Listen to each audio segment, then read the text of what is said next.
Nyakorom gajongo chopo kanyo sa pagario mar okinyi. Okinyi majaber kawuono en tarik 9 dwe mar 8 higa mar 2023. Kamoro moro mintiere gweng' ma intiere en gero mara ni ochiew e yo makare. Mana ka pile waro okinyi machiegni chenro mar piny. Chenro machako sani sa pagario mar okinyi ka bende biro bedo karumo e kidienya mano mar mbaka oromo. Koromo kanyo sa 5 mar onyango.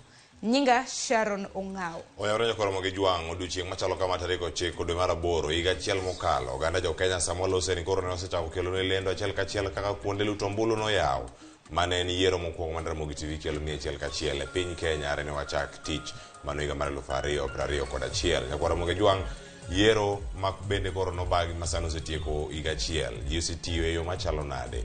Ogema bende kochopo kanyo tarik 9 kata ka boro kanyo dwe mar 9 higa ma wantiere ni dibedo kacha higa achiel nyaka jod bura bende tieki higa achiel mar gi tich bang' ka gisechawo muma. Nyakwaro mo jwang' higa achiel ni gik moko osebedo yo machalo nade arwaki ni machiegni miwa pachi kamoro moro ma intiere ageno ni chiwo yo makare machiegni chenro mar piny kod mbako romo. Nyinga Cleophas Roch jakisumo kanya kwar mokew nyaka kisani jakisumo amusi ne yawre ichio makare achio inani amda chio makare to nin higa achiel oseka chakre ne piny Kenya dhi yiero mar higa mokalo sama kamana ne yamo Sharon sama kamano ne yamo to sama kama kwan na donjo koro sani oganda ne medo donjo kar luto ombulu mondo mi koro giera ne jok ma giero ewa gwenge moko koro ji nok nindi nono kacha kaunti ma Kisumu jomoko ne chiwo jowetgi mondo mi gichiew koro giwuog oko odiochieng' machalo kama nyoro oganda ne wacho ne gisetwang'o gimopogore opogore firimbi nosenyiew mag chiewo ji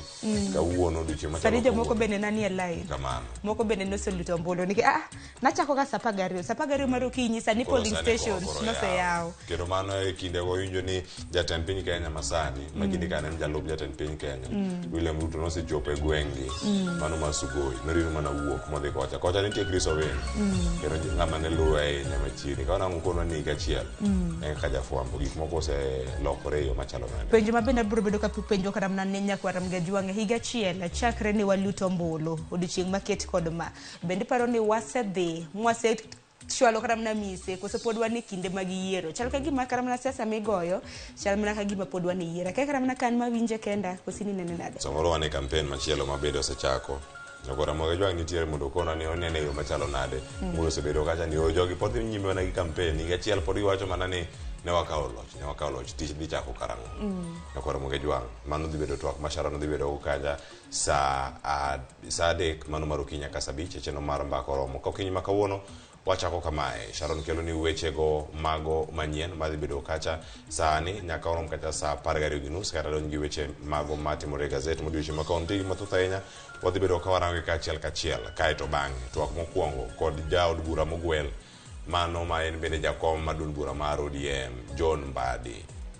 Gima penjo kawuono en ni sirkal kungo pesa koso chungo chenro mopogore opogore mag jotend migepe wuodhe madhi e pinje maoko nyalo bedo ni gin yore machalo nade magi penjo moko mar penjo kae John Mbadi ka mochopo mondo mi okono nere kaka sirkal bende nyalo bedo gi thuolo mar kungo omenda kata kungo pesa e kinde mag intiere e tich. Dono neno ka jatend piny Kenya no golo koke ni jotend migepe duto te mati pacho ka indi wuodhe magi bende kori biro bede ka e gayo e higa nyiso ni gibiro bedo ka giwuotho ndalo 45 ni nyiso gi ni iwacho ni bang' dweche 3 ka dweche 3 ne bende gitimo wuodhe nyadi 15 mano ndalo 15 bende mano ntiere tim jatend piny Kenya no wuona en mage dak gae en jatend piny an kono ne bende nitie moko ma bedo ni nyat moni timo gik moko kosenja bedo timo gi yo machalo nade kotone kod yore mamoko bende mag dino rode mago mag mibadhi en achiel kuom kungo pesa koso gin moko miya tigo yo machalo nade mano ka ntiere gik moket mathoth ahinya kacha nyalo bedo ni rango mano bende warang kacha kinsa achiel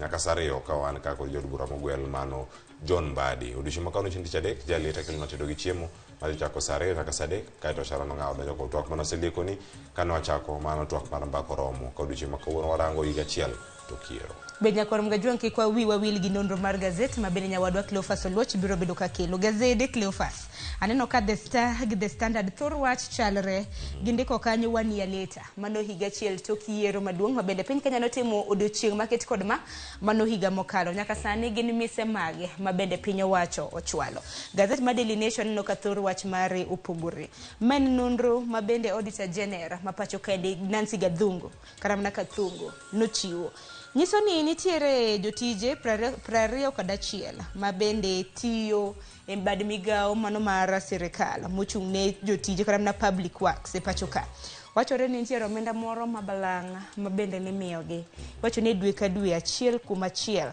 na yudo siling 600 gi 17,285 manyiso ni allowances odiochieng' achiel na giyudo siling 20,294 kada gitiyo kuom thuolo mar higa achiel mano ndalo 365 giduto ng'ato ka ng'ato doyudo thuolo mar dhi dala kod milion adi wacho ni giduto kama gintie kacha milion 155 ma giduto kama gintie wach moro matek mago omenda ma sirkal pod wakungo nondo mantiere kar kawa borangere ni mano bende timre kinde ma jogi ne giyudo atamalo maromo nade iwacho ni osara mar gimantiere gazet mar Daily Nation bende ochiwe kar ka iwinjo ni gazet mar Daily Nation bende obila kata ogai mag obila bende koro wacho nade jok mane iwacho ni onegi kod obila kinde ng'anyo ono kone kod obila ni ne onyiewo wach makamano mako dhoji mang'eny kata kamano bende wang'eno odiochieng' makawuono twak chako mano lalruok e kind Kenya Kwanza gi mano mar Azimio biro bedo ka chaka yanga odiochieng' makawuono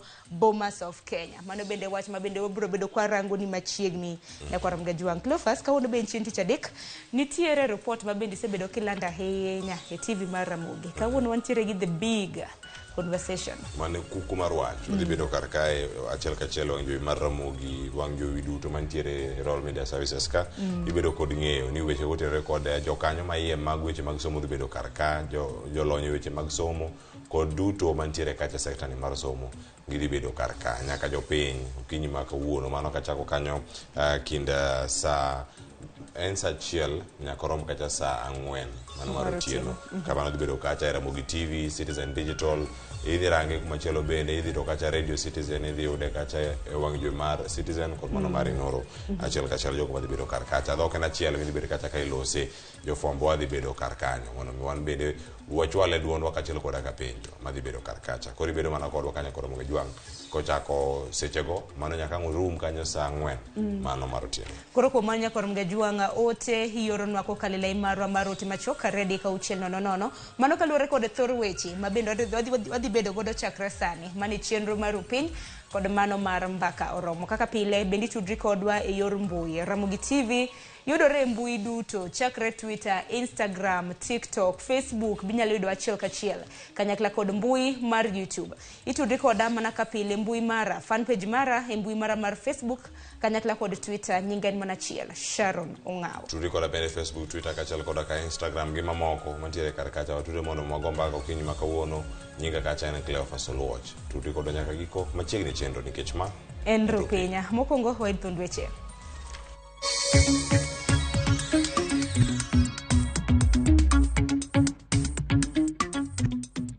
people who died maybe out of an accident, they take photographs of such bodies and blame on police. I don't know in which world he lives because the bodies we will bury have bullet wounds.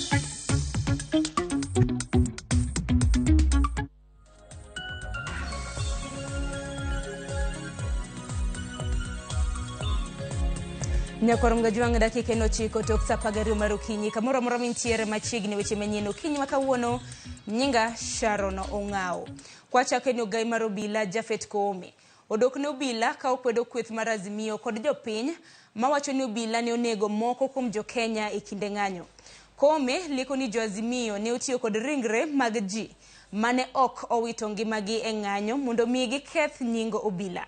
Kweth mar Azimio to ramo ni pod gimanyo neno mag donjo ne obila ewi monj manotimore e kinde ng'anyo. Judith Omondi ni kod ler mathoth. Giko ne ogai mar obila Jafet Koome owuok oko mar loso ewi weche mag kweth mar Azimio la Umoja kaachiel kod jo-Kenya mamoko osebedo ka koni obila ne onego jopiny e kinde ng'anyo ma osebedo katimore e pacho kae chakre dwe mar 3 higani. Koome mane twak kod jofwambo okoni kweth mar Azimio la Umoja buogore mana gi weche ni obila ne onego ji e ng'anyo. Owacho ni onge adieri e wachno ka omendo ni josiasa moko ne kodesa ringre joma otho to riedo ne jofwambo mondo ne ka giseyo obila ni ema onego gi. About many bodies put together, then pictures are taken, thrown all over in the social media. And the information I have is they go to some of the mortuaries, compromise the workers there, people even who died of some illness, people who died maybe out of an accident or other causes. They take photographs of such bodies and blame on police. But we are not in the business of all the time responding to politicians. Ours is to discharge our mandate. Magi gin weche ma ogai mar Azimio la Umoja Raila Odinga oseyo kendo koni oken gima kare ka Koome lemo mar telo nyalo ramo kendo dok ne tim marach ma okoni neno e lela. And it is actually very disappointing to see a statement from Inspector General of Police, Mr. Koome, saying that we hired dead bodies to accuse police of brutality. I don't know in which world he lives, because the bodies we've been burying have bullet wounds on them.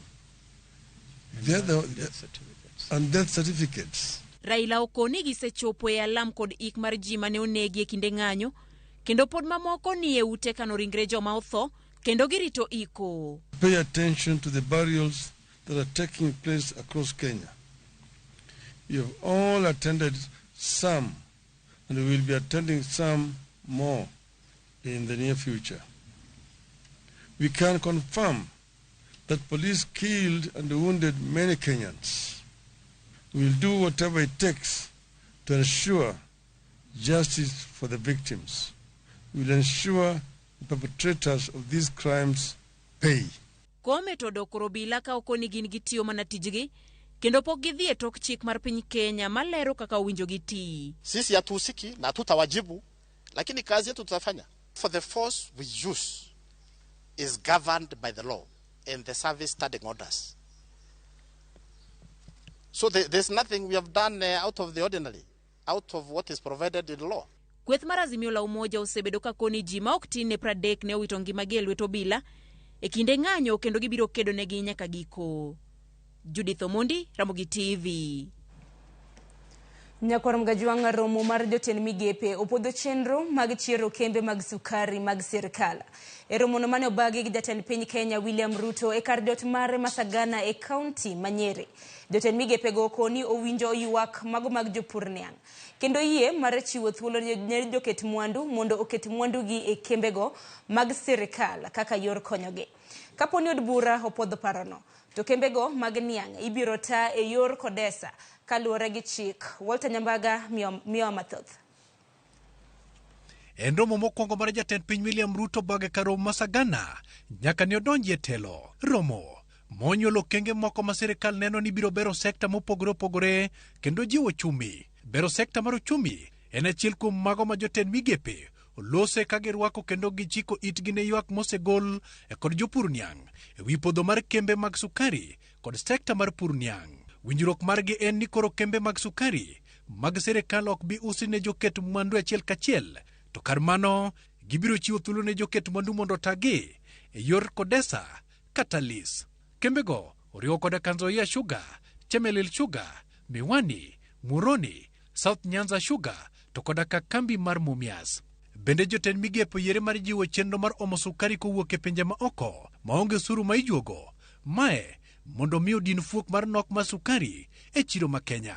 Okengego koro biro rito puoth kowuok kuom jo od bura. Kopogore kod sekta mar sukari, jotend migepe bende opuodho ndikruok manyien e chenro mar Inua Jamii mageto chwalo chudo ne jogo mang'aw to kod jodongo. Ndikruok ma kamano winjore ochakre tarik 1 dwe mar 9 higani. Jogo madhi ndikore chenro ni oriwo koda ka jogo man kod ng'ol, jodongo to kod ji mamoko mang'aw. Gi thuoloni, chenro mar Inua Jamii osebedo ka reso ngima jo Kenya ma ok tin ni milion 1.2. E kamano moriwo koda ka kie gin kwan mag ji maromo 350,000, jodongo ma kwan gi ohewe 800,000 to kod ji man kod ng'ol ma kwan gi nyalo chopo 47,000. Bang' romo mar jotend migepe, Ruto kod jalupne Rigathi Gachagua ochwo yawo nyaka kambi mar chak mar KCC e gwenge mag Kiganjo e kaunti ma Nyeri, e kama gisingo e jiwo sekta mar chak. Na mimi pia nataka niulize wabunge tusaidiane, niulize governors tusaidiane, kwa sababu sisi tutalete milk coolers.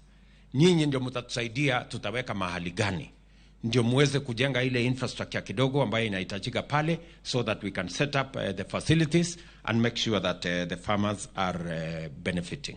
The reforms are coming. Wakulima tutaitana nyote tukubaliane on the reforms that we need in this sector. I want to thank the chairman of Dairy Board and your board kwa ile kazi mnafanya ya kukinga wakulima. In some neighboring countries, some of these cartels have gone there. They import milk from Europe.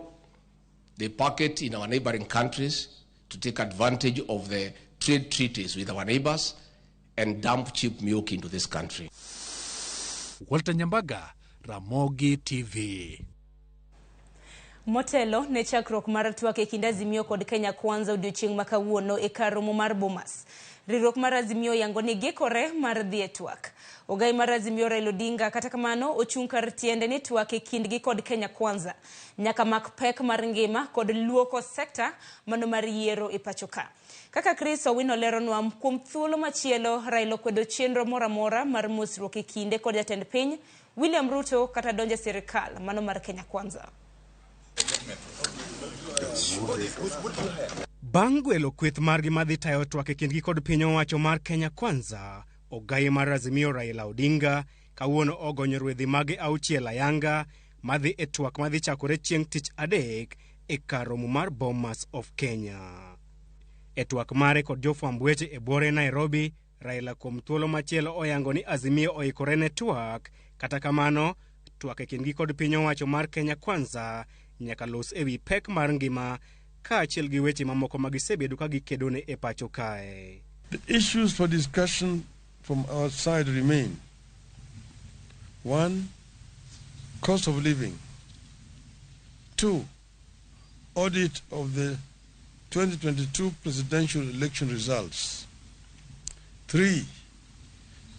Restructuring and reconstitution of the Independent Electoral and Boundaries Commission and related matters. Josiasa mag Kenya Kwanza korka korgi okwedo chenro mar twak ewi pek mar ngima e mano magiwacho ni piny owacho oseketo okenge malong'o mar duoko piny pek mar ngima kokalo kuom miyo jopur mbolea e nengo moyweyo. Raila oyango ni riwruok mar Azimio ne oyie mar duogo e mesa mar twak kaka yo mar kelo kwe e pacho kae kaachiel gi tieko midhiero masani okwako jopiny kendo kwayo josiasa mag Kenya Kwanza mondo we goyo korgi. We believe that this country deserves peace, not paralysis.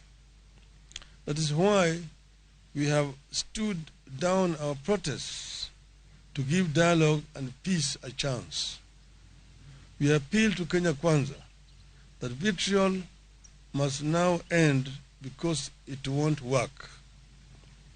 Propaganda must now end because it has not solved our problems this past year, and it won't in the coming year. Azimio bende onyiso piny owacho mar Kenya Kwanza ni twak madhi chakore chieng' tich adek nyaka tim e yo mohuyanga kendo nyaka tiek e yo mapiyo. We stand for transparent, above board and speedy talks guided by decorum, honesty and respect for the people of Kenya. Kuom thuolo machielo, Raila ochayo weche makweth mar Kenya Kwanza osebedo ka fuong'o e pacho kae ni ochano tiyo kod twak e donjo e sirikal gi dho ot machien. Kaluwore kode, onge gi chenro mar timo mosruok gi jotelo ma osechwero remo mag jopiny ma onge ketho. I want to reiterate once again here, Azimio is not interested in handshake. We don't want to shake anybody's hands, particularly those people whose hands are tainted with blood of innocent Kenyans. Josiasa mag Kenya Kwanza osebedo ka wacho ni Raila chano tiyo kod ng'anyo kaachiel gi twak e chuno mosruok e kinde kod jatend piny William Ruto kaachiel gi donjo e sirikal. Azimio bende ogwelo jagoro maduong' mar duond bura mar Jubilee Jeremiah Kioni kaka jang'ad rieko ne kweth margi e wi weche mag chike e kinde twak. Magi timore e kinde ma jopiny okawo chung' mopogore opogore e wi twak makamano, ka moko kuomgi wacho ni onge kuma twak makamano dhiye kaluwore kod chung' motegno mag josiasa mag kweth ariyogo. Kaneno tim mar Kenya Kwanza kotelnegi gi Kimani Ichung'wah, joka osebiro ka gin gi formed opinion mosemigi ka giwacho ni gin gi chikegi ama mpangilio gi magidwaro ni ka jo Azimio okoluwo to twak ok dhi bedo. To upande marwa bende kaka jo Azimio wabe wan gi wechewa ma wadwaro kaka high cost of living ma jo Kenya Kwanza ok dwa winjo. Koro ananeno ni twak ni ok dhi bedo kata matin. An sure ni onge winjruok ma ji dhi winjore kanyo kaluwore kaka sirikal wuoyo nyiso ni waonge geno kuom sirikal. Pod aneno ka jog kweth go ng'at ka ng'ato go kore. Meaning ni pod ok wayiere ni kinyu madhi wuoyo. Omiyo an pod aonge gi geno. Ne wadwaro ni twag ni kobet, wan wa support twak. Ana wuona support twak, to adwaro ni Ruto obed piny gi Raila Amolo Odinga. Gik moko mwaneno ma pod ikelo ni dhi kia Bomas, pod ioro barupe, waneno ka tugo moro nitie ka. Moko kuom jopiny ne dwaro mondo twak obed e kind ogai mar Azimio Raila Odinga kod jatend piny William Ruto ma ok josiasa mag-gi. Seche machuok motelo ne chakruok mar twak e kindgi kod piny owacho mar Kenya Kwanza, riwruok mar Azimio oparo ne piny owacho mar Kenya Kwanza ni okang' margi mar duogo e mesa mar twak ok en ranyisi ni giluor, to en ranyisi ni gidwaro kwe ne piny Kenya. Chris Owino, Ramogi TV, Nairobi. Kopogore gi mano, jotelo mag Azimio mawuok e masawa mar Kenya kotelnegi kod Martha Karua, Peter Munya kod gavana machon ma Laikipia Ndiritu Muridhi ochayo piny owacho mar Kenya Kwanza kuom rem kelo ne japiny fungruok kaluwore kod pek mar ngima. Jotelo go osewach mar limbe ma jatend piny timo sakasa e kor gwenge e kinde ma gikwedo medruok e nengo mag mwandu kod pek masani oketi kod jonyuola mar chulo omenda mathoth e mbalarianya. The escalating cost of living is a major economic onslaught on the Mount Kenya region. The hard-working people in this region are becoming poorer by the day. The UDA regime has responded by going to Mount Kenya on a publicity stunt, launching projects that have been built by the county governments. For example, the Narumoro Level 4 Hospital that was built by the county government of Nyeri. Also, launching projects, some of which were completed more than 2 years ago by the government of President Uhuru, including the Keno Marwa Road, which, as you all know, was practically complete by the time of the general election. This is Kenya, we are on our own. These guys are talking of two-third gender rule, leader of opposition. Hiyo ingine nini wanasema? Hiyo mambo yote wanasema para CDF. Those are things that require constitutional amendment. Na mimi yangu ni kuwaomba wa Kenya wasidanganywe. Kenyans are on their own. Their representatives are behaving as though they were elected by Ruto and members of his regime. They are representing the Ruto regime, not the people of Kenya. Jang'ad bura Mugure Thande manyocho kumo sirkal chako tiyo gi chik manyien mar omenda en achiel kuom joyal bura modar kitere doho mamoko. Jang'ad bura David Majanja ne otelo ne jong'ad bura dek mawinjo bura mar chik omenda odar kigolo e doho mawinjo bura mago mag osuru kod ohala kendo chwale doho mawinjo buche mag oganda. Jang'ad bura Hedwig Ongudi mayande ni e kweth jong'ad bura mayande wito oko gwelo mar jolup jotend migepe bendo gole doho ma Kilimani ka itero e doho ma Nakuru. Mugure Thande mayando tamo sirkal tiyo gi chik omenda to kod tamo sirkal kelo cham mag GMO e pachoka. To koro gola e doho ma Milimani kendo tere e doho ma Malindi. Joalbura mamoko ma otimnegi lokruok gin Chacha Mwita, Hilary Chemitei, Morino Dero, Florence Muchemi, Diana Kavedza, Patricia Gishoi, Teresa Odera, Peter Mulwa kod Lilian Mutende. Owinjore gi chak tich ayanga chieng' tarik 2 mar dwe mar 10 mar higani e kuonde magegi manyiena mag tich.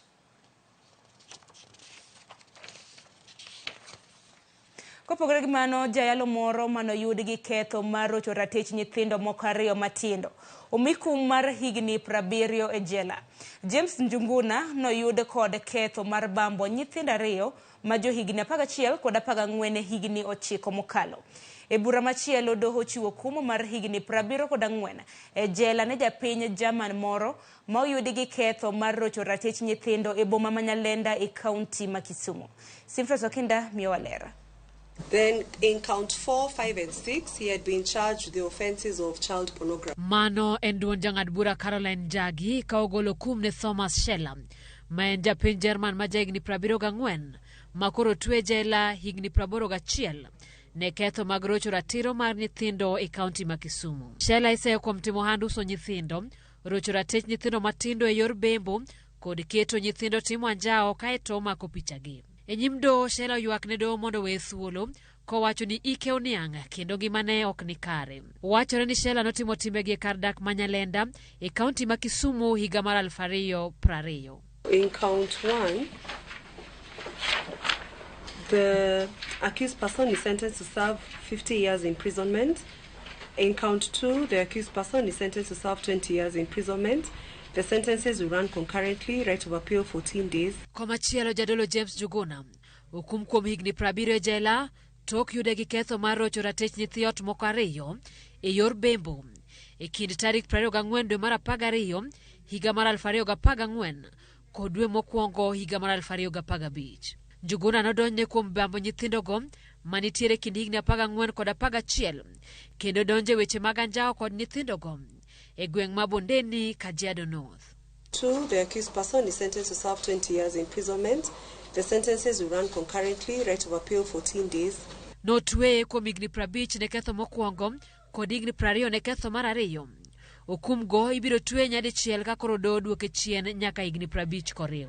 Kaluwore kod neno mantiere nyim doho, jayalono ne nyiso nyithindogo ni teko nyodo manoketo kuomgi ne en kaka remb Yesu makelo warruok. Jugura nonyiso nyithindogo ni duong'ne ni kod mo mar wir makende. Timbe mag jayalo ni nofwenyore mana tok achiel kuom nyithindo manochocho ratichgi gamo remo. E kinde mane bura ni dhi nyime, nonro mag DNA notimne achiel kuom nyithindogo kendo fwenyre ni ich ne mar Njuguna. Nyathino nokonyre e higa mar 2015. Jang'ad bura Njagi koro ng'ado mondo nying ji 2 gi omede buk manitiere nyinga joma rocho ratich nyithindo. Simfros Okinda, Ramogi TV. Nyakor mgajuang manodoko wach malita ahinya gi wach kata mna report mar Simfros Okinda kotenre kod jogo kuma bende notwe kaluwore kod timbe mag anjao bende makelo wai giko mar weche manyien okinyi makawuono gi sani. Nyakor mgajuang yina mar mondo miaka yo matin nikech nyawadwa Cleophas Oluoch osekre makare mar kelo ni nonro mar gazeto. Rituru masani warad chakre saa 3 nyaka saa 5 e chenro mar mbaka oromo.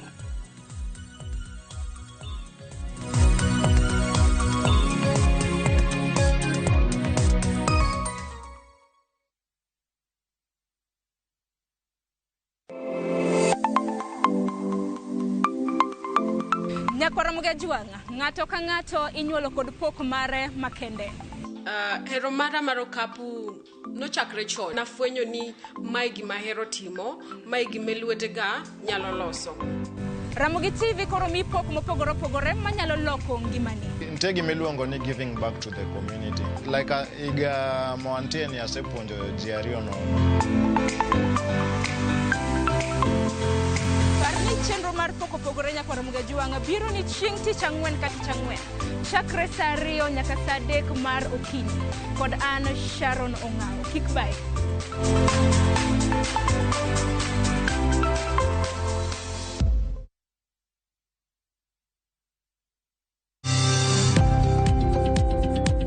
ohala gi mwandu. Wakelo ni jolony e weche ohala. It is important mondo wan kaka joluo wabed gi dongruok. Wafwenyo ni adiera matut mag timo ohala. Tijni kidwa time en mana mashin mar luoko to gi kuminya yude pi.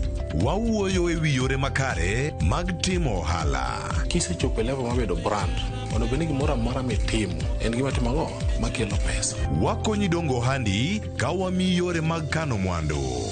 Investment group kawache mana gi nyinge no en choko pesa kasto ikete kamoro kasto golo nyinyo. Mabiro konyi e kinde mabiro. Omiyo wakwayo ni ji duto ket pesa gi e savings mondo wapuonji kaka gibiro tiyo kodo. Riwri kodwa chieng' tich ang'wen saa 1:45 otieno. Mana e Ramogi TV.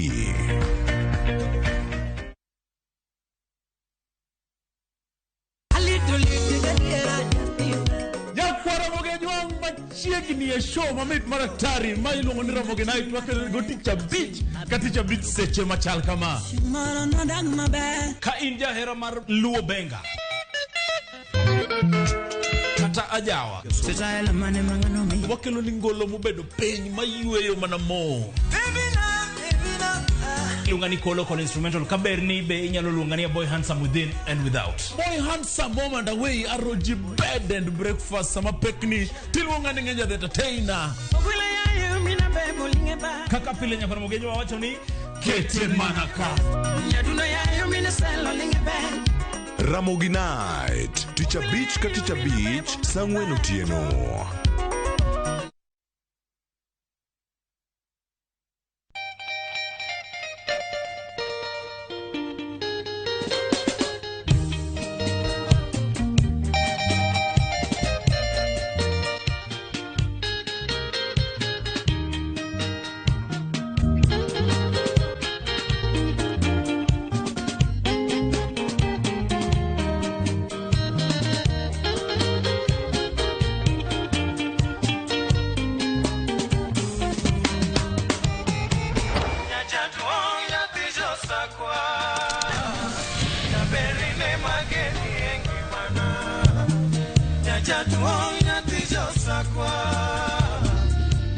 Radio Ramogi, Cartoon Jaluo.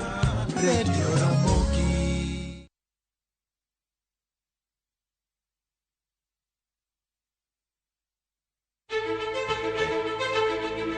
Kokalo kuom lakteche kod thieth, wayudo ng'eyo kaka dendwa tiyo. Nitie hormones mar ng'ama miyo kata ng'ama nyako. Iluongo ni estrogen gi progesterone. Kendo wayudo ng'eyo kama inyalo yude kony moluwore gi weche thieth. Daktari en tich ne thiedho oganda mondo oganda odhi maber. Kaka wadak e kinde ma ok ong'ere. Ngimawa en gima duong' moloyo. Ka en ng'ama osiko ka ywaka en kama osechopo dwa kawo ngimane. Kineno science gi wek rito. To e penj laktar wakelo ni lakteche molony to gilero ni weche thiedho tuoche ma opogore kod rito kit ngima maber. Anyalo tiyo kod chiemo e geng'o thiedho kaachiel kod timo bero ngima waben. Yes, erokamano. Penj laktar kokalo Ramogi TV kama wacho ni ngima en mwandu. Wuok tich nyaka tich abich chakre saa 12 odhiambo nyaka saa 1 mar otieno. En chenro ma kik bai kata matin.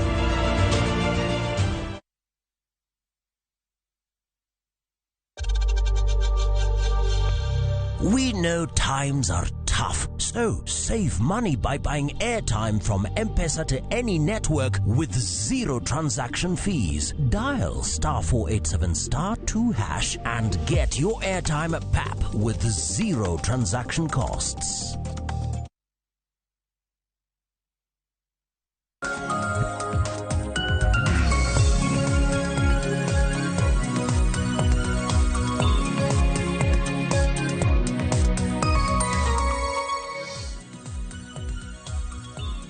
Ramogi Juang oyawre machiegni wantiere kar kae nonro mar gazeti chako kawuono kaka ineno kar ka gazeti odiochieng' ma kawuono wada mana rango ka iwacho ni ka watwa kendo wanono ni gazeti mar The Standard, gazeti mar Daily Nation ka gintiere kar ka gazeti madongo mabende wamiyo pek odiochieng'ni ma kawuono antiere kodgi ka gintiere kate Daily Nation ni ka The Standard ntiere kar ka machiegni chenro nyinga Cleophas Loche Kisumu kanyakwaro mokeo nyaka Tsako to koro sana da koni maling'ling mantiere iye ka iwacho ni gazeti be kisomo inyalo yudo thuolo mar ng'eyo weche moko mag tije mantiere iye ka iwacho nitie tije moko bende milando iye gazeti koro some En siling 60 Kenya ka siling 1,700 ka intiere piny Tanzania, ka ine piny Uganda nyiewe kacha siling 2,700. Koro Kenya ka ma siling 60.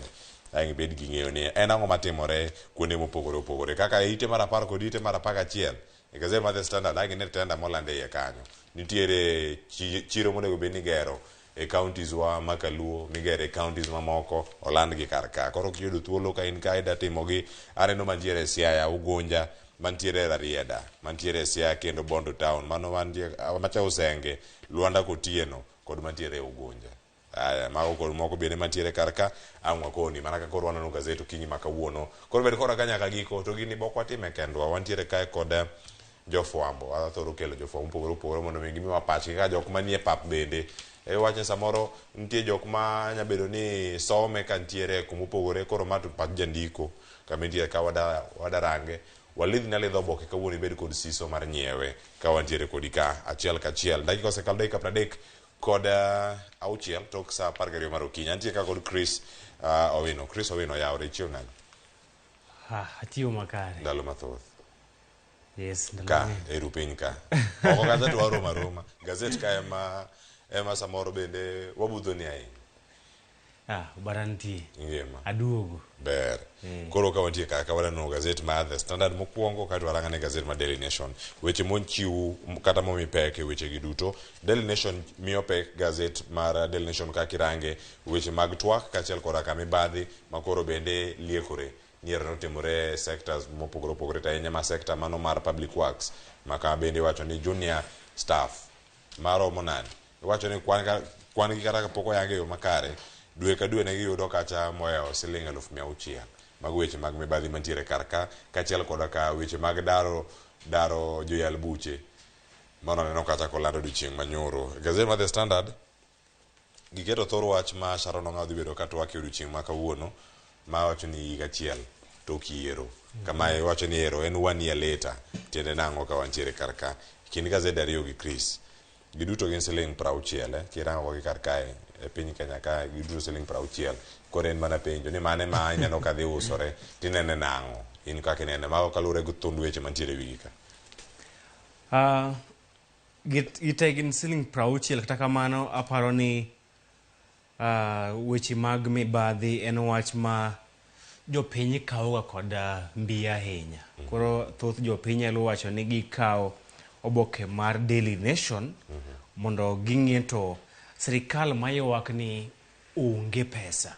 Sirikal manyaka counties nochopo karibu dweche 4 kapok ochwalnegi pok mar omenda. Sirikal ma kata na task force mane ng'iyo weche mag obila pok ogolo report mare bang' thuolo mane omiye kalo. Weche ma wachre be ntiere ywaruok ewi omenda michulogi. Sirikal ma ne seche moko iwacho ni kata na chai mar aput kata kweth mane tayo twak e kind Kenya Kwanza kod Azimio miluongo ni bipartisan ne seche moko chai kata bomas ne onge. To jomoko ne akod siling 1,600 junior mago jotich manie e ong'ala mapiny. En gima chal en irony. Sirikal ywak no onge pesa to kokoni to millions of shillings lali weche mag mibadhi. Koro aparo ni jopiny ahinya jolony mang'iyo weche mag telo makare bro ng'iyo Daily Nation to ere ka jogi ne yudo pesa to pesa ne giyudo kuro nikech sirikal osebedo ka wacho ni eka wachoko pesa ka wachoko to wachulo gope mane handshake oweyo kara magi to nowuok kure magi bende joga handshake. To gazet mar The Standard anta wuon to ada chako kod Standard nikech odiochieng' ma ketgi ma kamae e higa mokalo nan Rio Sunani Sugoi akoro Sharon kore ibokono wa no chal nade sechegi noyudo kan Langas Primary School mano Eldoret emane wachake Langas koyo ne ng'ich dhano ne opong'o line kanye mane wapenjo ne an kod nyawadwa Chemutai Goen to nitie jal moro mane ni ilae mago ombulu to ng'iyowa sana koro watiro ne Mike wapenje ni mbona wewe umejitokeza kupiga kura asubuhi ilhali kuna baridi na wengine wajajitokeza to ng'iyowa kwa kweli sina maoni. Wacho ni gachielo sekalo mar sina maoni. Sina maoni gachiel. Paro na kaka ne wago ng'wech. Waringo wawuok Langas, wachomo Sugoi, from Sugoi wang'iyo malo Huruma Primary School, wawuok kanyo wadhi malo Keses, waduogo nyaka kar Oscar Sudi. Ne waringo kech jopiny nen kod geno ni yier mawang'ni nyaka wayud lokruok. Jo Azimio nen kod geno ni wan kod deep state. Jo Kenya Kwanza be ne wacho ni Mungu tu. Yes. Ne koro mo jo wachaka ni gazet mar The Standard ka iwacho thor wach ma intie karka eni gachiel bang'e ino kako ndike karka nyakora mo jwang gigo mabende koro osebedo kata ka mulo chunyo ganda ahinya. Wacho ni gin mage kwano mbulu bende ndike karkanyo mano jatend piny Kenya kano luto mbulu ka entiere Sugoi. Chris Kino kelno pichni go achiel kachiel man tarik 9 odiochieng' machalo kama an antiere iye ka mana kama ntiere sani be sapar gariyo ne wasetudre gi Chris osekono gima timore kar kacha to ahinya gigo ma oganda jo Kenya penjore ni sani ero gigi duto timre yo machalo nade. Weche gi mag yiero manotimore kata higa achiel mokalo omigi peke ite mar 2, 3, 4 kod mano mar 5 okinyi ma kawuono ka irange karka iwacho ni singo kachiel koda kadieri mantie. Chris, sirkal ni higa achiel ero sekalo podwan mana ka giloso gigo manotimore e yiero to higa ero sede nitie kata weche go mag siasa, nitie mag uchumi, nitie weche go mag pur, nitie weche go mag jogo maketo sirkal tesre kata mago mag opposition gi weche go mag somo. Nitiere gik ma gichopo kare, nitie gik moko mapok gichopo kare mapod nieyo. Jomoko wacho ni migi thuolo higa achiel ko kero dhi rumo ban ok wachopo kata dwe manyien iwaneno ka higa achiel are no cham muma kaeto bang'e thuolo malach thuolo machuok bang' mano nyaka ne jotend migepe donji higa achiel bende bedo kata korumo. Paro mantie kineno ite mokwongo ma gik mochiw karka weche somo, weche mag pur, mago mag jok maketo sirkal tesre kachiel koda ka weche mag uchumi gisetimo yo machalo nade mana kaka ne kaka ondike kar kae kachiel koda ka weche mamoko. Ng'eni ka watieko ite mokwongo ni nitiere nyaka sani weche mapod dhi mbele kanyo koda siasa pod dhi mbele. Wach penjo ni gidonje campaign koso gidhi e yo machalo nade pod da ket UDA mondo bed gi mbi maromo nade mano ka pod imedo mana ndik jok mopogore opogore limbe ma pod itimo konde gi konde kasani bende iwacho kanyo ni ero nitiere chenro mopogore opogore ma sirkal yawo geno nitiere di tiek gi koso. Kochopo tarik 13 dwe manyien Kenya Kwanza dhi bedo kod higa achiel e ofisi to bang' kochopo tarik 20 ibro bedo kod dwe achiel nyaka ne gichuog 10 migepe. Adiera en ni kinde campaigns kod kinde tich gigi opogore. Adiera machielo en ni higa achiel ok yot mondo sirkal okel lokruok maduong'. Wawe uru siasa ke thenge owacho adier higa achiel en thuolo matin ne sirkal mondo tim tangible development kata timo lokruok mongirore. Kata kamano sirkal nyalo keto blueprints, nyalo keto chenro magibiro tiyogo e kelo lokruok e bwo higni 5. Kang'iyo sirkal mar Dr. William Ruto higa achiel mokwongo nyaka wamiye puoch kod pak e ang'o achiel kuom singo manosechopo. Achiel kuom singo mano owacho en ni ka oyiere boketo muma piny joyal buch auchiel mane jatend piny machon Uhuru Kenyatta odagi gwelo obiro gwelo e apisi. Mano ne otimore odiochieng' achiel bang' William Ruto chamo muma. Mano nyaka wamiye tik nyaka 20. Mar ariyo ne osingo ni kodonje tich e bwo ndalo 100 odhi loso aput moyiedhi madhi nono weche mag obila, weche mag osara margi, kuonde mag dakie, weche mag thieth mag medical cover. Magno no osingo ni obro timo e bwo ndalo 100. Adir nyaka sani aput makamano osepuodh kendo telne kod ogai machon mar joyal buche David Kenani Maraga ma warito na report mare no setieko chenro mare magino ni gidhi golo report margi e kinde mabiro. Mano wami jatend piny William Ruto tik nyaka 20.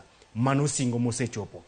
Ne osingo ni ka oyiere ni koketo muma piny odhi duoko chenro mag kadho wedhe mag Mombasa.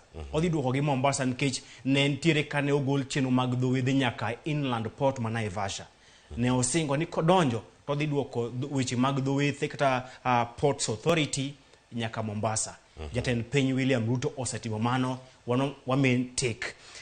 William Ruto bende ne osingo ni odhibiro chuogo omenda moyiedhi mideno ni Hustler Fund mar bero mar jolo johala matindo. Mano ne otimre Green Park. Kinu na cover that event. Mano wa Ruto take. Ne osingo ni obiro duoko piny pek mar ngima. Kae kizungumkuti. Kuom singo mane Ruto chiwo, ne osingo ni koketo muma piny to odhi duoko pek mar ngima piny. To odhi bero uchumi. Gini osemiyo jatend piny wich bar. Jogo mong'eyo weche mag uchumi nyisi ni weche mar uchumi ok en gima inyalo loso kod ndalo adek, inyalo loso kod wik achiel kata na dwe achiel. Weche mag uchumi en weche ma en gima rarie nikech iyudo ka weche motegore kod uchumi ok gin weche ma pacho kae kende. En gima omako piny mangima. Koro iyudo ka jatend piny William Ruto nobiro e kinde ma uchumi ne rach, to ne ok en rach e Kenya ka kende. King'iyo piny Amerika, inflation ne hit 8%, the highest ever. Mangiso ni uchumi no rach e Kenya ka kende, uchumi rach nyaka e pinje maoko. Shida en ni kinde mane timo campaign, jogi ne wuondo jopiny. Ruto ne giwache ni kinde chopo ni tadhi bero uchumi ma Kenya oketh kod Uhuru Kenyatta kod handshake. Tadi nyaka wang'e e kinde siasa, kinja siasa inyalo tiyo kod wach moro amora manyalo miyo iyudo ombulu. Koro magene giwacho kinde mag campaigns to mana e siasa. Tadiera en ni gisetemo keto chenro mag duoko piny pek mar ngima kokalo kuom miyo jopur mbolea e nengo moyweyo. Kata kamano jopiny biro neno ber mar chenro ma kamano ka jopiny ose kayo cham. Bang' kayo cham to bei nyalo lor piny. Koro serikal Ruto setemo kuom max 10 anyalo miyo Ruto 6 ewi 10. Mano okala bich mana matin ewi. Okala bich matin ewi. Aya, erokamano ahinya Chris. Nyakoro Ramogi jwang' weche gi duto ka idarango gi, ang'erangi kata ite mar 2, ite mar 3, ite mar 4 kod mano bende mar 5. To ite mar 5 waranga ne singo mogik mantie kanyo mano chiwo ne oganda ma bende nyalo wachore maka jok manogone gi ombolo maduong' ahinya. Mano ntiere ochakore ite mar 4 to dhi nyaka ite mar 5. Picha madane warangi nitiere ite mar 4 kama ntiere piny kanyo magisingo Ruto promises to South Rift counties. Mano moting'o kacha Kericho ni kacha Baringo, Nakuru, Nyandarua kod mano ma Eldoret. Mano kairango kacha ka mano Eldoret oket kanyo kuom ranyisi mano county mano ma Uasin Gishu. Ka wanyalo range kar ka mondo miwane ni singo mantiere kar ka manya bedo ni chopo kare kata manya bedo ni podi ntiere affordable housing ma Kericho ka. Inene kar ka maromo nade 10,000 mago units mantiere kacha county ma Kericho. Apaya mano mar Kericho aina Moi, Fort Tenan, Nandi Hill. Mano singo mantiere kar kanyo. Mano chiemo moko ma podi rito ka inyalo bergi kata inyalo los manyien e kinde ma gintiere kar kacha. County ma Uasin Gishu ting'o ngadho malo mano mar alap tuke mano ma Kapkatet ma bende kinene kar kanyo kachiel koda ka loso apaya no mano mar Kapsoit, Sosiot kod mano ma Sondu. Mano bende singo mantiere kar kanyo Chris. E county ma Nakuru, county machiegni kodi ahinya. Inyane na ngoy wiye kanyo motedore kodgi. County ma Nakuru neno ka jatend piny ne osingo wach mar Itare Dam to maen kinde mane Nakuru dwe achiel mokalo. Ne owacho ni gise manyo constructor kendo ne giseketo omenda mar gero Itare Dam madhi bedo achiel kuom dams madongo ipacho kae kendo dhi konyo weche mag pi. Jatend piny ne owacho kane Nakuru dwe mokalo giseyudo contractor madhi gero Itare Dam. Ute 20,000 affordable housing. Ruto e county ka county kodhi ochako chenro mar gero ute ma bechgi oywe ute manyasa ni koro county ma Nakuru ne osingnwa ute 20,000. Chenro ni osechakore magi ute 20,000 e bo higni 5. Chenro maga ma osechakore. Chenro mar agricultural park kod Naivasha Industrial Park mago weche mane owacho kinde mane Nakuru e kinde mane dinde obago alam makende e county ma Nakuru kendo magi chenro gima nyaka wang'e en ni gigi te jatend piny ne dak tim gi e bwo higa achiel. Nyaka jopiny bed kod horuok. Wang'e ni piny tek. Lakini kata ne biro na azimie mokawo telo. Dako chopo singo mage te e bwo higa achiel. Nyaka ing'e ni e bwo higa achiel ni ema ichuoge tend migepe, jotend migepe chako ng'ere, obed kod jagoro mongirore mare, ng'ere kod jotich e bwo migawo mare. Ochak manyo omenda, kendo nyaka wang'e ni piny owacho mar Kenya Kwanza e kanyo cha oloso budget mare mokwongo. Ma budget mare no bende pod nitiere kod ng'ikruok moko e doho koni gi koni.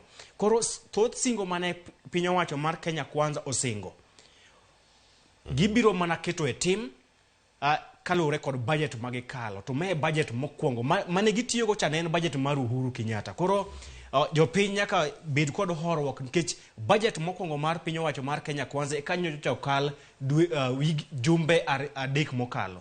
Koro gimosekethre onge en anene gibiro e kinde mane piny tek, uchumi ne oidho malo, dhano onge kod pesa, piny tek, kore mino ka inketogi e angoch tiang'. Kata kamano thuolo pod nitiere. Gigi ne giwacho ni gidhi chopo singo te e bwo higa achiel. Pod gin kod higni 4. Koro wang'e gin to ka gitieko higni 2 gisechopo machal nade. Nikech ka ido gisebedo kod budgets 2 margi. Nyakoro Ramogi jwang' ka erange kar kacha ange somo iwinja ne mathoth matimore bede e kaunti ma Nyandarua thuolo te mana mar higa achiel mosechop kare gi moko bende mapok ochop kare nitiere kanyo mane gintiere kacha bende ka giyawo chenro mopogore opogore, mago mag yawo kembe, mago mag loso chak gi mwandu mamoko mantiere kar kanyo. Mano ite mar 4 kod mar 5 ibedo kod ng'eyo kar kanyo. Wadhi ane kamachielo bende nyakoro Ramogi jwang' e ite mar 6 kanye mantiere kacha wechego mag mbom. Iwacho ni man en bomb blast kendo gima notimore kacha miruti nomuoch bor Nairobi kar kae. Iwacho ni kar saa 4 mano mar okinyi kanyo tarik 7 dwe mar 8 higa mar 1998 sigana ochiw kar kae kod jafwambo ma ne ntiere kendo mano dhi luwo. Ino kaka Chris bende ni wuok kodhi manyo chenro mopogore opogore mag Hustler Fund. Higni 25 mabiro ibondiko sigandi kaka omenda no noyawe kendo kaka oganda notiyo kode.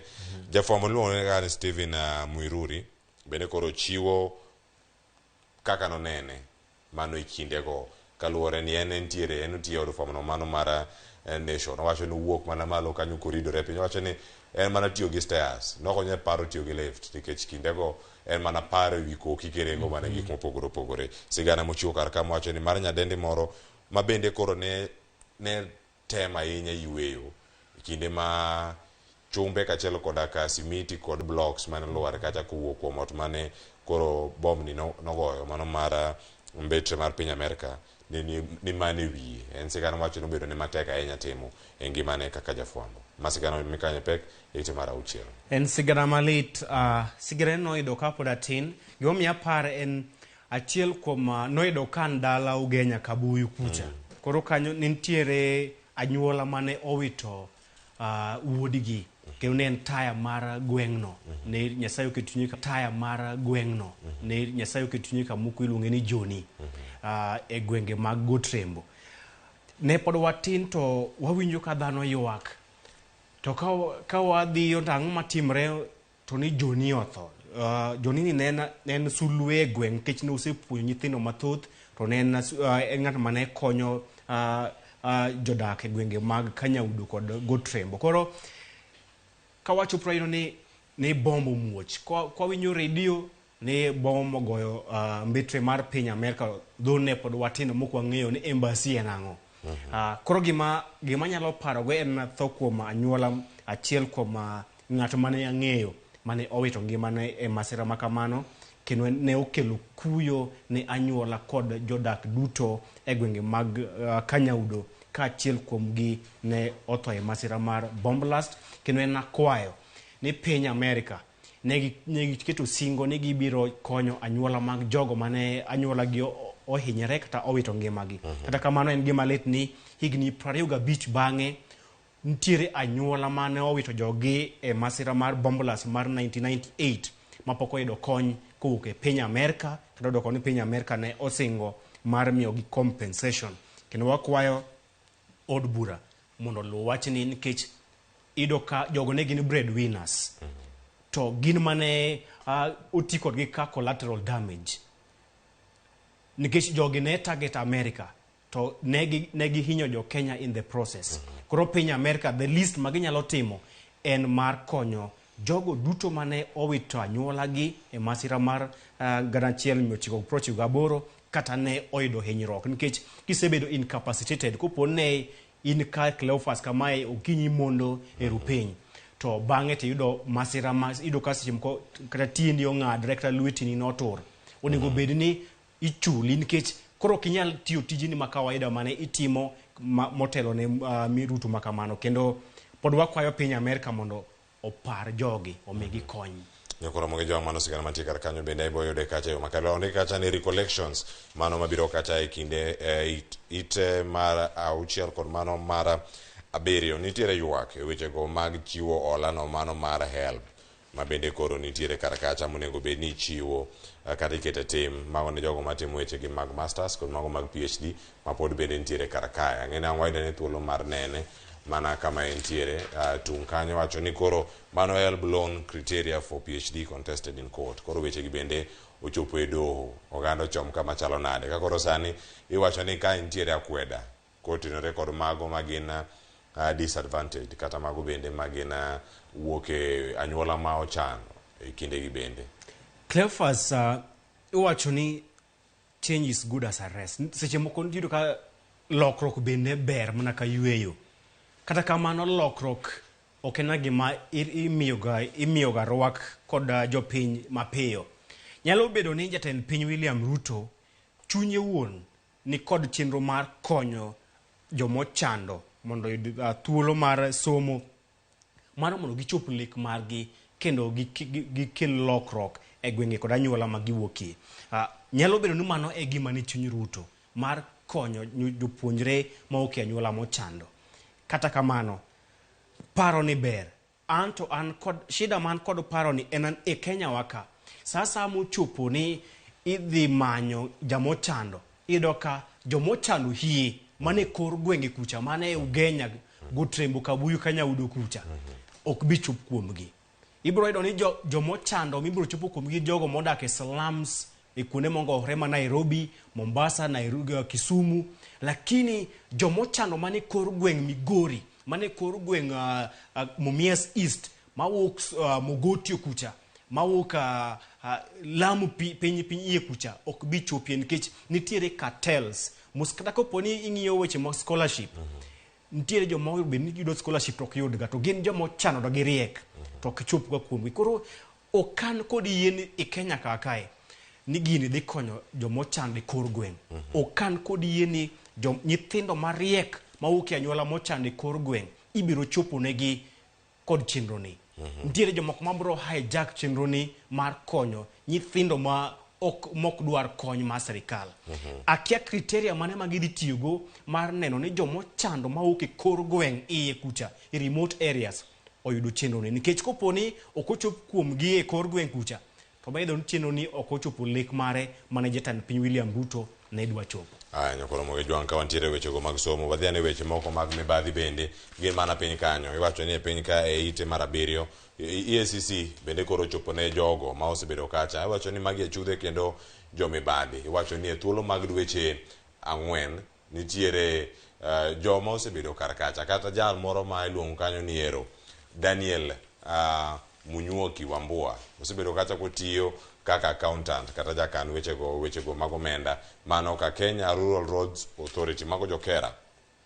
Gima tie kar ka Chris wachore kanyo ni jalni en gi net monthly salary mano bang' kosegolne gik manie wiye kate gik mobedo go kar ka oromo oyudo sara maromo 55,607 to jalni osebedo kacha ka nie bengi moro ka mabende no yawe account tiwacho ni dwe mar adek tarik 15 higani omenda maromo nade mano ne kukete account ne kacha $21,000 gi akanye okoler kama omenda gi owuoke kata kamano ero doho koro chiwo chik bende koro ni mondo mi odin ne omenda go e begino kendo ma en achiel kuom weche go mag mibadhi ma pod imedo mana luwo. Akian ng'ano bende wero ni Yesu tiyo ta ling'a ling'a ta kian en mare ng'ano matiyo ling'a ling'a ochiwa to $1 million yo fuko mare to eno chamo ga 50 seche moko iwacho ga ni Nyasaye konyo ga ji kora keno mano Nyasaye ta keno mano en kuo lakini wageno ni doho biro luwo wachno kendo neno ni to oyude yo mar adiera kosi kamano mano bende kata ka iluwo kapod wantiere karka ng'eni waduogo od chenro mabiro bende kinde mabiro karka kapod wantiere kachiel kachiel ni wendo bende ka osechopo machiegni ang' wadonje thuolo machielo mondo mwarangane weche mamoko mapod timore karka. Chris, ang'e ni nitie weche mathoth madwa aher mar mako karka to moro machiegni kod weche mag jal ma omito weche mar higni 50 ang'e ni obedo kar kanyo kendo obede thuolo moro manyime mar rango ni kata twech momigi ni gidhi chopo e yo machalo nade. Mano higni 50, jal machielo mi kata higni 70, mano jal momi higni 50 chako mede 20 wiye, nitie jal momi higni 80 mano kotenre kode karka. Adena ranga machinglo e ite ni mano mar 12 mondo mi ang' waranga ne kinde mabiro mano mantiere kar kanyo e ite mar 12 ka ang' range kar kacha ng'eni kapod wamanyo ite no nitie machinglo mangi chiwo no pachi kanyo Chris kotenre kode to mana mondo mwaparnu chiro ma wacho ni idhi ger ka ero koro gintiere kar ka ite mar 11 dhi kache range kaunti ma Siaya mane wacho ni gero chiro mopogore opogore mantiere kar ka mano Ngunja, Luanda Kotieno, Usenge mano kama gintiere kar kanyo iyudane kacha ka in ng'ama dwaro tendago dhiye kacha mondo mi rangi. Nitie moko bende mantiere counties ma Homa Bay iwacho ni kacha maka gedo mag chiro mamoko mantiere county ma Homa Bay wacho kanyo nitiere mar Rodi Kopany, nitiere Kadongo, nitiere Kindu Bay mago mantiere Homa Bay kar chung' od bura ma Homa Bay town, Kasipul, Kabondo Kasipul kod Karachuonyo ubed kar kacha kendo rangi achiel kachiel waranga ne ite mar 12 kanyo kama nitiere katun ma kama Chris pachi mapie wiye kanyo mondo waranga ne thuond weche mantiere gazet ma Daily Nation ka koro ka watieko. Aneno ka machinglo matemo lieko no magi jodak ma masawa chiemo iwiko gin gi chiemo mana nikech ing'iyo yiero mar 2027 koro jatend piny kod jalupne Rigathi Gachagua okelo negi chiemo kaka achiel kuom yo mar sero gi mondo giser gi lwedo e yiero mar 2027 ka nchi neno jatend piny pod ne e gwenge mag Mount Kenya region e lime mare mandalo 5 e gwenge go kendo kane jalup jatend piny Rigathi Gachagua losi kineno ne owacho ni nasingonu ni kwakawo telo abro luongu Sagana State Lodge mondo ubi cham mchele kod ringo.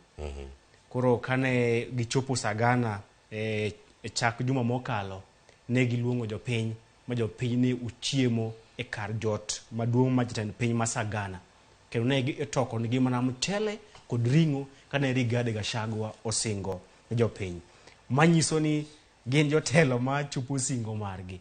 Koro jodak masawa mar Kenya gimor nikech singo mane Rigathi osingo ne gini kawakawo telo wabuluongu luongu Sagana koro gitingo singo ka idhigo koro osemigi chiemo gin giriyo kod singo gidhigo 2027 na koro boge jwa wacho ni ikem iso ikonkan lakini donge iwacho ni give credit where is due.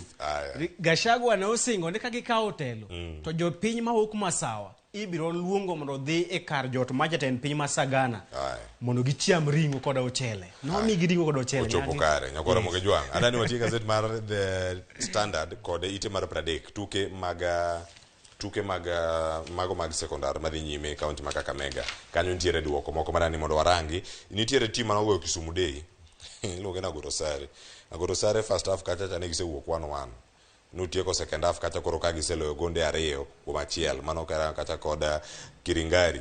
St Anthony Boys Kitale ODM sikul moro kanyo miluongo ni Matiliku Boys 8-0 mano ko kacha e kaunti ma Kakamega mano kama ne wantiere kacha.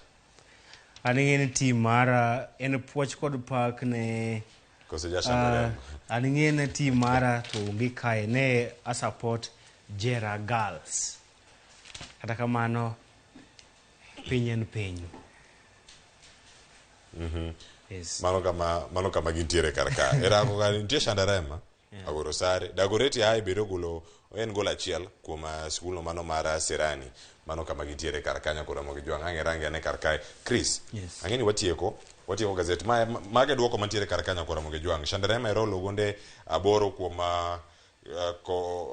mahoro harar mano kama gintiere karkanyo agine duoko mamoko bende mantiere karka Oyugi Ogango noloyo sikul no mano mar Kinale iwacho ni Onjiko Boys bende ne oyudo DM mano tukego mago mag volleyball mano bende ka rangi ane karka loyo kacha kod Andersen kachelo kod ka team machielo mabende ne oyudo DM kama ne Tumaini no kacha kod Namuela mano kama gintiere karkanyo kama ne gintiere kacha Chris eite mokwongo ka mar gazet mar Daily Nation waranga mapiyo nikech wendo koro kosechopo karka gimodarango mago wechego mag junior staff mabende nitiere karka na warangi kate wechego mag mibadhi momipe karka weche mag lokruok mago mag Joyal Buche gino minyalo wacho wiye kanyo kod weche mag twak kaeto bende ang'o tika gazet ewi lokruok mag Joyal Buche jopiny kane goyo ombulu mar 2010 katiba mar 2010 ne gin kod geno ne gidhi chuogo bad migawo mar doho mochung' kar kende ma ok bitigo e weche mag siasa e chwalo agenda mag siasa kata kamano nitiere siasa nitiere penjo mathoth mosewuok e kinde ma Joyal Buche bedo transferred kata igolo e gweng' county achiel kitero e county machielo nikech thoth gitimrega bang' ka gisekawo chung' motegno e kinde buche ma gitelo negi koro ewi lokruok mane otim ne Joyal Buche ido ka thoth Joyal Buche mane olgol kowuok e boma ma Nairobi kata Milimani Law Courts gin mago ma osega kawo chung' motegno e buche ma gitelo ne buche ma seche moko obedo guonyo ne piny owacho kendo ma pod wan kod geno ni Judicial Service Commission kod bad migawo mar doho ok bitigo e chwalo agenda mag siasa wageno ni lokruok mane otim kod bad migawo mar doho ne Joyal Buche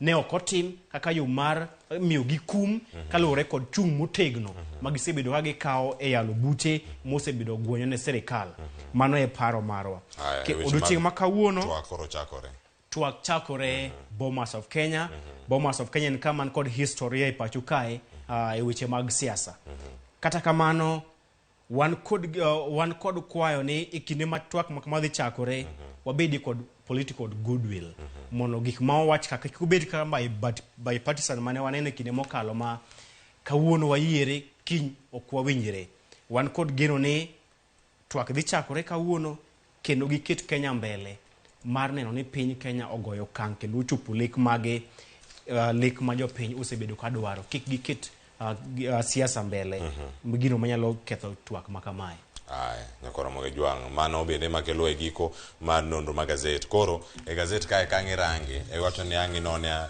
imbe yude thuolo mar nyiewo wacho ni siling 60 Kenya ka Tanzania siling 1,700 Uganda siling 2,700 koro ka intiere karkanyo ibede kod ng'eyo ni gin weche mage mantiere karkanyo nakelo ni nonro mar gazet okinyi makano kod Chris erokamano ahinya kuom chopo na okinyi makawuono kendo odiochieng' makawuono mano kang'i chopo Bomas kawuono saa 3 Sharon nga wang' ni ka twak chakore achaka kama yaw live view Greg dhi gochoni koro kogochni agochane kimako imiyowa mana twak achiel kachiel ka wantiere karakacha nakelo ni twak kora Ramogi Jwang nyinga Cleophas Oloch jakisumo kanya kwa Ramogi nyaka Tsango wabedo kod odiochieng' makare aduogo kod twak wada penjo kanyo ni sirkal kungo pesa eyo machalo nade mano ka wantiere kod kachiel Chris dongo neresa dek oneresa dek wang' aya kora Ramogi Jwang oriti Masai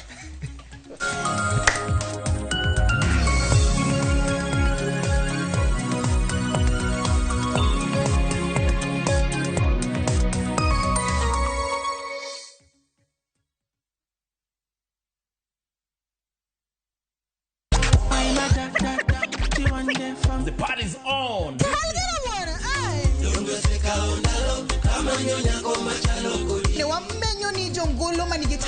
Watu wachukulie art as something yenye iko na value. Sherehe o'clock nye kwa Ramogi Jwang chopo Samakoro. Chapa muziki wote tucheze. Anoje oteka ingene no kathothi koro Ramogi Jwang omora hinya kod chenro.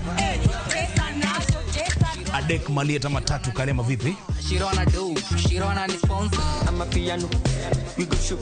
Sold out. Lungani linda mnyenyakati. Lungani kolokolo instrumental. Tum Dagmor, Ngesu Kangesu, Sangwenu Tieno. Feel like them want the best for me.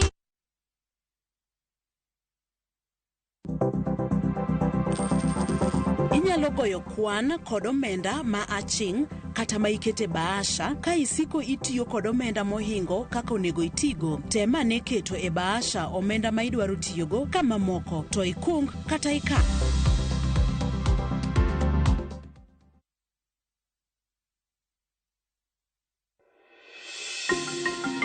Thoth kembe magero ji ute, jobago romo gi jonyiepo, kata jogo madwa nyiewo ute, chiwo puonj, kata lero maling'ling kaka ng'ato nyalo oro kwayo mar yudo ot. Chak kungo ne deposit mar atamalo 10 madwarore mondo ibed gi thuolo mar bedo gi ot ma oluongo nyingi. Ndikri ka idiyo *832# kata gol mbui mar www.bomayangu.go.ke.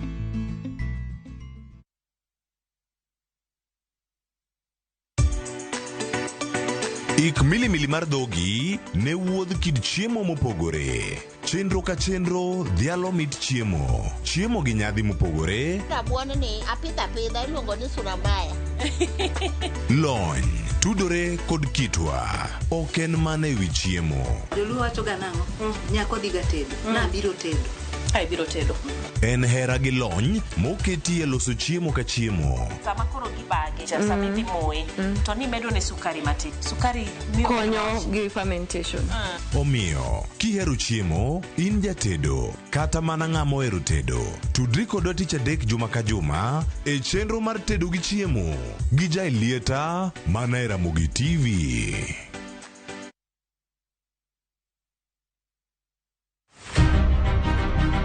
Jok mamine gin singo mar oganda. Nyakwara Mogia Jwang, piny sani olony. Wawuok e ndalo machon ma ng'ama miyo ne en mana ng'at mabedo e pacho. Melini, ane man first officer. Tija matiyo en riembo, an driver. In mbaka ni en mane? An aketo tiles. Kik ng'ato wuondi no kinyal nikech in ng'ama miyo. Ka Nyasaye omiyi ngima, to inyalo. Tudri kod Stella Brenda Ochieng, tich adek ka tich adek, chakre saa 8, mana e chenro mar Mine Nyalo.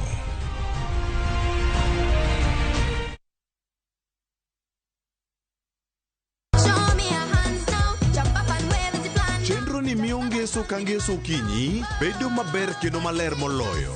Wan gi talanta. Loso gi lwedo. Wapuonji tedo miel manyasani, sigana kod moko mamit. Yeni mrefu hadi ndege kipita naomba change. Chenro mar nyithindo mawuoyo ewi nyithindo kendo makelo ni gi nyithindo. Kikelo ni kod Loxp, Sally the Queen gi Josephine George mana e rogo mar nyithindo e Ramogi TV.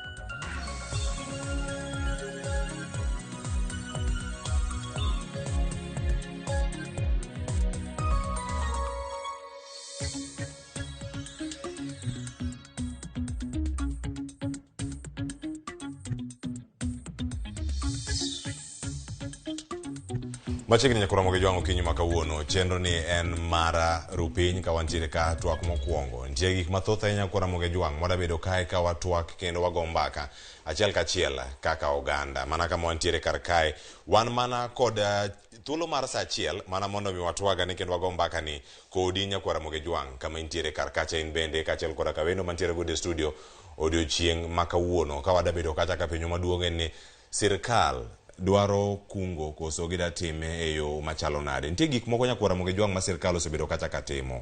Inya wach ni kane sirkal mar Kenya Kwanza nodonjo, ne gin kacha kod mise mar wacho ni oyo apise mang'eny ok odhi bedo kar ka. Sani koro gima ntiere jotelo kata ten Kenya Kwanza koro nigi paro mar neno ni oyo wuodhe mag jotend migepe ero bende koro ng'adi. Ka wuodhe mag jotend migepe ong'adi, ere kaka mano dhi medo kungo omenda. Nowach ni koro wuodhe onego bed ni itimogi mana e alwora mar piny Kenya. Gidhi giwuo kod oganda kama gintiere oko kacha. Kamachielo bende, sirkal mar Kenya Kwanza koro e twak magidhi bedo go kod Azimio la Umoja mano machakore odiochieng' ma kawuono.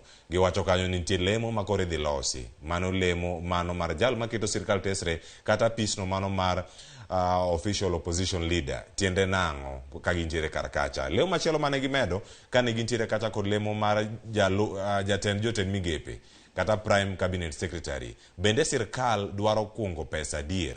To bende ka gidwa kunge, yore mage monego bed ni gitiyo godo mondo mingi kungo omenda. Paro ma Azimio la Umoja nochiwo. Azimio nowacho kanyo ni oyo sani koro kinde ochopo mar mondo mi oduoke piny apise mopogore opogore. Mano e sirkal. Kenya Kwanza bende nowacho ni aya koro ka wantiere osuru bende nyaka choki, yuto nyaka yudi. Ere kaka inyalo kungo omenda mondo mi oganda wach ni oyo gigi duto odin rode mago mag mibadhi, nikech kanye mwacho ni nitiere pek mar wach mibadhi ni kodin rode gi. Ere kaka oganda dhi yudo resruok, ere kaka omenda mag jopiny dhi bedo kumoro ma odin negi e yo moro makare maonge kaka ginyalo wuok oko. Arwaki chenro kinyi makawuono, aninga Cleophas Oluoch ja Kisumu Kanyakwar mokeo nyaka Sango, adata ye chenro kinyi makawuono. Tantiere kae kod jatelo mabende en jaod bura mogwel, mabende kamolose sani okinyi makawuono pod en jakom mar duond bura mar ODM. Okinyi makawuono antiere gi thuolo mar twak kae kod John Mbadi. Okinyi makawuono machiegni chenro mar piny kendo ma en chenro mar piny imosi oganda okinyi makawuono. Erokamano Cleophas, and adwa kawo thuolo ni mondo amos nyikwa Ramogi kamoro amora ma gintie ni oyawore uru ahinya Nyasaye oyawonwa piny. Aya, iwacho ni kata ka koro wachopo kama koro da bage twak machalo kamae, odhi bedo gimoro makare, mana ka wachako ni in gik mosebedo katimore waranga e chal mar piny Kenya, mana kama ntiere sani, gik mosebedo kanyo katimore odira machopo odiochieng' ma kawuono, gigo mosebedo kacha ka omori gi moko bende ma ok omori, kae to bang'e madonja kore thor wach montiere godo odiochieng' ma kawuono. Gik mathoth osebedo kanyo katimore, bang'e mul kanyo bende ang'iranga ne gima ne ogai mar obila mano Koome, Jafet Koome wacho odiochieng' manyoro onge jok mane obila onego e kinde mag ng'anyo. Gik mamoko ma bende ponono osemulo chunyi, kae to bang'e madonga ne twak okinyi ma kawuono kiloso kod oganda magi mako nyaka gigo matimore kaluwe gongewa.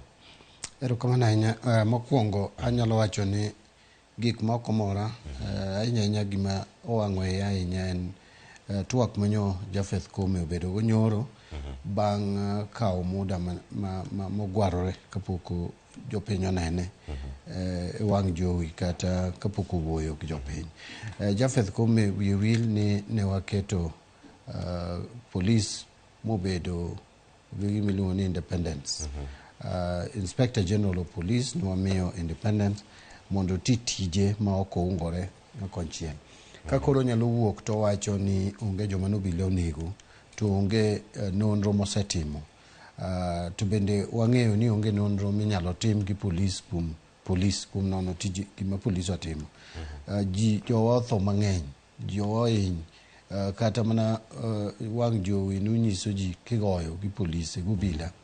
Kendo jomoko nitie squad nitie manyocha obila oloso mane tijgi en na tij kedo gi joma ne ng'anyo, kendo gitiyo gi teko mokadho tong'. Adwana awachni Cleophas kendo jowinjowa ni ing'e ni kata mana armed bandits, kata mana armed robbers, kata mana joma jonjore moting'o silaha ok oyiene polis nego gi anega, mak mana ka polis nyalo nyiso ni ngimane ne ogik kama koro aidha ne en ngimane or janjore no. Idwaro ni kata ka janjore polis romo gi janjore to nitie kuonde ma oyiene mondo ogo gi bunde. Onyalo go tiende mondo tam, kata onyalo go bade mondo immobilize. Mane training mitere polis. To ka koro polis nyalo tiyo gi bunde e nego jowa mang'anyo, ma jomoko ting'o mnobok, jomoko ting'o kidi e silaha maduong' minyalo wacho ni giting'o. To kidi ok inyal, to nitie gik momiyo obila mar geng'o kata kidi. Mar ariyo, obila nyocha koro dhi e udi ka golo ji e utegi kendo nego. Kaeto ka Inspector General Police to biro e wang' jowi kendo wuoyo gi the whole world to wacho ni josiasa dhi mane mochari kago joma otho mochari picha, joma moko motho gi tuoche mamoko, jomoko moyudo accident. En accident mane manyo nego ji e Kenya kama ma ji nyogo picha e mochari kanyiso Japheth Kome. To ere ranyisi, ogola ne ranyisi kata achiel mar picha moneno ni nikech pichni gi gin mag ji. Ka nitiere picha ma josiasa odhi ogoyo moketo moneno ni mano ne picha mar ng'ama ne ok polis onego, oket picha no en be. Ogola picha no ni ma picha mar Mbadi manyocha otho e accident, to koro josiasa ogoyo. Omiyo wach Kome wuoyo marach ma ka ok onyal kwayo Kenya ng'uono, to tich motiyo no hewe. Oningo gwe tao we tijino. Kan kinde ma koro bende seu donjo ne kuonde mopogore opogore ka koro isea gi koni aya. E kinde ma kweth Azimio bende koro oikore mano mar chwalo bura kotenore kod nek ma koch ma bende none kuonde mopogore opogore mago jok mane nigi hinyruok mago mag risasi e kinde mag ng'anyo. En gimoro ma pontiere gi mise motegno ma pod inyalo dhi nyime mondo mi olu mondo ne ni ratiro bende oyudi.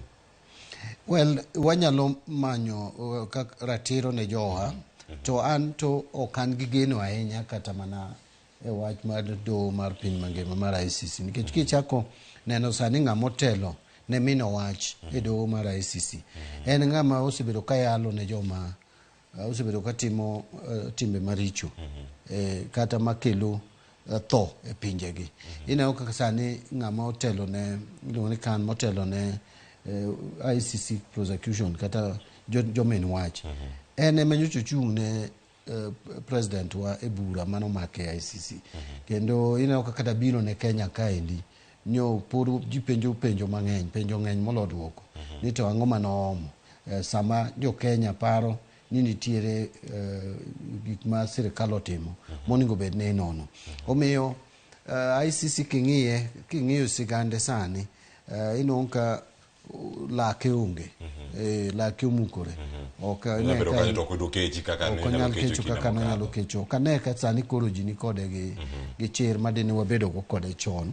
And bende kineno pinje machalo the United States of America ka onge e ICC, then ing'eyo ni ok en kama inyalo kete geno ni ahinya.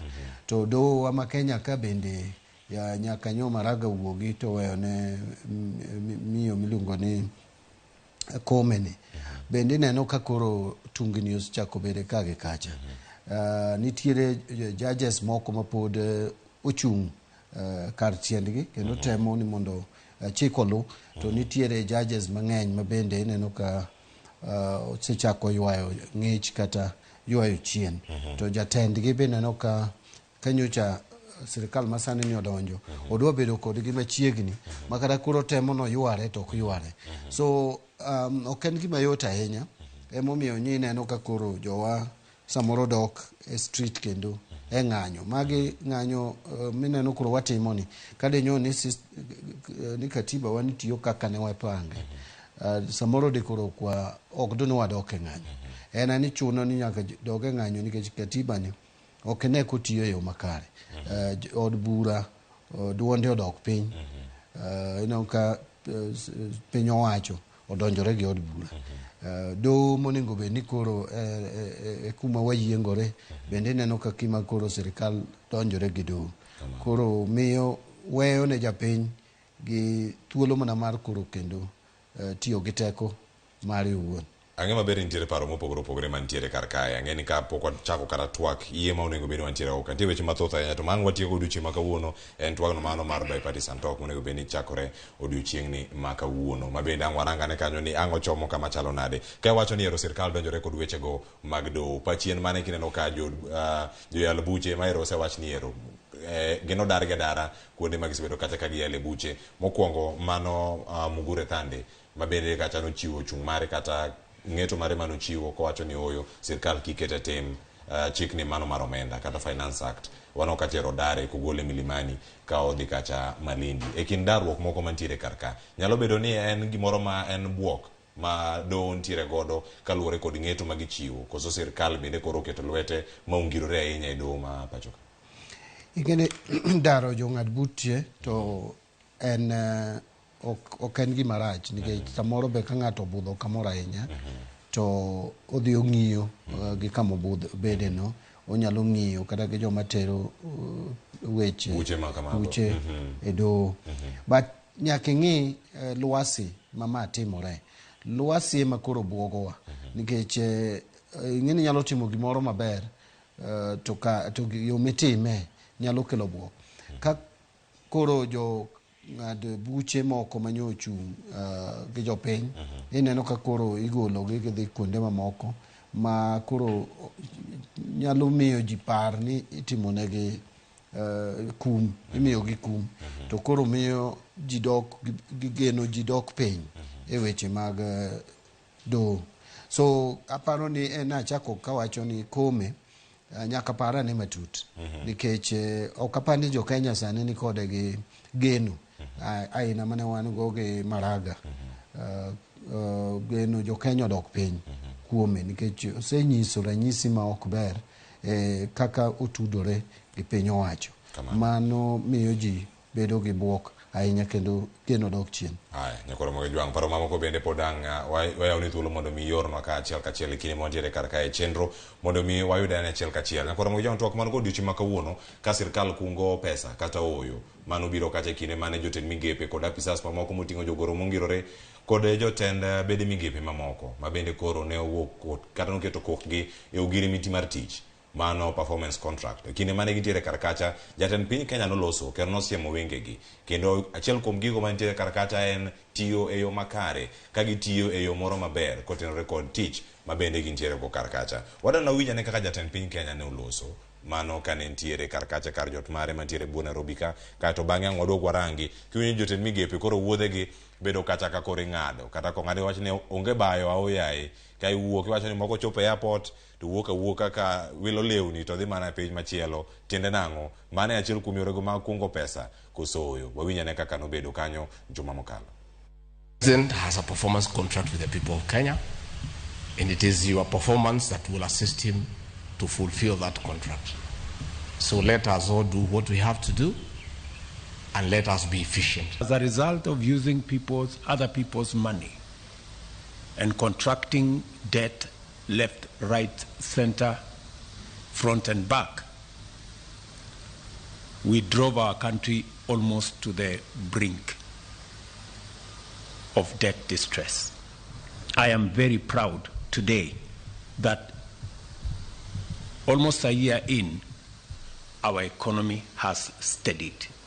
I shall deal with cases of negligence, misappropriation, embezzlement, theft, or rather misconduct or corruption in relation to public resources summarily and decisively. You are hereby duly notified. Ero, jotend migepe koro kon. John Badi sedo thuolo mar bedo e migao kaka jalup jatend migao kendo orak makama inyalo ler manya Ramogi Jwang ma ok en tielo mokwongo ma ikete kogno en mani ma wang' ni rokete lela ma oganda onene kacha mathoth ahinya kendo otime kar jot mar jatend piny Kenya e kinde mani ntiere gi sani orak makamagi kod siem mochiw sani ne jotend migepe kendo koro sekon gi kacha ineno kanyo ni ero gope odok piny, tiyo marach kod apisi onge, weche mag mibadhi odok piny kod gigi duto. Magi gin yore moko minyalo ne ni tiyo godo mondo mi oganda oyude chenro makare mag piny owacho. Kachel koda kamano bende ma winjo kanyo ka jatend piny Kenya wacho ni gope monego bed ni dok piny. Kachel koda ka tiyo kod omenda rietha mano moting'o nyaka wuodhe mag jotend migepe. E kinde ma nitiere kacha kaka jalup jatend migao kaitemo range gi sani nyalo bedo ni jotend migepe wuotho ahinya koso ma en mana achiel kuom gigo matimore sirkal ni. Ingene erokamano Clovers, ingene gima duong' kama nyaka winji en wach mar keto kogno orakni kata performance contracting nokele gi mane Prime Minister diereno Raila Odinga emno chako wach man jotich sirkal mana kako timore kembe ji giwegi mane sirkal mar Barwaba sirkal mar Barwaba nyaka bende ket kokgi nyaka ibed gi contract kata orak gi jok midwa miyo timo negi tich. Koro en gima ber kabisa kendo osebedo kodhi mbele en ani bang' kane sirkal mar Barwa Bar owuok e loch kata tich nochalo gima koro pek manomiye nodok piny. Koro kang'eyo koda jatend piny owacho masani dwa miye pek mane en go diere cha. But kore kotime wabiro neno. To kadebe ni Ruto wuoth kako wuoyo ne ber. Dobedo maber ahinya. Ma kisungu luongo ni if we could walk the talk. To problem wagi jatend piny owacho masani ni en ni gima owacho ng'eny ne pogore gi gima otimo. Ibiro winjo kowacho ni jowage ok onego wuodhi oketh pesa e wuodhe mathoth. Jotend piny owacho gi officers mang'eny adieri ketho pesa to nie sirkal. Luongo ni wastage of resources. Nie sirkal nikech inyalo nwang'o ka jatend piny owacho dhi piny moro kata odhi e piny mar Amerika to wuodhe no en gi ji kata par modhigo. And adwa nyisi Cleophas ni padiem madhi Amerika chiegni kuom ofisa en 100,000. Mano ma jogo motelo jatend piny Kenya koso kata jotend migepe. Kata jotend migepe. Ibiro nongo jatend migawo kata mana mochung' ne weche pi. Kata jatend migawo mochung' ne weche ndara. Kodwa dhi kata mana Amerika odhi e piny moro to ting'ore gi ji gi kweth. Dhano kia moro en personal assistant, ting' dai, ng'ato kesa nyaka security. Iwanda ni security dhi timo ang'o kocha nikech mokwongo. Moko ting'o jotedo. Yes, koyieni kata mana ting'o bunde mondo iwuog go Kenya ka. So iwanda to security ne to dhi timo ni ang'o. Ok okucho nikech ng'ama ong'eye kata kucho mane nyalo bedo atari bende onge. Koro inongo ka gitiyo gi pesa mang'eny. To mano en achiel kuom yo mar duoko kelo kungo pesa sirkal mondo tim tije mowinjore gitim kaka loso nderni, kaka kelo ne ji pige, kaka kelo yore thieth gi weche security gi gik machalo kamago. To ma en mana yo moro matin manyalo konyo sirkal e kungo pesa. Yo maduong' mogik ma sirkal nyalo kungo go pesa to en tieko weche mag mibadhi. Nikech Kenya ka chon wachako ni 10 ewi 100 mar pesa mar pesa miketo ni mondo ota tije mag sirkal kata yore mag sirkal ne ikwalo. Sani nyocha osudo 30 ewi 100 katin. Anyalo nyisi ni 30 ewi 100 mag pesa ma iketo mondo tim tije mag sirkal obed weche mag kelo pi ang'o 30 ewi 100 dhi ofuke ji giwegi. To kuonde moko ahinya kaka counties tibiro no chiegni 50 ewi 100 iketho. Mane wi omenda monego beni tiyo weche mag mana pesa mane. Koro ko inongo ketne project kata nonego kaw $1 million to $1.5 million kende madhi e tich monego be notiyo. $1 million dhi ofuko joma omi tich teko mar pango kaka gino itimo. To magi mana kamilere karka nikech mana en omenda moro makore lacha tamalo 30 kobedi kata tamalo kata 50 mano nus mar omenda ma onego beni tiyo go weche mag dongruok. Ka ineno ka weche giduto timore to sirkal bende ong'eyo ni gik makamagi timore nikech gigi oginya wacho ni ero gikia no winjo kacha sirkal mar Uhuru Kenyatta kane wacho ni million kata kan $2 billion malal pile ka pile tiende nang'o dibed ni ging'eyo to yore mag dino rodegi ema lalnegi to duone mochung' ne kedo kod mibadhi mano yesisi kuom ranyisi bende gitimo tijegi makare mondo gikony sirkal ma bende gin achiel kuom bede sirkal. Gigi jotelo ng'eyo. Anyalo nyisi Cleophas ni onge jatelo makia e Kenya ka kaka kwalo pesa Kenya ka. Wang'eyo gigi from the lowest level. Wang'eyo kaka pesa kwalo. Obed CDF wang'eyo kaka pesa nyalo kwalo. Obed Pes County wang'eyo kaka nyalo kwalo. Obed national government. Gima timore en ni waonge gi chuny mar kedo gi mibadhi. Mini goodwill. And gini nyaka wuog kuom jatend piny owacho en owuon. To ka koro inong ka jatend piny owacho kano donjo office to assignment mokwongo en joma ne nigi cases edote cases gino rumo. Kendo nowacho ni mago joma no omaki nikech weche mag siasa. Sani bende ibiro neno ka joge nego ji dhi adhiya mbele gi timo gige gi kaka nyocha gitimo.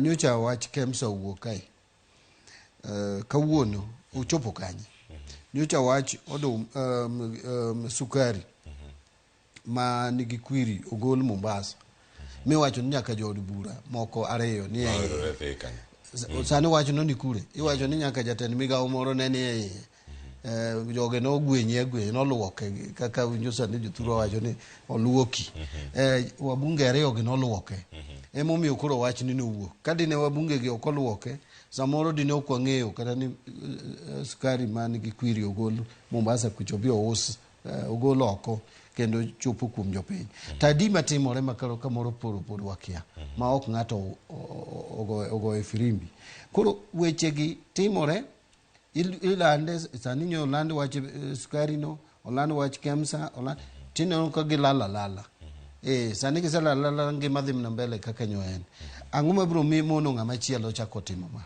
so onge goodwill onge chuny ma joge to ken kata mana sirikal masani kende kata mana sirikal mosekadho kata mana sirikal Uhuru Kenyatta wach KEMSA manotimore sirikal Uhuru Kenyatta nochopo kanye wach mar weche mag jo thieth health scandal manene owuok health nochopo kure so nyaka chieng' moro wayud leadership kata telo okang' mamalo engas mamalo mar jatend piny owacho ma chunye te oketo ni koro adwa kedo gi mibadhi ni to kendo sama te kedo gi mibadhi ok abideo ng'ato kati bedo wadwa kati bedo siepna kati bedo ng'ama nade abro temo matek ni atieko wach mibadhi kae to ji bedo gi luoro to ji chako ng'eyo ni pes jopiny nitie kako onego tine jopiny komiyi tich cham msachi kata kidwa go ohala go ohandi e yo moriere ma ok idhi ichak iketo lweti kama pesa jopiny nitie kiwacho ni magi yore moko manyalo bedo kata ni nyayo weche gi mag mibadhi okinyi ma kawuono ka ng'ato da piny kuom ranyisi wacho kanyo ni ero jotend migepe wuotho gi kweth moro malach ka giwuok ka gidhi e pinje maoko mondo mi ero gidhi timo gigi kata assignments meki ma gintie sani koro kong'ad trips ma nyalo bedo ni gibedo go kar kacha nyalo bedo ni jogi gin ga oko mar piny Kenya e yo moro malach ahinya ma gitiyo kod omenda mathoth to rangane kata kinde manitie kata kaka jalup jatend migawo un trips magu ne chalo nade ponono nikech kindego iwacho kanyo ni wuok udhi e pinje mamoko wuok udhi e trips moko maoko e kinde ma magi timore kuom ranyisi en omenda maromo nade mondo mi japiny bende owinjane ni trip achiel kende ma jatend migawo gilange kata ka gin ji abich onya bedo kod omenda maromo nade oluwore gi piny midhiye but ka nyalo wacho average ka ng'ato jatend migawo nyalo wuok Kenya ka madhi e pinje maoko kata wach ni piny mara mbogo mag Uingereza kata France kata US to ibiro nwang'o ni ka otieko ndalo 7 to pesa miluongo ni per diem kende ma onego bed ni dhi dak go kuro tichamo ok bi kawo katin to 1,800 ndalo 7 to ibiro nwang'o ni bang' mano nitiere bende ndege ting'eni ge travel business class mondo mi ng'ato dhi America nyaka oti gi $1,000,000 gi bathe business class koro ibiro nwang'o ni ng'ato achiel ni at least otiyo gi $2,000,000 mano kapok iwuoyo kuom jogene mowuothogo ma bende biro travel economy to bende nyalo kawo per diem bende $1,000,000 kuom ng'ato ka ng'ato biro dhi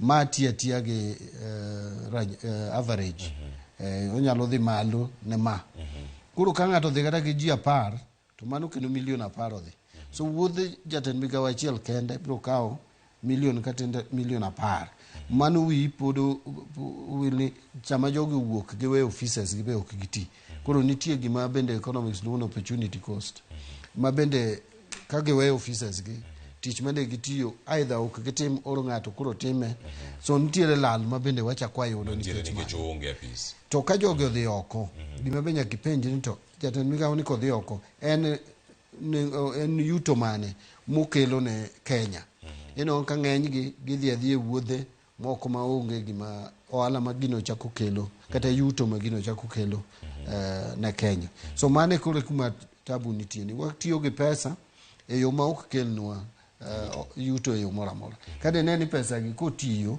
to nitiere kata mana investment moko ma investors moko modwa kelo mabiro ka to keto kembni keto ji yudo tije to jogi chako kelo taxes bende ka osuru isolo to chako konyowa gero uchumi marwa to ne wuodhego krach but ka wuodhege timore to onge ohala upenda ka ng'iyo diere mane wanie sirikal mondo mini iwuogi kidhi e wuodhegi ne nyaka bed ni nyaka ni kuongi inyis sirikal bed convinced magi bed gadieri ni wuoth materino achiel ne ok inyal timo gino kokadhe kompyuta ng'eni piny kendo sani koro tindo tudore gik mang'eny matero ji oko kiadhi lan gini adhi somo gini inyalo kawo kompyuta tidiyo tineno gigo tineno isomo gima nidwa somo koro nyaka i-convince sirikal ni kidhi oko to idhi kelo ohala moro naneno ka gino nochake kata diere mane kae to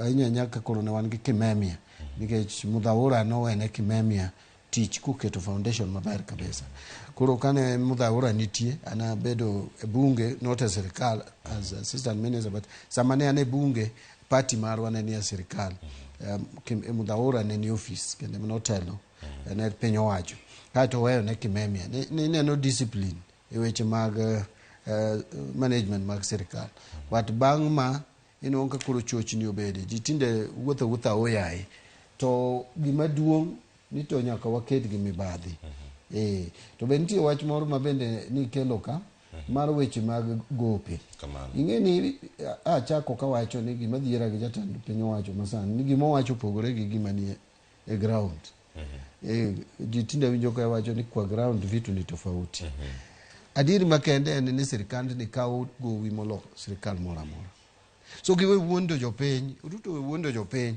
ni sani ni gope ni kawo mang'eny diere cha to sani ni koro gope okawo sani ma gope ikawo kendo sani koro wakawo gope ma bechgi tek moloyo nikech waduogo koro wakawo gope e Kenya ka miluongo ni domestic debts to domestic debt iyudo ka sani gikawo gi percentage mikawe gen 15% 14% katin to 13% sirikal ok onego ol gowi at 15% nikech ng'eni gowi ka ng'ama nigi lony weche mag pesa gima keto percentage michaji kata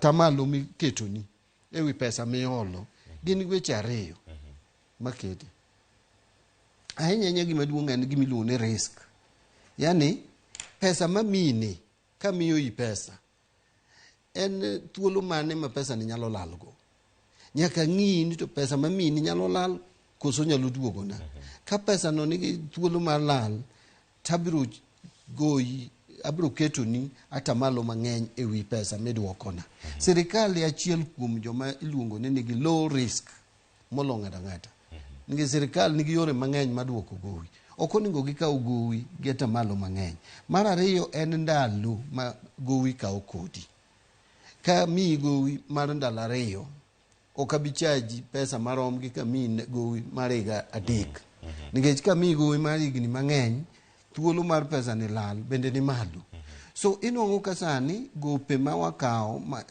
domestic debt gi gin gope ma ndalo gi tin to risk bende ni piny to atamalo michajo sirikal en 15 kadhi nyaka 13 so ere kaka wabiro chulo gowi gi nikech gope gi be wakawo gi to kuma gidhiye malong'o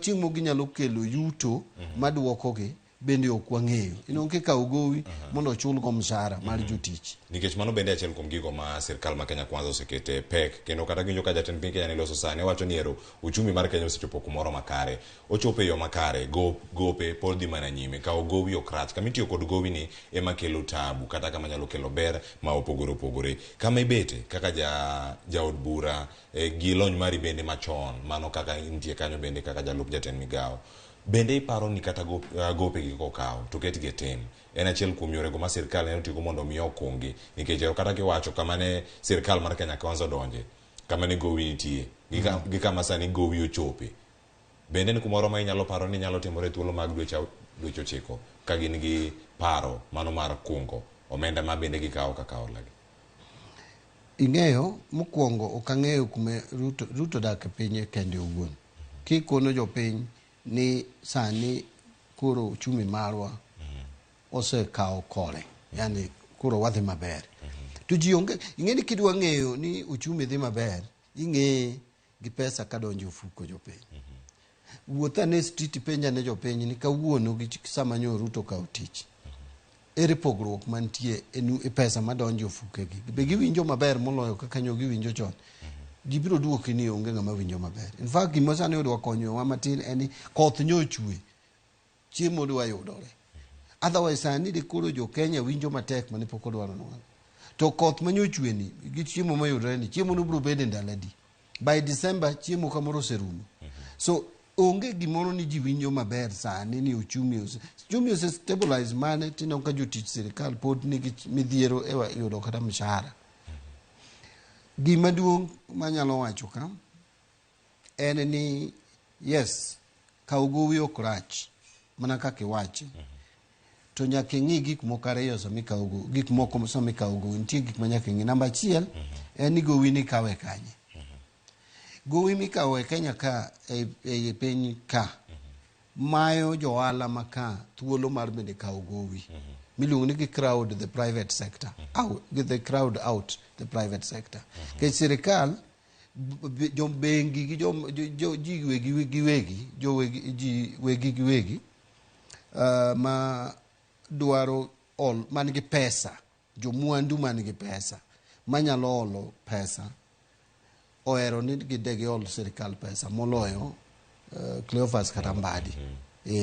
Nikech sirikal nigi thuolo mang'eny mar duoko pesa. So sami kawo pesa e Kenya ka mokwongo igolo jo ohala monego bed ni kawo olo pesa ni mondo chak go endnigi kata med go endnigi mondo tije oyudre. So ikelo problem economy nikech sama tije ok oyudore ji mang'eny ok ti, pesa manyalo gero uchumi onge ming'ado usuru kuomgi. To gimbe gibiro mi problem ki jokuoge medore. Mar ariyo manyaka ing'i en ni to sami olo gowi ni idhi chaji percent marom nade kata ata malo midhi chaji koro kiduoko kako ohala ma pesa no nyuolo enadi. Mano nyaka ing'i. Mar adek nyaka ipenji to pesa ni atere kanye, adhi timo kode ang'o. To gima adhi timo kode ni be nyalo duoko pesa ma olo ni machak duok gi wiyecha. So ino kaka sirikal Uhuru Kenyatta gi Ruto mane gidonjo 2013 ne giolo pesa moro miluongo ni Eurobond kata syndicated loan. Machiel kuomgi wadhi duoko this financial year. Wadhi duoko 277 billion. Pesa ni gima notimo maduong' en nomiye Anne Waiguru mondo oywego Kibera olos kiang'o olos. Now loso Kibera ok rach, but kiloso cho Kibera choni be biro kelo nueng'o maduoko gowene. Mano gima nyaka ipenjri. Ang'o ma mono wakawo kare pesa mwachoko osuru Kenya ka mondo waket moro dhi omi Kibera obed maber kata obed maler, omi Mathare obed maler nikech jowago bende dwaro kuon maler. But pesa mwaolo to ningo either water e ang'o. Achiel wanyalo tere ndara moro mabiro miyo ji golo chambgi e puothe to dhi uso. To sama giuso cha wayudo osuru king'ado to dok ne sirikal yuto.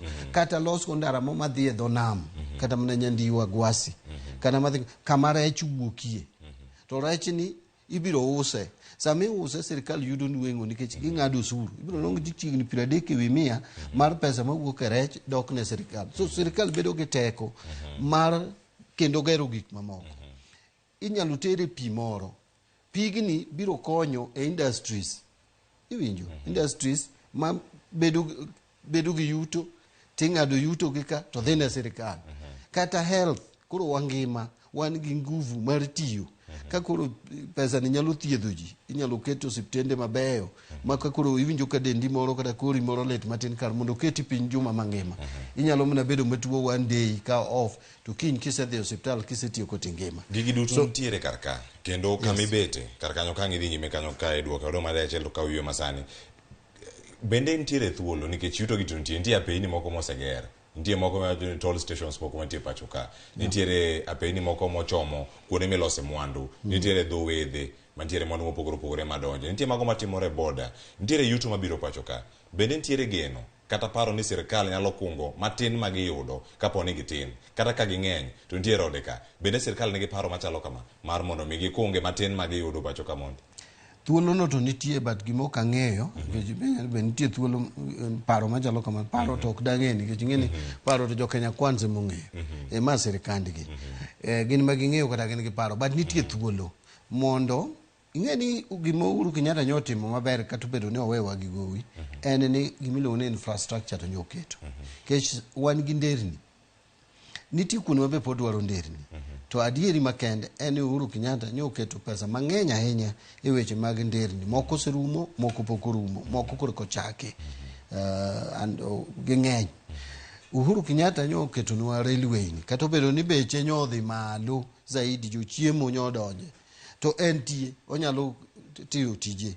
Uhuru Kenyatta nyochako weche ports alap set project nitie wan gi Lake Victoria manyoningo chaki koro transportation and all that geothermal Uhuru keto nitiere yeuni moko mabenyo olosi so weche mag thieth benyo otemo loso gima koro noningo Ruto tim en yo wekedo gi dongruok manyo Uhuru timo gi owachi ni yes dongruok nyo nitie to nyo wadwa olo pesa ahinya an adwa kedo gi dwoko pesa ni oae weche moko mag koro moro ji e yore mag siasa to reduce weche mag keto pesa e weche mag infrastructure mang'eny to focus en dwoko gowi kwase dwoko gowi ere kaka de wayuae jokel mwandu mondo bi Kenya ka andi nyalo na yuayo jokel mwandu ka gimiluongo ni tax regime mari ber yani yo ming'ado go osuru ber kendo ng'ato nyalo lieko aya koro adani wamake gi kanyo ni maro ang'o duoko ka mondo morang're weche gi mag osuru mane gima nowacho kata ka nitie ka jot mare niere kaka onego bed ni ichoke iwacho ni ero ji osemiye nying mopogore opogore owacho kinde mokalo ero chak luonge ni Zakayo tiende nang'o ka koro nitiere kar kanyo ni en ng'ama ohero mana weche go mag osuru to en ang'o ma osuru japiny penjore ni king'adowa mang'eny kama dongruok mane ma wadhi yudo maro kotenore kod gigo duto ma gintiere kacha to kinde mane minyalo bedo kiwacho ni ong'adwa osuru mang'eny kata ong'adwa osuru matin kata yo moro makare to koro monge jwang' ntiere kae kod jaod bura mogwel ma bende kinde mokalo nosebedo tiyo kanya sirkal kaka jalup jatend migao kiny ma kawuono wan gi John Mbadi wamedo mana twak wakaw yo masani ka waduogo wadhi nyime ko twak ikete mana Ramogi TV.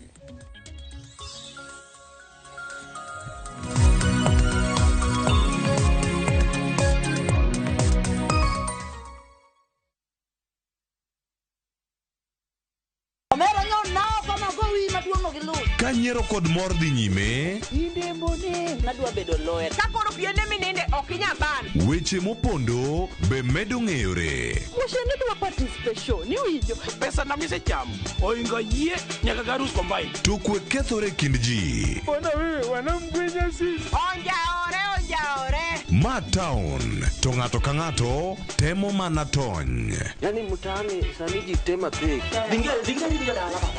Nyarkochia tich abich ka tich abich saa 1 gi dakika 45 otieno.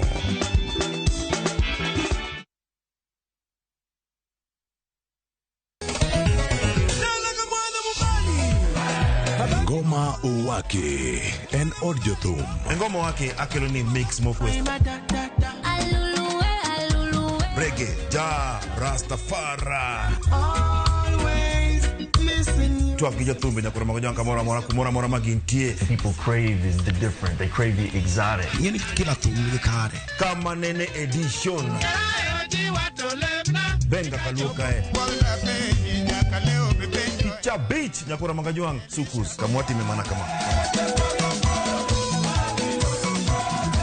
kite mana Ngoma Owake nyinga en Papa Weekend wuok tich ariyo tich adek tich ang'wen tich abich saa 10 gi dakika 15 nyaka saa 12 warom.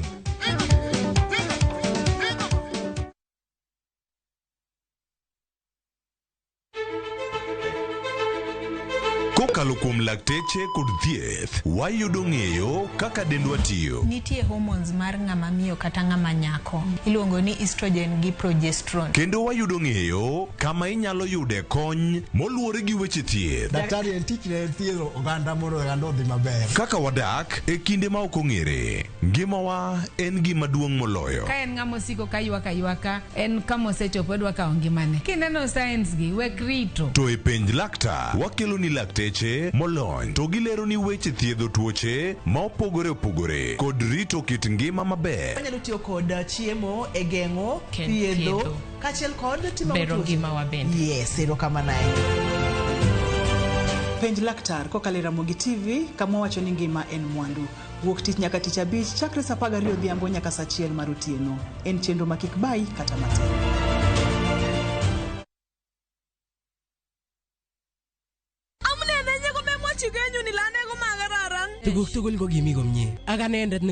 Is Kalenjin your language of the heart? Then we have a sweet surprise for you. Wow, Sobetab Thai, a story of two hearts bound by undeniable love. A story full of secrets and lies that unfold into unbearable pain. Mama chirinye, mama charusin, ako mama chaga ingwangine. How far will you stretch for the one you secretly love? Watch this heart-throbbing story, Sobetab Thai, only on Viusasa.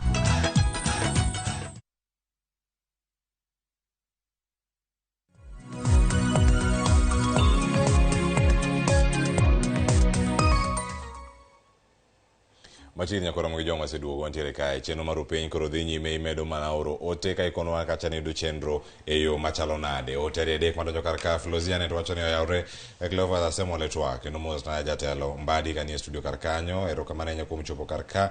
Wycliffe Odhiambo wacho ni an gima ng'eyo sani en ni sirkal tiyo kod agoko mang'eny. Sirkal should work on value mano mara Kenya shillings against US dollar. Mano e gima wacho kar kanyo. Rabala Wuoda Diedo Philip wacho ni an kodu nyaka giko. Mosna mheshimiwa Wanyang ka intie kar ka wacho ni Vaniki Richard wacho ni inote marino kaka sobu kinyi makawuono kata kamano ang' aduogo kanyo kama chielo mondo mi ang' wayudane ote moko mantie kata ote mari ochopo wacho ni ene chenro kendo wacho ni orna uru mana bundles mondo aluwe YouTube.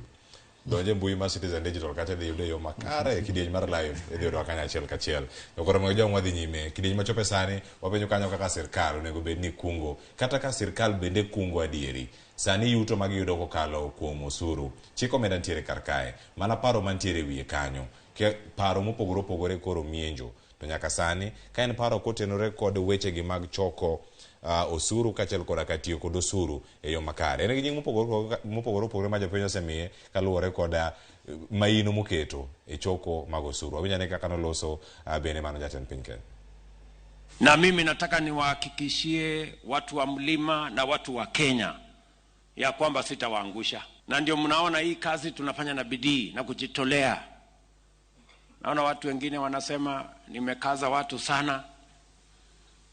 Lakini ni kwa sababu ile mumetufanyia, mahali mumetutoa, hatutaki ifike siku ya kwamba nyinyi mtasema ile juhudi yenu imeenda bure. Ero, okanyo ni gik moko duto moketi ok ochope yo makare. Chenro mag choko osuru sani chik mar omenda ntie onego bedi kanyo osechako tich wasewinjo kanyo milome mosegol kere onego bedi chako ng'ado jok moko ma opogore opogore. Osuru dhi bedi kata ka ichoki osuru gi ka ochokgi japiny onego bedi winjo ber mar choko mag osuru makama nikech koro ka ng'ama yudo siling 1,800 gi wicha kalure gi chik omenda onego bedi ng'ade kacha atamalo 30 kod abich. Ng'ama yudo moewo 1,500 kacha atamalo 30 kod 2.5 ni ka ichak ng'ade wiye kanyo. Tiende nang'o ka ng'ani ntiere wiye ka osuru ichoko dongruok madonjo ng'ato bende penjore ni aya magidhi bedo kata kade kanye ere kaka sirkal bende nyalo dhi nyime mondo mi omed mana kungo kaluwore kod gigo magiyudo mondo mi gichwalne dongruok e jopiny. Ing'eyo ni ka Ruto nyo bedo gi economic advisors maber, advise on financial matters kiweche mag taxation. To dinyo ng'eyo ni ng'ado ji usuru mang'eny ok kel pesa mathoth. Ng'ado ji usuru mang'eny nyalo bende duoko usuru piny. Ng'eni mano kachak wuoye bro chalo class, but adwa kete yo mayot. Ing'eni sama iketo koro idwa ng'ado usuru kuom joma wakaw kuom ranyisi wach mar housing levy. Ikaw achiel gi nus ewi 100 kuom ng'amondiki gi ng'amondike. Ng'eni sani to kendo en on gimiluongo ni gross msachi te obed allowances ang'o igo kwan no kanyo. So mokwongo biro miyo jondik ji tich ok bi medo ji mshahara. Nikech samo medi mshahara to medo usuru chabe. To samo komed ji jotich mshahara koro ok gibi jiwore ne tich. Ok bi mano they are not motivated. Mar ariyo kendo kuom ma en makosa maduong' ma Ruto timo en kawo mshahara to o treat mshahara kaka nweng'o kata wealth. Salary is not wealth. Wealth wuok e gimiluongo ni capital investment. Wan gi capitalist or capital gi labor. Capital en mwandu, en weg mwandu magiluongo ni jo capital. To labor en achiwo tekona kaka tich munda tigo. So kimia pesa nikech labor mano ok wealth. Kati miya mna milion 10 kaka mshahara ok en wealth. Wealth en pesa mawuok ne joma nigi mwandu moketo mwandu gi. Ki invest mwandu ing'iew bond kawuono kata igero duka moro kelo pesa mano wealth. To onge kama inyalo ng'ado usuru e mshahara ng'ato 35 ewi 100 to usuru mar wealth to en 30 ewi 100. Miluongo ni corporate tax. Onge piny moro amora kata ngiwuoth midhi kure itim research. Onge piny moro amora magi miluongo ni individual tax. Ingo corporate tax.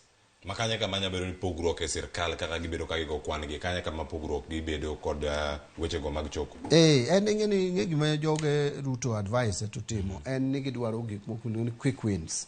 Yani gineno pesa gidwa ni ng'ad pesa mondo gi los go weche gi.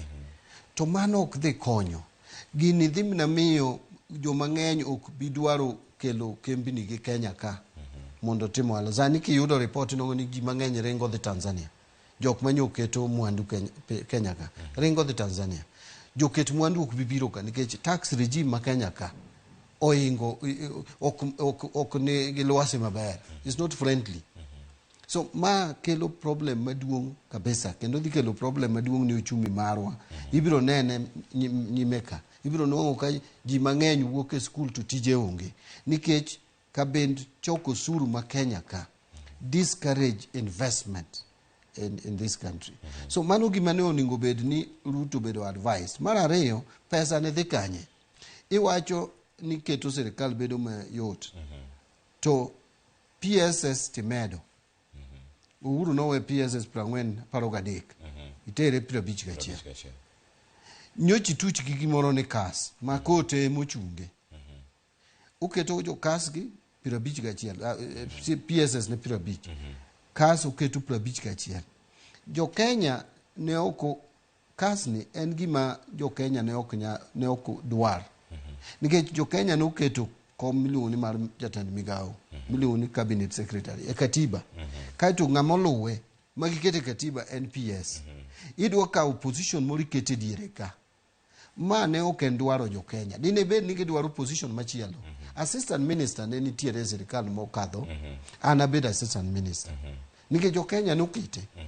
To kanyo jo Kenya ogole, owacho ni minister ema gidwaro, to gijagoro mungirore.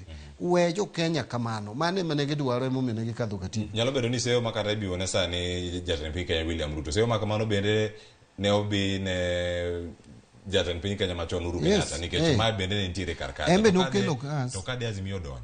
bende gidhi nyime kod thuolo mar kasni nikech kasni kata jalup jatend migao en lemo machalo ero kanyo nen mar miyo jogo mano ok oyudo kombegi kuonde mopogore opogore mana kaka waneno kanye listi manoro en mar go siasa king'iyo ng'eny gi gin jok mane ok odhi maber gi siasa magi joma nodong' ema ng'eny gi ne oket ka to kas Uhuru ne nigi 23 Ruto ne kete 51 so Uhuru notimo makosa to Ruto koro timo makosa di mang'eny now ipenja Azimio kaka ng'eyo jatend Azimio ok aparo ni do keto kas nikech kas jatend Azimio nong'e maler ni kas ne ok oluwore gi chik so kane ka kas do bedi nitiere kombe moko minyalo miyo josiasa mogore piny nitie embassies gidhi embassies gibed ambassadors gibed migi tije mag boards moko ginyalo bedo chairs nikech adieri gima bende nyaka wayiere ni the fact ni ng'ato nyoni e siasa ok oulo ni koro ng'ano onge gi rieko moro amora monyalo medo an achiel kuom jomoko believe ni ok onego wa criminalize politics be so gimbe nyalo migi tije moko gitim kata mna PSS kaka Ruto nitie jo PSS moko ma bende kiyudo ng'ama nigi lony mowinjore inyalo keto PS kata nyobed ni ene siasa the fact sani Cleophas ni nyabedo mjumbe sani korane tam na mara 4 ok ogolo gik mana some wiya gintie so anyalo yes so kikao ya iketa kama owinjore koda pod anyalo tiyo kata obed PS kata obed CS kata obed ang'o pod anyalo tiyo to kik bed ni kawa iketa simply nikech idwa rewada tiketa kama okaromo nikech idwa miya rewada ikao koro in kaka na chiwo mfano ineno ka sani nyogi golo clip na kikindu kanyo kero ywagore jatend piny owacho ywagore ni jogegi moko kia kata tich momi ong'eyo mologi to ng'ato ni in charge of ministry mar water to ong'eyo molo ng'ano ministry of water manyiso no yiero jok manok nyal and na wacho gini chieng' mane watimo puotho ne jotend piny owacho jotend migepe na wacho maler ni ka ng'iyo jotend migepe ok gin gi lony mowinjore magi maneno ni jatend piny owacho dwaro riembo sirikal ko state house emomiyo yiero advisors mang'eny kamoro advisor ing'eni jatend piny owacho kata cabinet secretary emoningo bed principal advisor mar the president emigawo mochung' emomiyo wan gi cabinet is the highest decision making organ of the country so jotend piny owacho advisor so samichaki kawo advisors ni in fact afadhali jatend piny owacho jatend migawo obed gi advisor ma advisor mondo dhi advise president koro sami kane umiya kata migawo mar pesa mar omenda tichaki keto advisor to in jatend piny owacho iketo advisor tambe an ka koro ere ng'ama idhi tiyo gi wachne advisor nicha koso an mano conflict of interest to nodhi ukaw ket kuro kaka ng'ato kaka Aisha Jumwa mana wacho ing'eni tabu maduong' ma wan go en ni civil service marwa ok ni dwaro reforms ok oti maber ng'eny gi samoro ng'ato ng'awo koti kanyo dhi kamoro jotend piny owacho nitie yulo e tich to bende gin jok moko ma nitie corruption bende ng'eni jowagi ema onge corruption manya timore ma procurement department kia kata finance department to gi audit department magi jo mong'eyo kuom mara moro onge kaka chief executive officer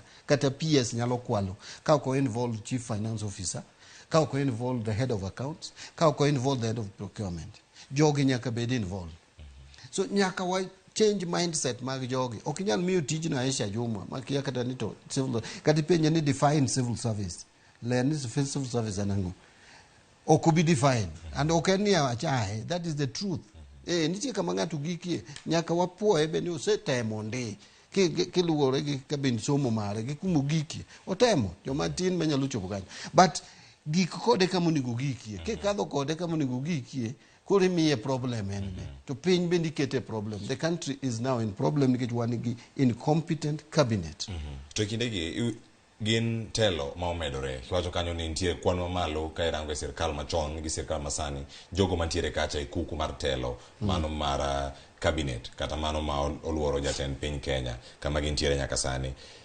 Bende onyalo bedo achiel kuom gigo manyalo bedo ni kelo pek apisas mang'eny nyaka jochwal paro kata advisors mantiere karka makoro nyaka chulo osuru nyaka chulo osara to osara ni bende ma sirkal osewacho ni oyo ok obi kawo gowi oko mondo mi wachulo osara gowi koka oko wakawo gowi ne dongruoge to bende nitie thuolo moro amora nikech ma en gimoro ma bende osebedo kata kudhiro kaka kweth mantiere Azimio paro manochwalo ne sirkal ng'aduru kata duokuru piny kwan mag jotelo maditogi mantiere tend migepe kachiel koda ka mano mar jolup jotend migepe mano mar kasno manlan kar kacha nyalo bedo ni thuolo ma gintiere godo pod gionge paro iwacho ni ero paro to gin jok manyalo bedo go kar kacha kaka sirkal to thuolo ma gintiere go kaka jotelo matayo piny bedo kod lemo ka lemo ma imedo iwacho ni kabinet ni osiko komedore pile ka pile nitie jochwal paro ma iketo ma bende nie komiti mopogore opogore pachgi ni kure ka gineno ka gik ma kamagi medore mopogore gi mane sirkal mokalo mane giseyo machon maruru ne tim.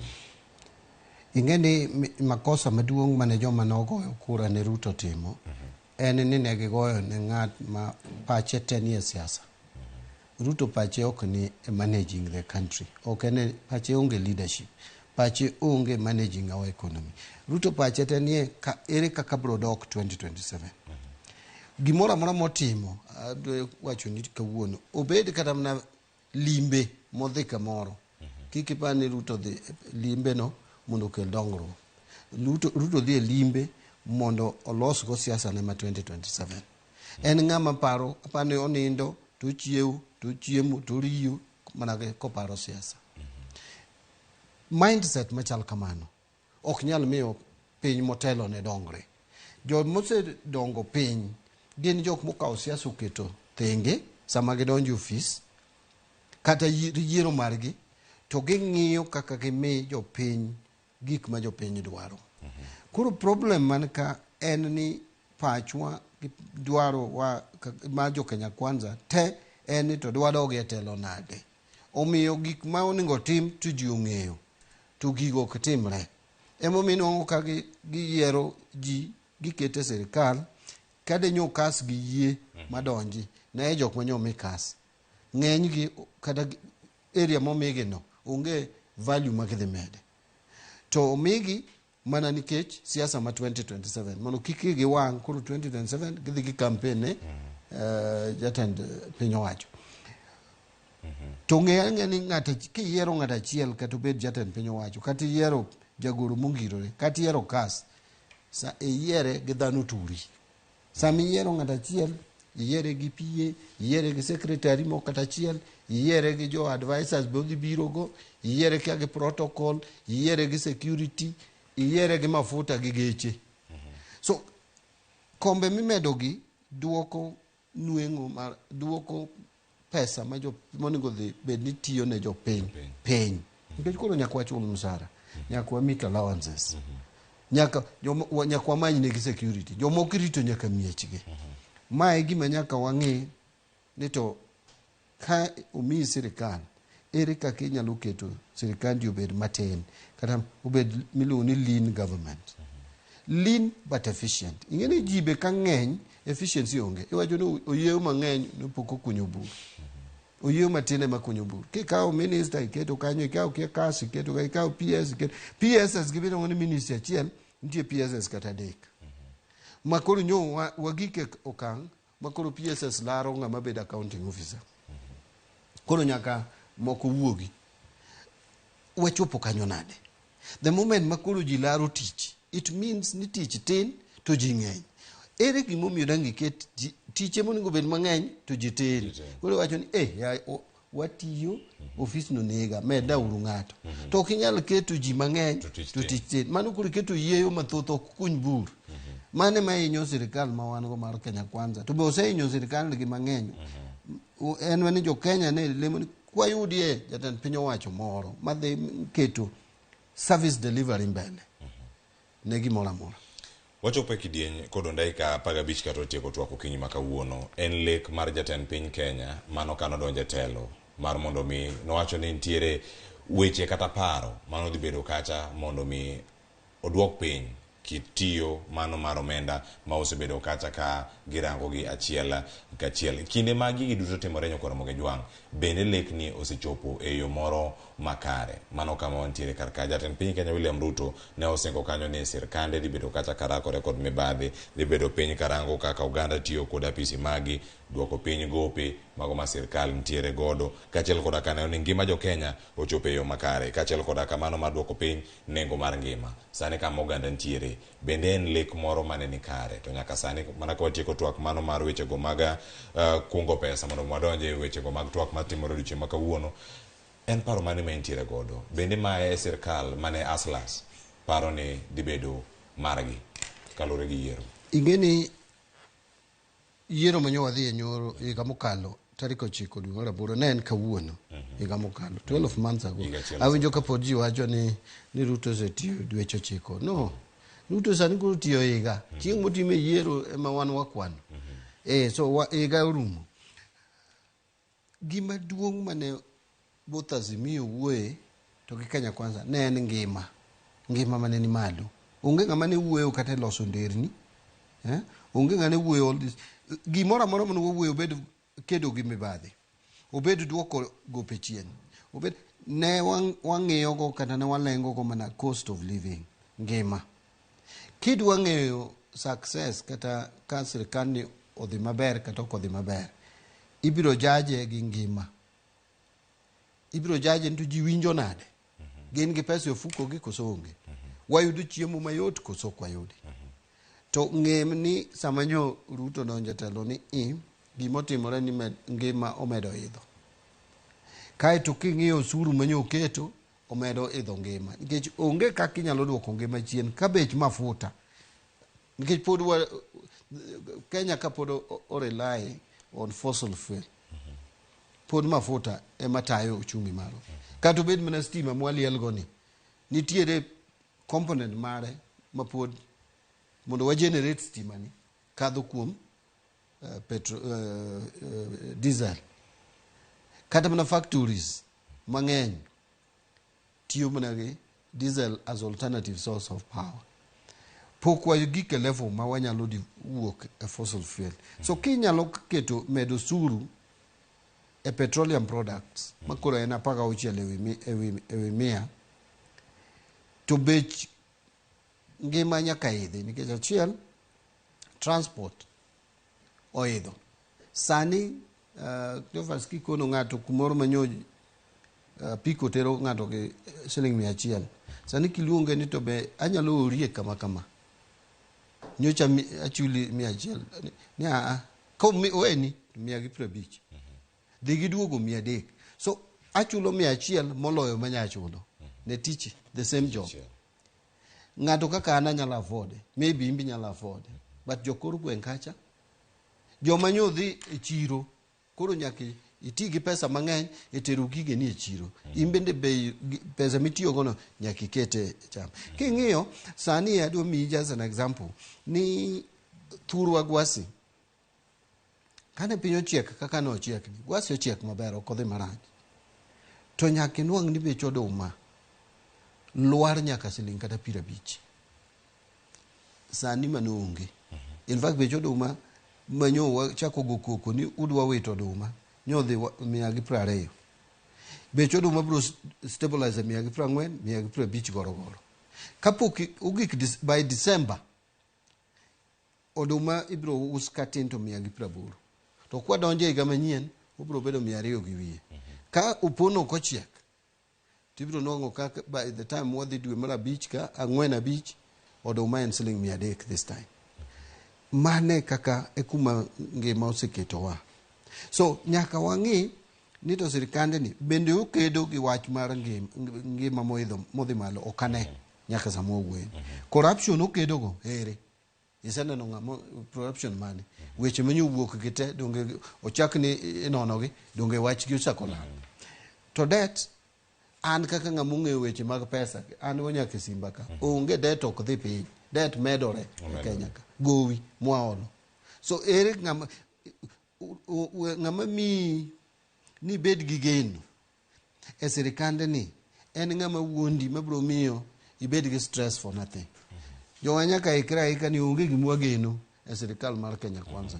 En sirikal machalo en pata potea. En ohala mwagoyo mar chumbu. En ohala madhi wang'owa.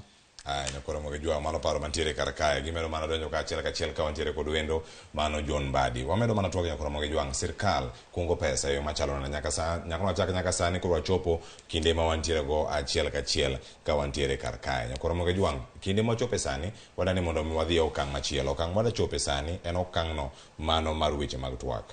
Weche mag twak pek mar ngima Azimio chiwo kaka achiel kuom gigo ma gida lose mapek ahinya mantiere kar kanyo. Kama chielo jo Kenya Kwanza osewacho ni oyo kae waonge kod ang'o, waonge kod dwaro mar twak ewi pek mar ngima.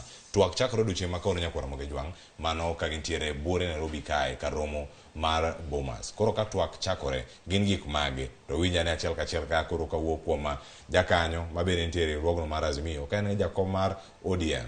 Nitiere paro mopogore opogore mamiyo joma nitiere kar kae to winja kachako kuome nyaka sani gigo ma Azimio dwaro lokruoge mantiere kacha IBC mondo ket kacha commissioners go manyien mondo mi onywan gi e parogo machalo kamago kachiel koda ka gigo ma Kenya Kwanza bende dwane mondo mi pek nyaka sani kama wantie matwak e tielo mar adek mane higa ma wantiere sani odhi bedo kata kochomo e yo machalo nade matwak mar kwe koso twak mar thek ithego ang'o oganda odhi ndara nikech ang'o arwaki ni kendo machiegni tielo makoro wantie ka moro koro ka wadhigo mogik dakika 10 modong' e wiye ka mondo mi warangane weche gi mag twak machakore odiochieng' ma kawuono paro en mane ote madonjo kar ka ng'ina wayud gi kinde mabiro to nyaka sani Azimio ero wacho kanyo ni pek ma gida chiwo twak mokwongo en weche go mag pek mar ngima bende en twak miparo nego bed ni en achiel kuom gigo ma ilose odiochieng' ma kawuono ka koro gidhi rangane middle ground kama gidhi romo.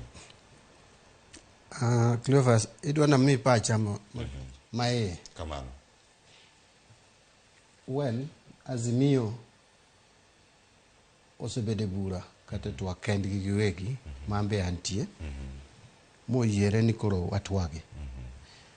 Koro an bende kaka achiel kuom jo Azimio ang' nalo walowa. Barato kuma twak ne dhiye to okane. To yie gi twak. Okane kuma konyo. Ng'eyo ni ka ine oganda moro ka ji ose make a decision. Koro an a very disciplined member mar Azimio. Ka Azimio se decide network ang' no wamege support. But an kaka John Mbadi kuma twak ne dhiye to okane. Nikech wan wagolo dwaro maber. Wach ngima ema sani duong'. Nyocha kamoro no wachako weche wage ka wach mar ngima ne ok ni malo ahinya. But kuma nyo wagike koro wach mar duoko ngima chien ne obedo gimiluongo na crisis.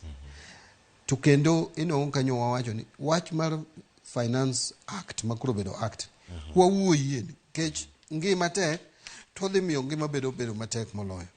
To jowage neno kok dwaro. Wach IBC gima neno ka nyalo wuok twagni probably en mana kaka wanyalo deal gi IBC. Nikech jo Kenya Kwanza osewacho ni coastal leader ni mano tijgi ok onego wadogie duoko ngima piny. To piny to bedo tiju nade ka koro ohinyowa. Ok nyal watchman mindike gate ok nyal ko jokuoge osedonje e dala uma ikone ni bi mondo wane ka kwa kedo gi jokuoge gi to koni ni mano tija we na we ang'eyo kaka biro time dangi we ne we kama na dieri to jokuoge ose tulo nyaka dhot odonje yo. So jo Kenya Kwanza ok serious kata king'iyo kaka jatend piny owacho wuoyo ok en serious king'iyo kaka jalupne wuoyo king'iyo ng'amoketo kidwa ng'eyo ni ma onge seriousness ka ng'amoketo notelo ne kweth makore kocha en Kimani Ichung'wa. Wang'eyo Kimani Ichung'wa very well. Pache onge twagne completely. Gin jok modhi kanyo gidwa loso pesa. Gin tij loso pesa gin kanyo onge twak moro malich ma Kimani Ichung'wa nyalo telo ne. Ni temo ket kocha ni koro biro telo ne kweth cha to wambe waketo Kalonzo Musyoka. Nyalo bedo ni ne yo machalo nade jiere go ka gintiere ka kanyo motelo ne. Ongo ne okine comparison. In fact, Kimani Ichung'wa no onego bed ni keto kare go Opiyo Wandayi. A majority and minority leader ok Kalonzo Musyoka. So mache nyisi ni president okodich gitwagni. Giwacho ni inclusivity. Nikech achiel kuom gik ma complain en ni serikal ok nyal yier mana dhoudi ariyo kende ema tiyo e serikal. Maki ne appointment maten ma dhoudi ariyo. weche mag demokrasi ino ka kuro gidonjo nyaka parties moko gikaweji gikawo gi interfere gi Jubilee gi gik makamago to gin king'iyo gik ma gikele mesa kidwa ng'eyo ni jogi ok serious ni official opposition leader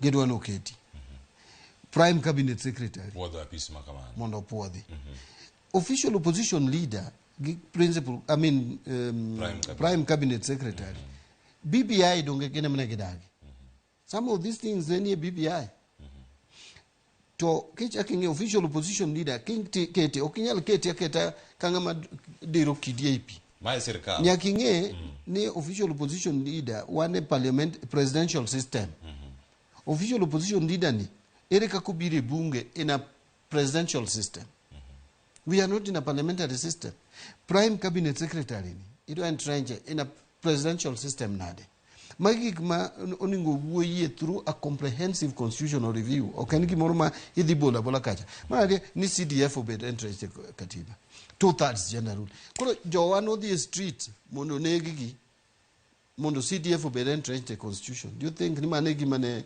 jowane nyalo dhi negi street jowane nyalo dhi street ne 2/3 gender rule so nyisi maler ni jo Kenya kwanza onge gima giket the only thing magikele ni wacha IBC emo wariwo record mondo onge gikelo non issues to ywak mountiere godo mabende azmiyo chwalo karkacha miyo luor kata chiwo luor ne duon buche ono kanyo serikal ma Kenya kwanza bende ntiere karkacha ema wacho ni democracy ja ok giluoro ingene onge piny kiseketo ni Kenya is a multi party democracy kendo katiba o recognize kamano kidhi e chapter on representation owacho ni Kenya is a multi party democracy manyiso ni Kenya nyaka luor multi partyism koyiera gazimio kawe ka chunya jo gazimio nitio kango ninga kao oninga do kum jo piny mano yiera otherwise abro beta conman nikech na wundo jo piny ni anan jazimio to kadonjo to kurane Kenya kwanza sani nunga jo Jubilee kupore wa bunge ariyo kata dek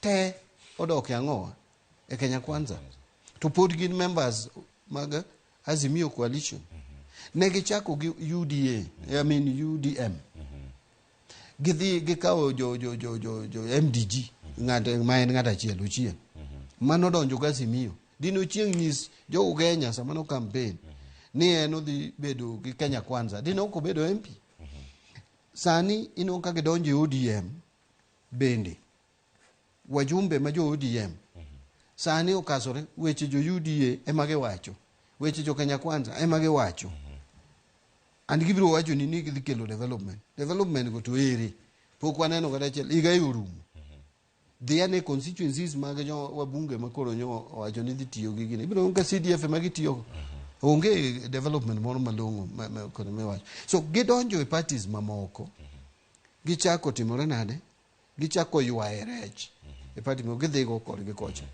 to oningo jogo bede design inyalo loko pachi to bed decent ka sani okadwa Azimio ni Azimio chwanya kata ODM chwanya the best thing en dok ne kum jopiny mara Toyota an sani awuoka e bunge nikech atonge jopiny madok kuomgi an no gwela but koyieri doga ne kum jopiny ndika ni barua iwach ni an kura weyo kaka Raila noweyo Ford Kenya kodhi NDP dog kum jopiny na adwa nene leisure diambo kodok kuom jogem ukono gini anu wecha Azimio awerago an sani kura an osiep Ruto kendo an gi UDA mondo jopinyo chako kura ka jopinyo puodhi then iendelea gikine but okwanya bedo ni wawuoyo ni wane multi party democracy to timbewa to chalo ka gime wane gi chama di achiel magi gik ma oningo twagie but kaka na wacho ni I want to know adwa nuoyo kendo twage ni anto aonge go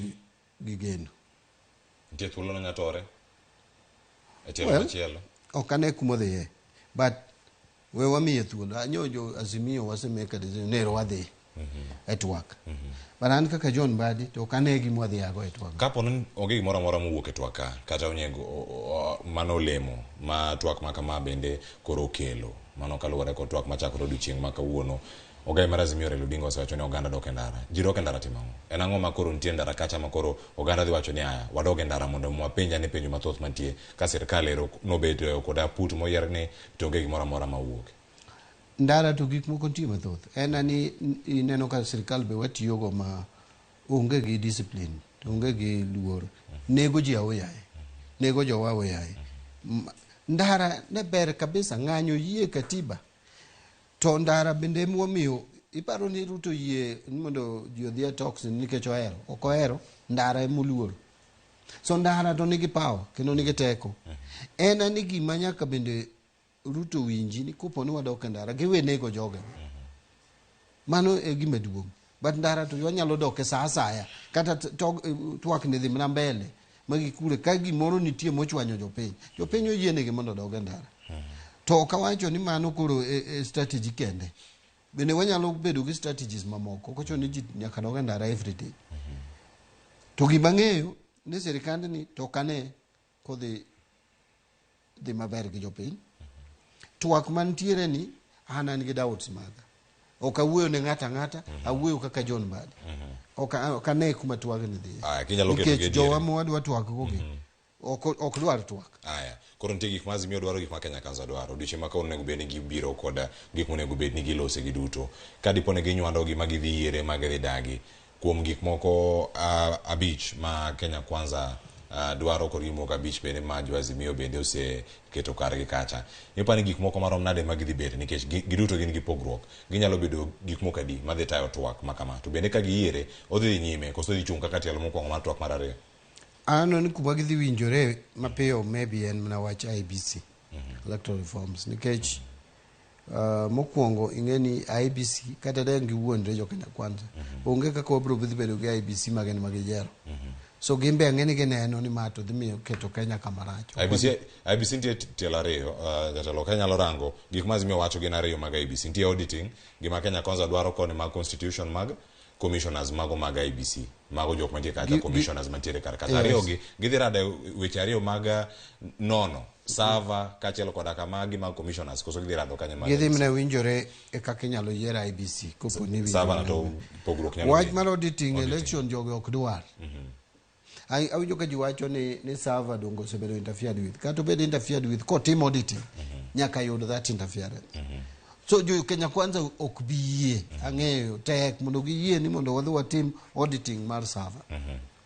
Nikech kotim auditing no idhi yud maricho manyoso timore. To mano dhi miyo dhi kelo wach machielo. Kendo moment mwase confirm through auditing ni yiero ni nyo ogaji. To remember ni the difference was only 200,000. Ruto dhi bedo maonge legitimacy nyaka the end.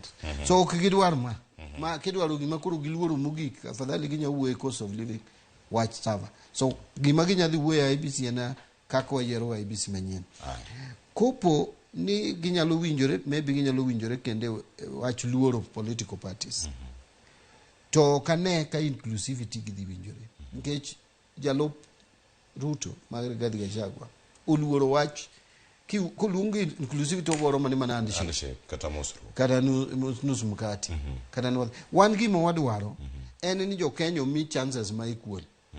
Ok ni wadonje cabinet kata Uhuru nyok wadonjo e cabinet donge Uhuru nyoran serikali nyaka the end to gi handshake nyo onge ja ODM kata Azimio manyo ODM kata ja side marwa mane wan go maniluongo ni NASA manyodhi e sirikand Uhuru. Kata mana sani ok wadwa donjo e sirikal gi Kenya Kwanza. Wadwaro mana ni ka Cleophas o apply tich moromo kode to we gol nyinge nikech ojaluo. Oningo miye tijno. Kamano. Wach mari mogik nyalo bedo mano kiny ma kawuono ka koro watieko chenro nikech ote ntiere kar kama opogore wach mari nyakora moge jwang kama koro watieko chenro kiny ma kawuono. Wach ma tieko go ni kadene bed ni jatend piny owacho winja do timo gik mowacho. Owe wacho gik moko tim. In fact sani ji osechako lungo wach ni ka Ruto koni ni the right the left okumin ni mondo the right. Koro tim ne jopiny gik mowacho kech en gigni adek mag tich. Ne jo wacho na ngwen onge gigni angwen. En gigni adek mag tich. Higa mogik en mar siasa. So otim mano jowa mano yier gi chama mopogore oluor wach mar multiparty giwe owe wuondi gi ni sirikal biro timo gi dongruok. Onge dongruok ma gibiro neno. Giketore gi problems manono ma ok bi konyogi. An mane gima nyalo wacho ne jothurwa, wasebedo gi chandruok gi midhiero mang'eny ahinya weche mag ng'anyo. To kik wa lose hope nikech pinyni gik moko dhi mana mos. Chieng' moro sa ne chopi, ang'eni geno to waseketo go jothurwa ndi. But sa biro chopo ma wabiro yudo gima ne wadwaro. Ok ochuno ni gima ne wadwaro ne en bedo ni jaluo bed president. En ni pinyni obed gi kitae e yo manyalo kelo ne jopiny konyruok. Agonero kamana ahinya, Mheshimiwa. An bagero kamana ahinya kendo ne jowinjowa be. Kata joma neno. Aero kamana ahinya. In bende mido thuolo mar bedo kod Ramogi TV okinyi ma kawuono en mor marwa. Ote mowuoro kar ka Injinia Lazaro Kanyambogo chopo kar ka Felix Ogude ero kamana ahinya kaachiel kod Kalinas Oluoch ero kamana ahinya Ochieng Calvins ero kamano Austin Odera ote mari ochopo kae achiel kachiel nyaka jogo moro ote mag poch gi pa ka mano tingo Vitalis Ochieng Udgem Karariu kaachiel kod jogo mowacho ni 2027 to badi opango nango. Aya wabro loso chenro makamano mano ote mowuok kanyo kuom Gabriel Okola ote mari ochopo kar ka gintiere kar ka wacho ni mano ni e yo moro makare. Ang'eni kanyalo yudo ote no e yo makare ka sani mondo mi ang'wa yudo. Ang'eni mare to machielo no nyabedo kanyo mamanye kata kamano nyada ne moko ari adek mantiere kar ka mana mondo mi watika e yo moro mapiyo bende ka gintiere kar ka. Vitalis Awurgem Karariu wacho kar kanyo e yo machalo nade. Wacho ni amoro kodu Cleophas Mbadi wiye ler. Wacho ni weche mochambua mora wacho to kaluwore gi kaka Koome noloso. Wacho ni an kaka pache onge. Wacho ni onego bed ni kaone okang' mane nikech macha chayo jopiny. Wacho ni manyocha oneno matek ka jowadgi bende inego kata kod polis. To en owacho ni mago gin mana nonsense e mbele jopiny. Ero kamana ahinya. Ote machielo madonjo kar kanyo George Odago wacho kanyo amor kodwa ahinya to kanyo ler. Ayie gi Mheshimiwa Mbadi ma Joji wacho kanyo mowuok Manyata Kanyakwara. Ero kamana ahinya ote ochopo kar kanyo. Ji ntiere kar kanyo. Ote mogik mantie kanyo Injinia Lazaro Kanyambogo wacho ni weuru Azimio odhi adhiya at work mondo o show to the whole world who is genuine to ng'ama bende mila emomako. Owacho ni statements machalo mawuok kuoma someone mano Inspector General mano nyiso ni Kenya dwaro proper prosecution. Mano mantie kar kanyo. Wacho ni toka ICC obedo compromised. Wacho ni then ero Mbadi ni koro chak choko signatures mar secession. Secession se wacho ni dhi tugo Jokos. Wacho ni mago bede mantie kar kanyo e secret weapon makoro dhi bwogo jogo mantiere kar ka. Wacho ni ote mosebedo kanyo kamwalo kanyo kod Ramogi Jwang wagoni ero kamana ahinya ni mar ote mayoro kinyi makawuono bende ochopo kae e yo makare. Kendo wayudogi ma wasomo moko wayudo thuolo mar mondo mi wasom ka bende wacho ni onge. Anyanga mako piyo katuma mae moro wacho ni amor kod nyang kendo ang'eyo ni 2027 en lemo mane modwaro. Wacho ni mara to bende en mana manu Azimio nyalo nego lem kotenore kod wechego ma watimo kata watim nang'o weche man kanyo. 2027 warito chopi koso? 2027 chopi. But what self-determination no? And our weapon of the last resort. Secession. Kakuro knyalre to knyalre. Jingano ngato dhi nyathi ka nyathi together. Nyakoro Ramogi Jwang Nongoro walore gi kanyo. Nyinga Cleophas Oluoch e Kisumu Kanyakwar mokeo nyaka sango nakelo ni chenro kinyi makawuono. Chenro mabiro en tedo gi chiemo kod nyawado Jailieta. Kik dhi mabor. Erokamano kuom neno Ramogi TV.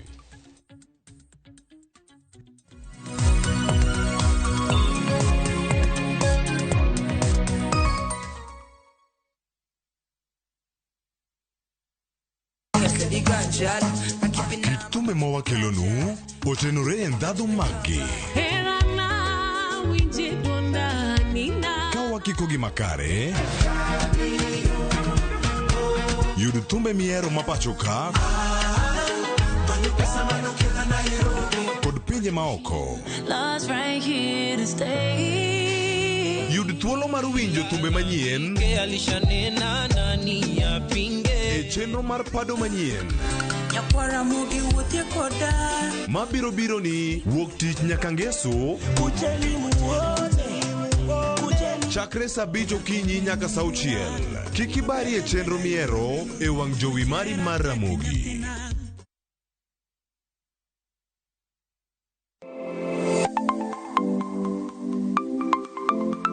Ramogi juanga ng'ato ka ng'ato inyuolo kod pok mare makende. Hero mara mar okapu nochakre chon. Nafwenyo ni mae gima hero timo, mae gima lwetega nyalo loso.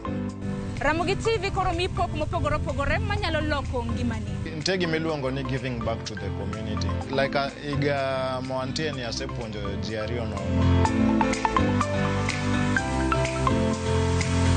Chenro mar poko pogore nyaka Ramogi juanga biro ni chieng' tich ang'wen ka tich ang'wen chakre saa 2 nyaka saa 3 mar okinyi kod an Sharon Ong'ao. Kik bai.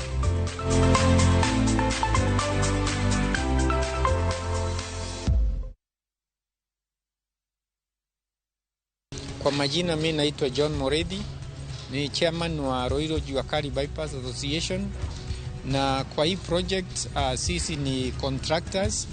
Tumepewa kazi ya kutengeneza madirisha na milango na grills, na kwa sasa tumeweza kutengeneza milango na madirisha ya sample house ambayo tumemaliza, na tunaendelea kuongea ndio tuweze kuendelea the main project, na tunashukuru serikali kwa kutupea hiyo nafasi, kwa sababu vijana wetu watapata nafasi ya kupata ajira na kuweza kuendeleza kazi zao. Usipitwe, chukua hatua, ujipatie keja yako leo. Boma Yangu is a government affordable housing program.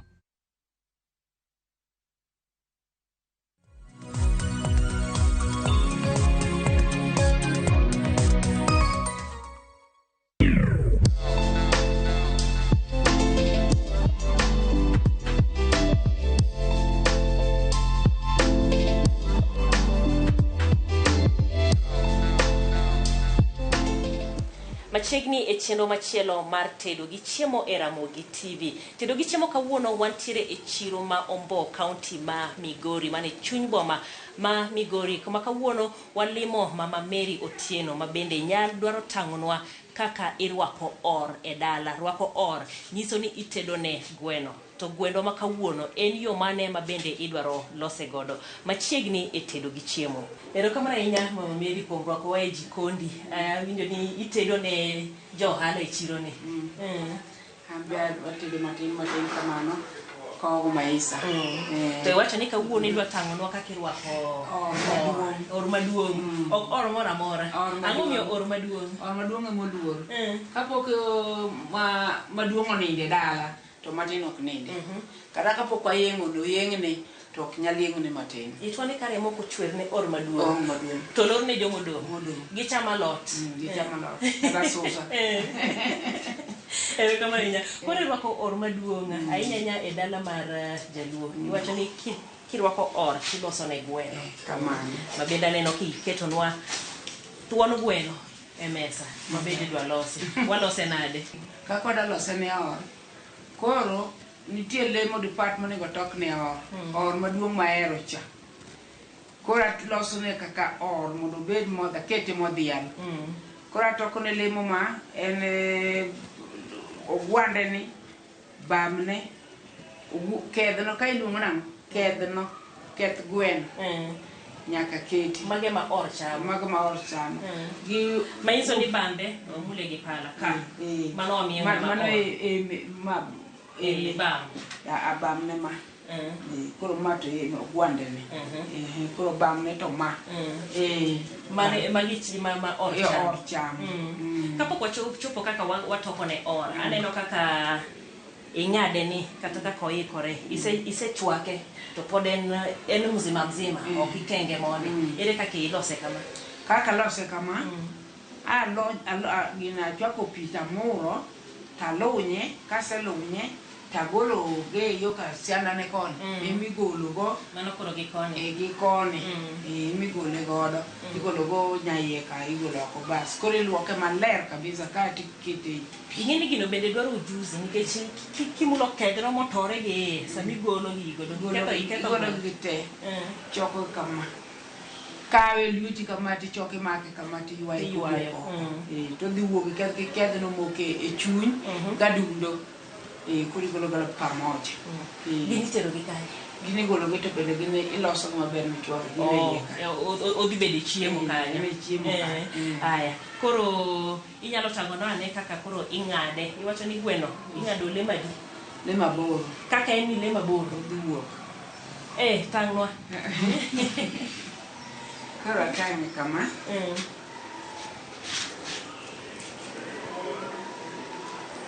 Mani golo buombe monde.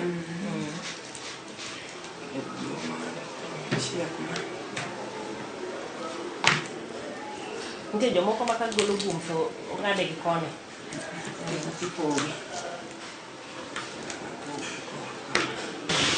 Koro kama mondo mi atedne ora maber en ang'ado fuoni kama. Kama kose ina kama. Mondo wuog maber. Kado gweno bi iyiero ne ma itedo ne tuon koso si? Tuon, emitedo ne or si tedo ne miyo mafu matin. Koro tuon emitedo kama. Iyude mane gi mo? Kabisa, mangima. Koro wang'ade kama eka koro ang'ade ne ora. Tede ne ora kama poge kama. Mayom kama.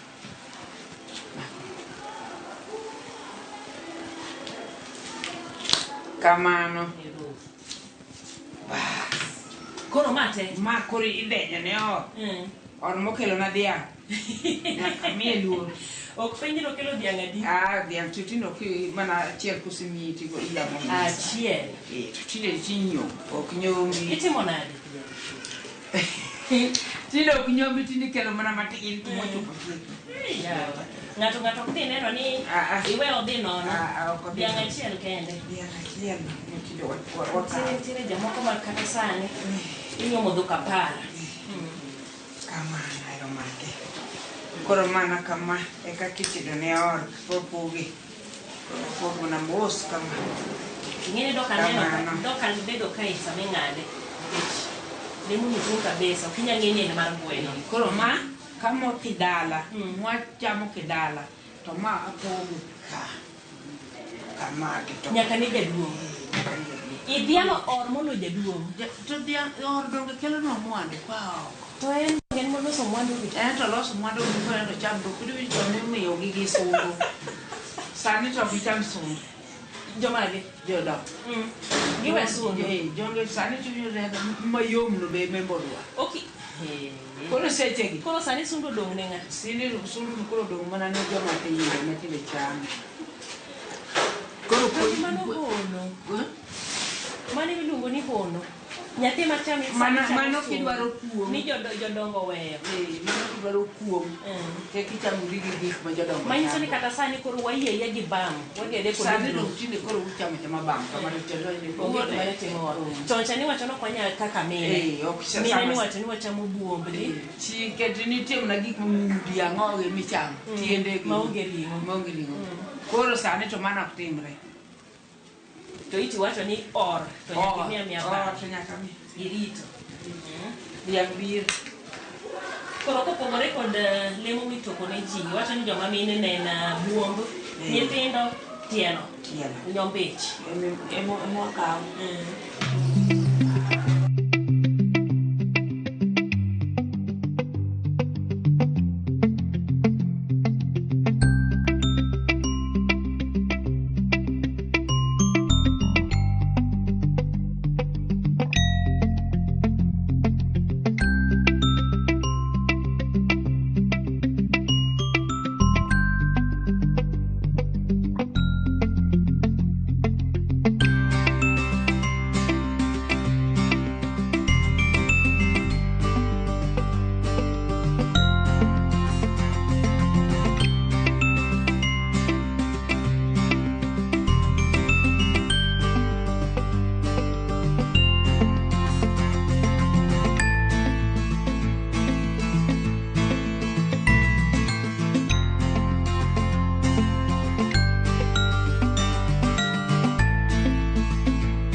Gweno wuok le maboro to koro no duong okalo le mabor ma mi loso ni duong kabisa kamano koro kidya tokone or chiemo we modi wang watu kisama koro wasechiele do koro wasengade kamindie wadwa chako koro wachiel mach no boromo mach no ng'eny gino secheko okaw dakika mang'eny gino secheko mang'eny o en koro ibe nyanya to sei kore koro wachielo ni mana kitungu nyaketo ni kitungu yose mo kati ngene aneno be en gi mo kicha en gweno ma fresh mangima okay mo budho iwacho ni sama yiero ne or gweno mitedo ne itedo ne thuon mok nyaburi thuon or mokelo mowaro koro dhiang' achiel oromo gi diel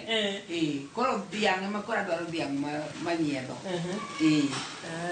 emomiyo aloso ne gimoro mawinjore maler to nyaburi titedo ne bujende matindo tindo ema koro biro chamo nyaburi wenya keto kitungu no mondo chiegi kare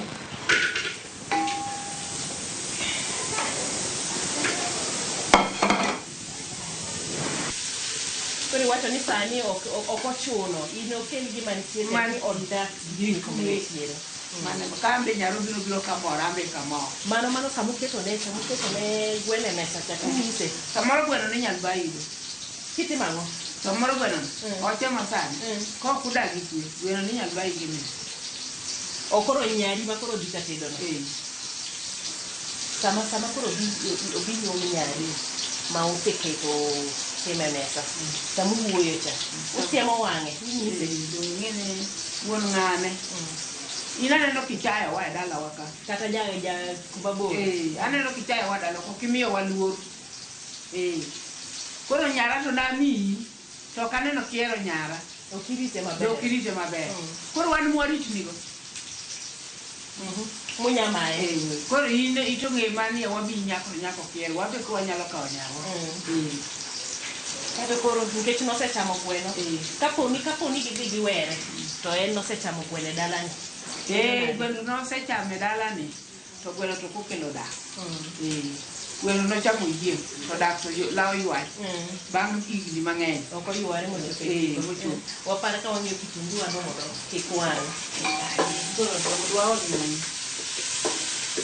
kanyo oromo kamano biro marabuor machalo lweny ok owang' be ahinya koro biro maber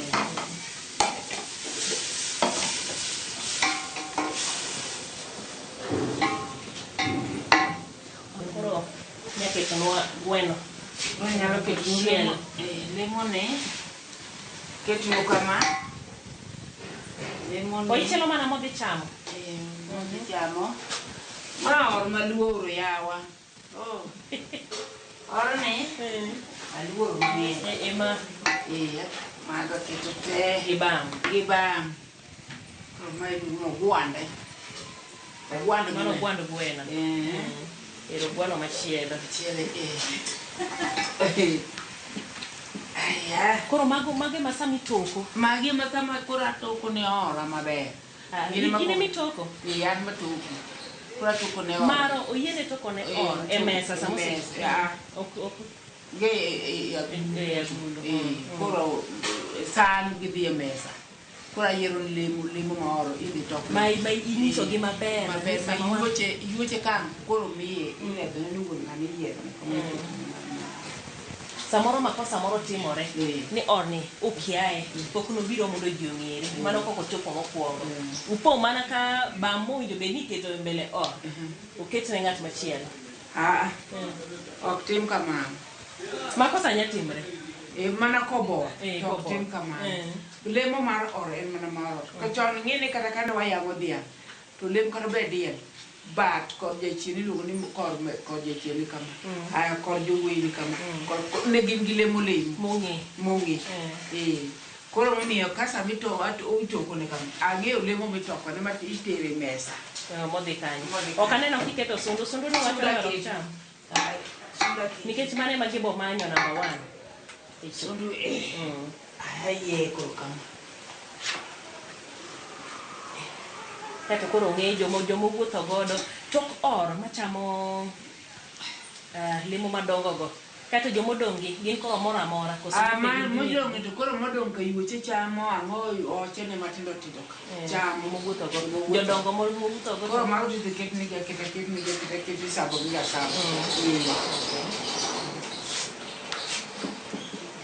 Kore loke kato mana sube mochwake godo cha mao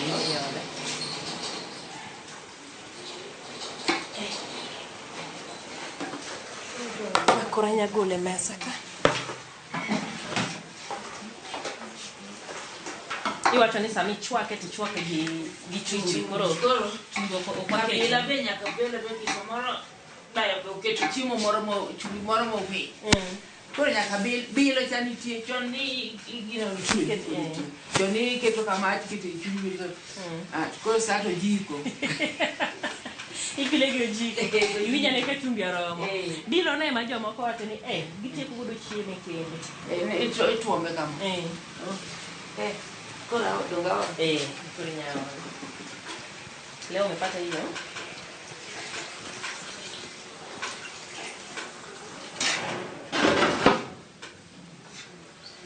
koro lemo moko ka tielo chunyi gini ok chiele godo kose ete wani chiele sila to ok tok ne on tok ne ninya beda kita mudo winji lada more ye kanyo mechalo ka wich kama ang'o mi wich ok dhi e mesa ne or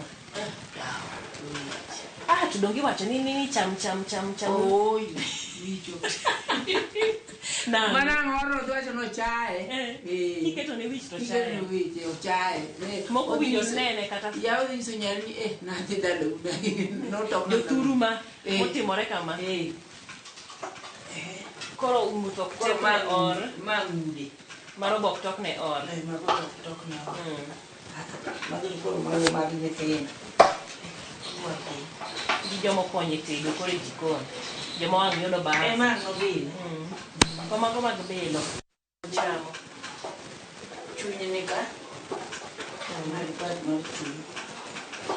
nitiere pat moro ma bende okane kiwuoye adundo matho gi sundu gidhi wang' achiel koro ng'ama tokne sundu chame ga kijaduoni wach imajo dongo koro tinde digital iwacho jodongo noweno joma tinde matichane kabisa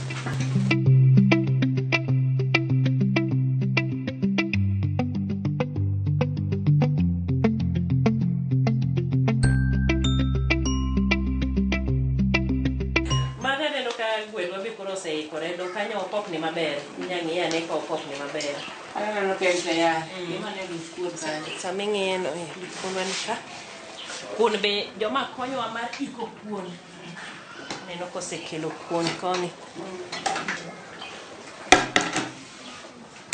iwacho ni nikech nosechwake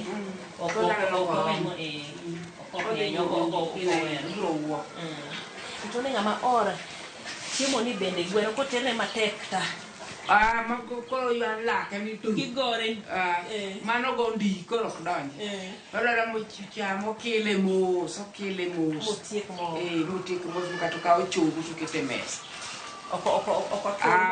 moywa ndhudho dongwacho no mano ok otim kamano mano kochiek mayom koro oyiene koso ugoye jomuketo kanyiero koro ng'iyo wacho ni wuonane kaka chiemo nyiri ka yuto mane kato gila mana matin koro ka giduogo pacho koro yudo ng'inyo ni wendi kuodho koloko ng'inyo bang'e koro jobet piny go mbaka ni uneno neno chuor ng'ane chaka ka ne chiemo sano olidhi chiemo ngwana maber kabisa okuja othonje ing'eni bende gima timore ne ugonye no obed thuolo to sama obedo thuolo mogogo thonje maber cha wacho ni mayie nyang'ane wiye dhi kuot koro bende ogonyre to dimbre e gonyruok neno aya wacho kare iwacho ni machiemb or lakini wabe wamoni jikon ka mondo wang'e no dhi chamo gi maber wabile mana matin to nitie mana lemo ma wabilo lemo ni timna mobilo minyalo kawo miwinje go to chalna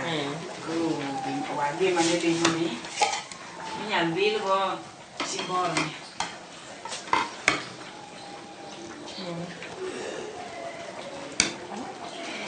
Ino kibile kamaro. Iwacho ni maro ok mul chiemb or. Maro ok cham chiemb or. To kamo yie mapok odhi e mesa. Kaka ma. Ma kaka ma endi koro wadwa tuko. Ni ma kore bile. Ane ma bile. Ino kibile. Ano kabile. Ma ka kwan oremo. Kwan kik rem. Kwan to kik rem.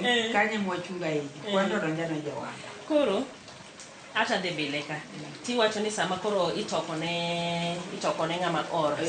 Koro adwa keto ne or lemo monego cham. Waket gi bakul. Koro mar or dhi aboro ka. Aboro miyo wacho. Odhi donjo. Ma donge sombe. Sombe wacho ni dhi gang'o? Dadundo. Koro adundo be nyaka dundo cha. Cha no manya. Wang yude.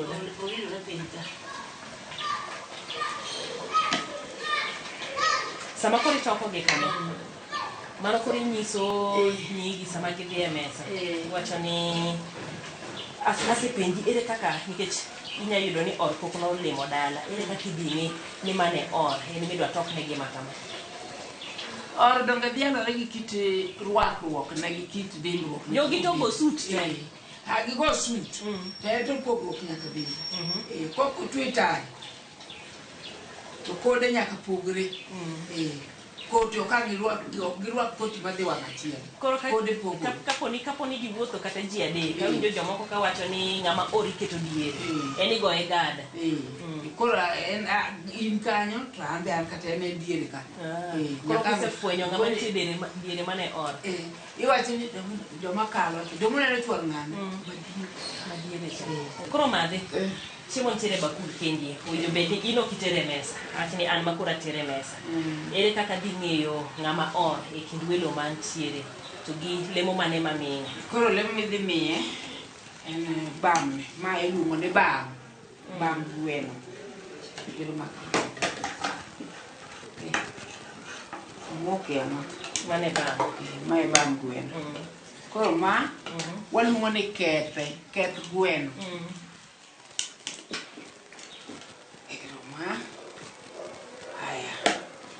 Ichiwo magi te. Koro magi or iketo ne or. O inya miye ma. Koro itoke to ok obi chamo gi te. Sundo be mi wani kan nyaka ne waket ka. Itoko ne adek gi te. Koro ne or cha. Koro sundo nyaka waket ka. Nyaka gi sundo. Mano dong koseneno to oyieng' chuth. Ok oyieng' chuth.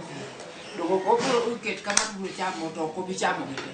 Nitie kana samoro nyalo mana chamo kedhe no ma iluongo ni keth gweno. Ma iluongo ni bam gweno. Ma iluongo ni em gweno.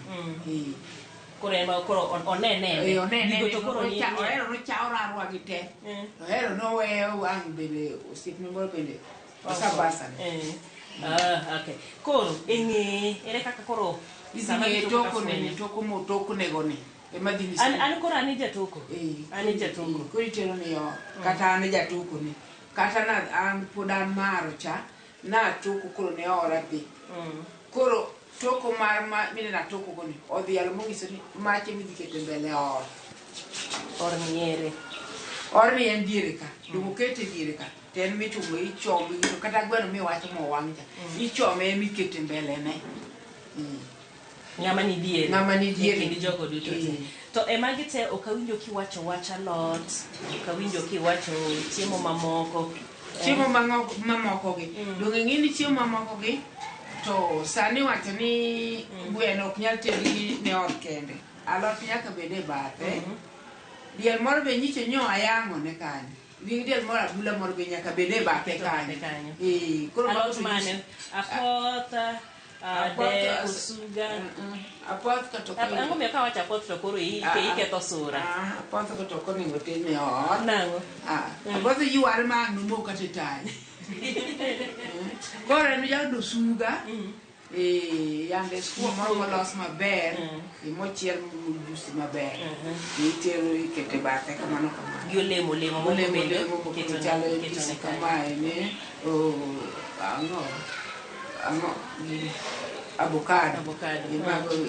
Iloso ne salad moro kanyo. Salad watermelon, ayedho keto kanyo. Magole mako sichimo kama otore. Koro dhi godo. Ero kamano ahinya. We koro iwacho ni ino kibile, ane mabile, mana ka chumbi oserome. Iwinja ne to chumbi ne maro ni oketo nare. Dongi ng'e pimo. Dongi ng'e pimo. Gima omora godo ni chumbi orome, mo bende ochalo motedore gi mo e chak. Nikech ma wachiele godo cha be otin. Mano omiyo ka waketo kata to mang'eny waketo na matin. Kete chiembe ni biwacho ni madoido mang'eny nyionge godo. Nyanya kitungu orome. Kabisa. Mane kaka ini wacho ni loso ne. Kaka loso kichon no tiyo gi mo nyaluo. No ge salad. To no timo na mo nyaluo go nyanya. Maden gi mo nyaluo to itone wiye matin. Matin. Koro mo nyaluo cha na tedo go suga mineno kati. Ema tole suga no. Koro mae ta choka kinyaluo gi nyanya mang'ade wiye maber go tungu ta keto. Koro chiemo choka kubra mo chin keja. Kwenda kwa pio mna moe kede mos. Momor godo. Koro sama oro chame to ineno mana kama. Ko kene majan. Ngado kade. Gima chelo mabende inyisa kapok watero chiemo e mesa. Iwacho ni chiemo moduogo koa e mes or. Nitiere joma nyalo chame, nitiere joma ok nyal chame. Nitie ka ino nyalo chame. Ochene. Kora na maro ka chame. Kaka maro kimule. Koro kamul. Ana jaburo chamo gik mamoko matedo machalo kata obed rech, obed ringo. Koro magi gik manyalo chamo. Gimoro amora moa e mesa kuma or ntie. Kuma or ntie. Okwang bi kik gi chiemo mamoko gi. Dongo sa to ka wato chiemo dongo ko ipogo ni ya chamuru ya bedu piny nyithindo be ya bedu piny chiemuru. Anti ngina neno mana kaka ji chiemo. Inyicha. Samoro yieke na maduong' mo biro bukonya budho. Makonyi. Makoro amno. Koro ibet kech nang. Kech gima miyo tina bet.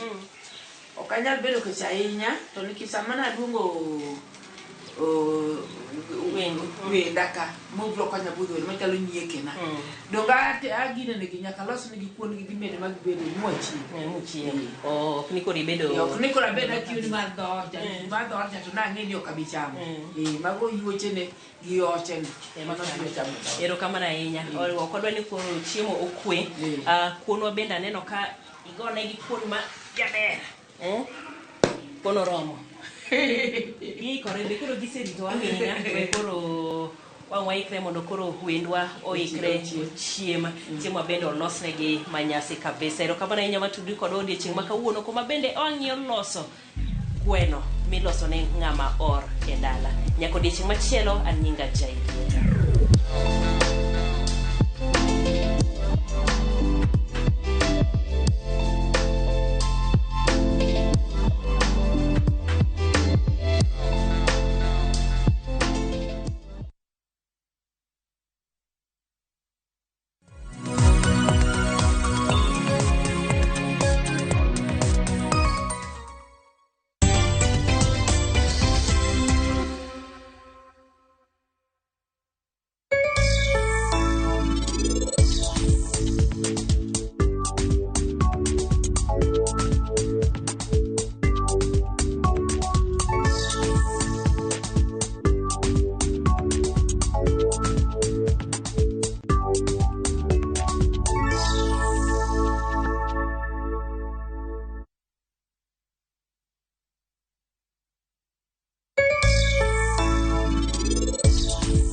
Kanyiero kod mor dhi nyime. Inde mbone. Nadwa bedo lawyer. Kakoro piene mininde okinya ban. Weche mopondo be medo ng'eyore. Mushende dwa participation. Ni winjo. Pesa na mise cham.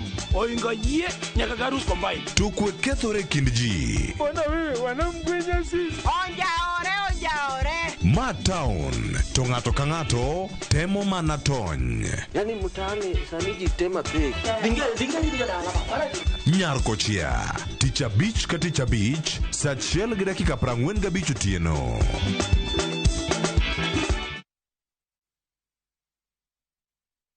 Welcome to Shabikila.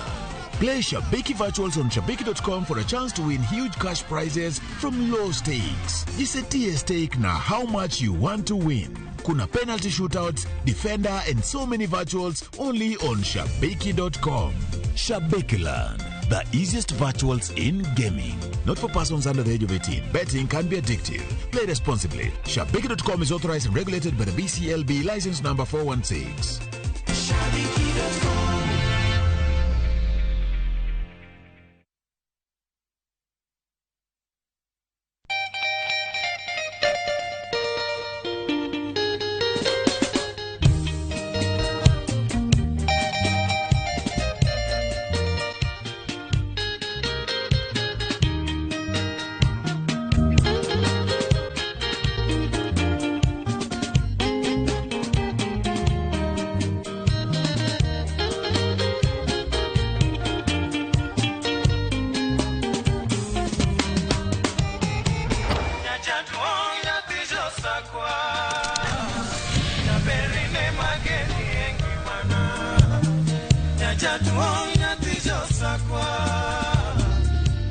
Radio Ramogi, Cartoon Jaluo. Radio Ramogi.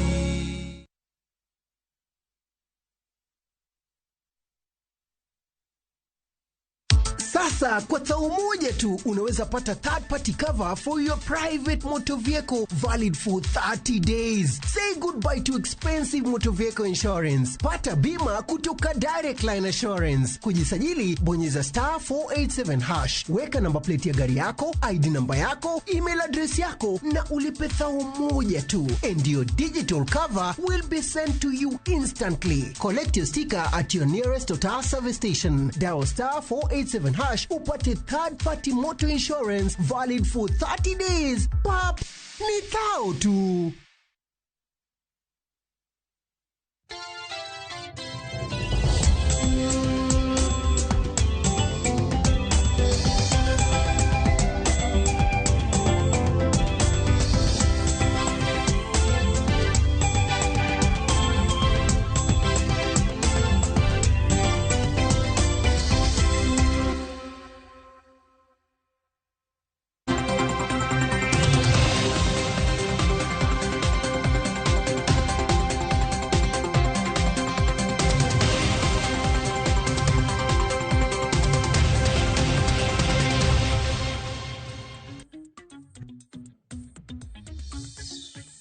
Nyakwar mgaji wangu odiochieng' maber okinyi majaber aneno kanyo ka dakika na 11 tok saa 3 mar okinyi gisandiko rarwake kidieny machielo mano mar mbaka oromo mabende chako sani nyaka rom kanyo saa 5 mar onyango okinyi makawuono abro bedi kat bende atai e kidieny mano mar mbaka oromo kwa chako mana kapile waja chako gi chal mar fwambo kapok wadonje twake chal mar fwambo gin weche mabende waluoni e kor gwenge mopogoro pogoro duche makawuono duto mabende bro bedo kiyudo e weche mago manyien chakre migago kaka wuono nyakwar mgajuang kenchen tarik 9 dwe mar 8 higa mar 2023 wang'ino duchieng' maket kod ma higa mokalo oganda mapacho kaendi nowuok oko karomre margi mar dhi luto ombulu mano e polling stations kata mna kuonde luto ombulu mopogore pogore e pacho kaendi nyaka rom sani en higa achiel tok yiero mane thor wach mabende adhi bedo godo e twak e chenro mar mbaka oromo kata kamano kiny makawuono twak ochomo Bomas mana e karomo achielo nogono mabende lendo mano mar jatend piny Kenya notime e pacho kaendi mano higa mokalo okiny makawuono nyakwar mgajuang lalruok e kind Azimio la Umoja kanyakla kod Kenya Kwanza chako mano Bomas of Kenya ka bende twak makamano igeno ni biro bedo ka chako saa 5:30 mar okinyi makawuono wantiere gi jafwambo marwa Chris Owino ma bende biro bedo ka luwonwa chenro mano mar twak makamano kaja ka gisani twak makamano idhi bagi kod jokanyo 10 5 mawuok Kenya Kwanza 5 mawuok e kweth mar Azimio kaparo ni Kenya Kwanza jokanyo magegi 5 otingo Kimani Chungwa Aaron Cheriot otingo Cecily Mbarire otingo Catherine Wambilianga mano Woman Rep County ma Bungoma kanyakla kod Hassan Omar mabende en jaod bura mano ma Iyala. Kweth mar Azimio bende nitiere gi jokanyo magi abich kotelni kod Kalonzo Musyoka. Mamoko gin kaka Eugene Wamalwa, Opiyo Wandayi, Okong'o Mogeni mabende en senator e kaunti ma Nyamira, kanyakla kod jaod bura ma Malindi mong'ere kaka Amina Mnyazi. Kata kamano Nyakwar Mgajwang' kinyalo paro kweth mar Azimio nogolo siem mar mondo mitwak makama otieki bang' thuolo mar ndalo 30.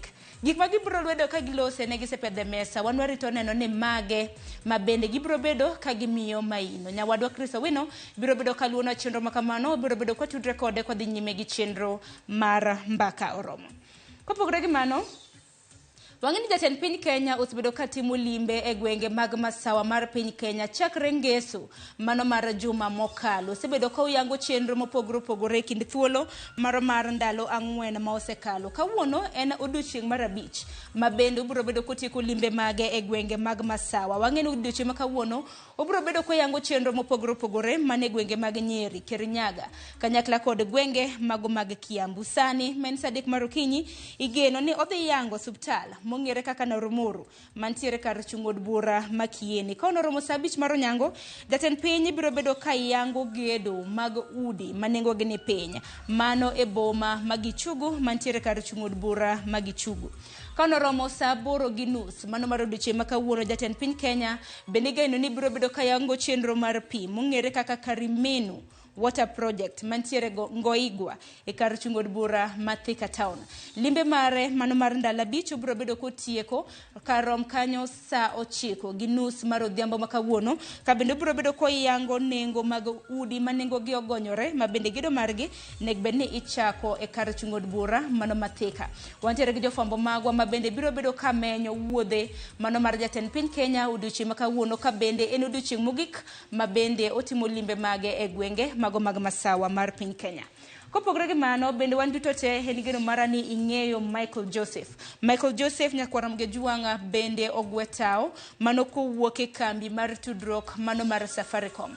Ote mare mano mar gwetao nolanda odiochieng' manyoro gi boda mano mar Safaricom. Ote ma bende na gichwalo nyoro godhiambo, ka bende giwacho ni Michael Joseph ogwetao mar mondo mi odhi odmi maino tije mamoko. Wang'ene kindi tije ma bende Michael Joseph osebedo katimo, mokwongo wang'ene en jakoma mano mar kambi mar ndeke mapacho kaendi mong'ere kaka Kenya Airways. Kata kamano, sigand Michael Joseph kod kambi mar Safaricom nochako chona chakre higa mar 2000.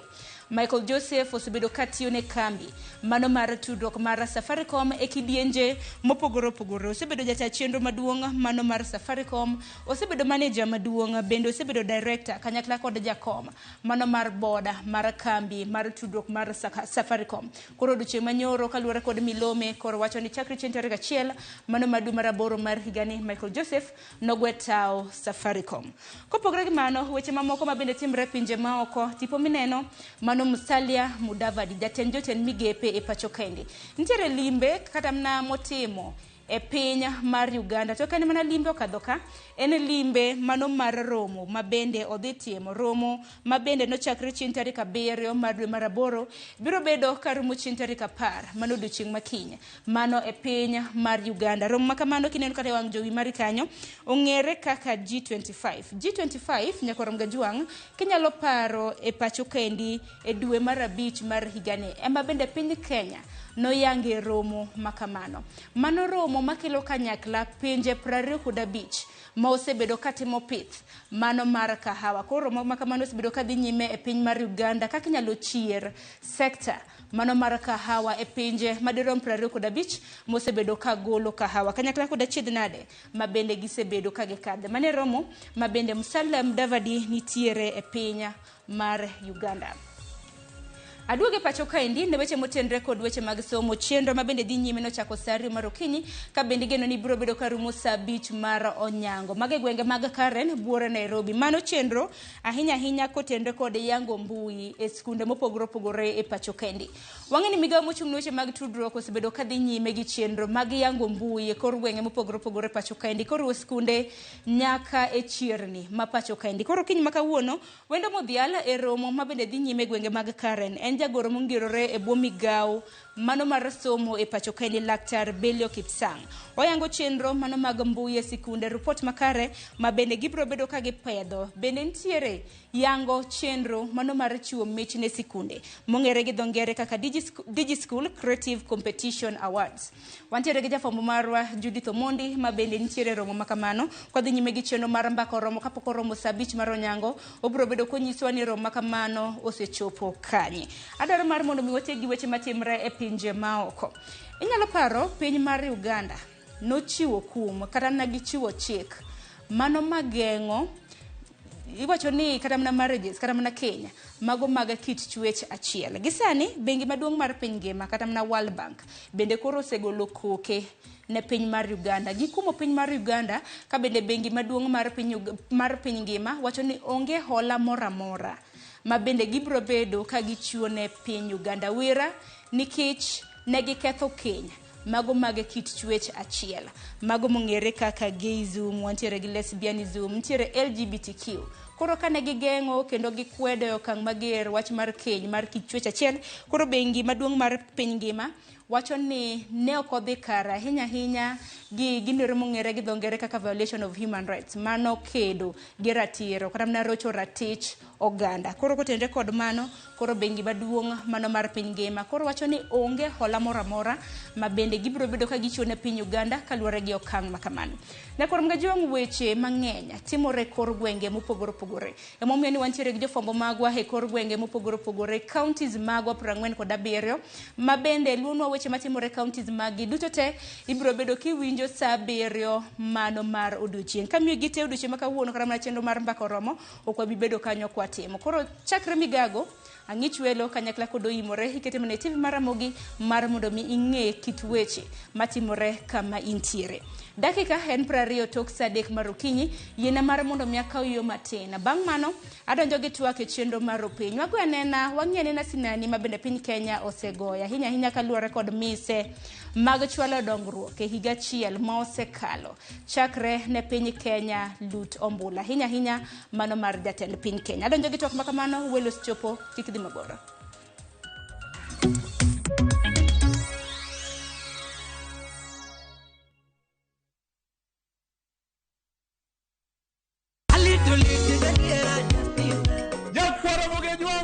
Chiegni e show mamit maraktari ma iluongo ni Ramogi Night wakelo go tich abich seche machal kama. Ka in jahera mar luo benga kata ajawa wakelo ni ngolo mobedo piny mayueyo mana mo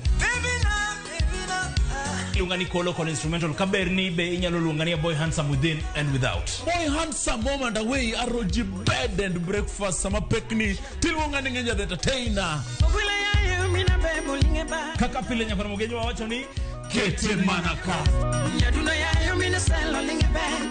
Ramogi Night, Teacher Beach ka Teacher Beach, Sangwen Otieno.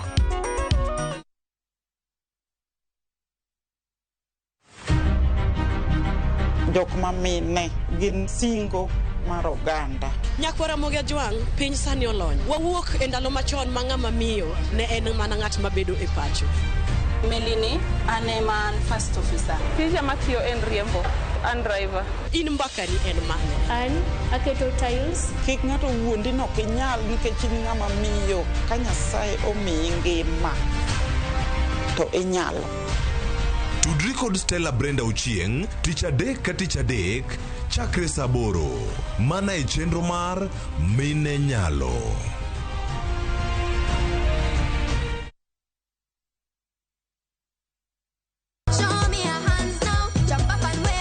Chenro ni miyo ngeso ka ngeso okinyi bedo maber kendo maler moloyo.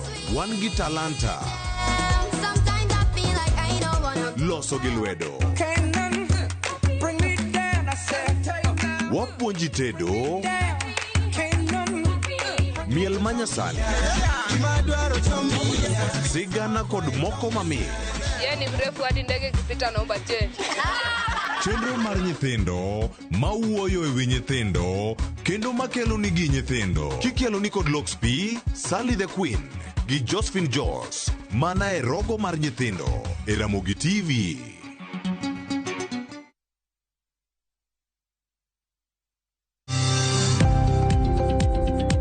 ohala gi mwandu. Wakelo ni jolony e weche ohala. It is important mondo wan kaka joluo wabed gi dongruok. Wafwenyo ni adiera matut mag timo ohala. Tijni kidwa time en mana mashin mar luoko to gi kuminya yude pi.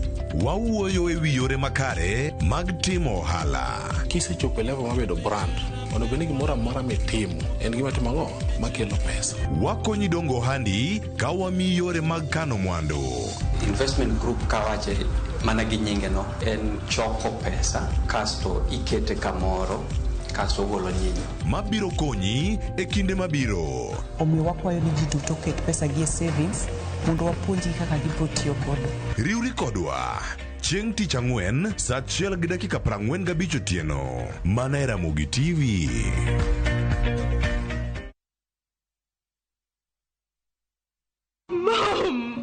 Kina mimi ya Mungu ni mengi.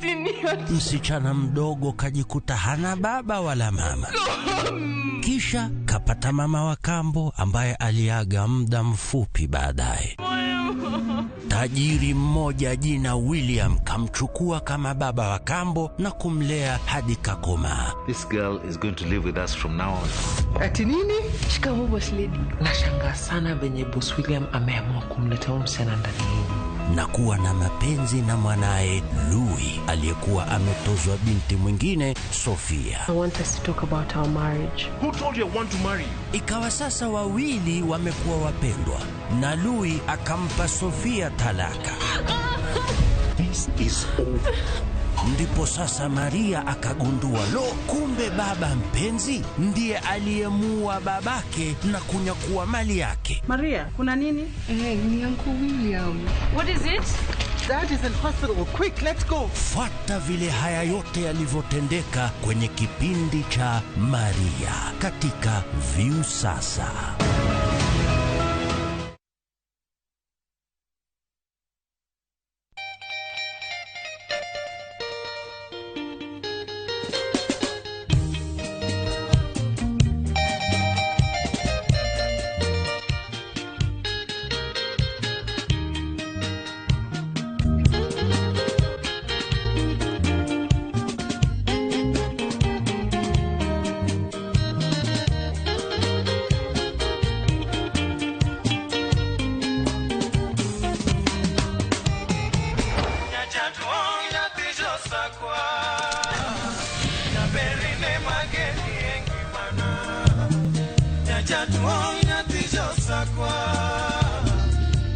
Radio Ramogi, Cartoon Jaluo.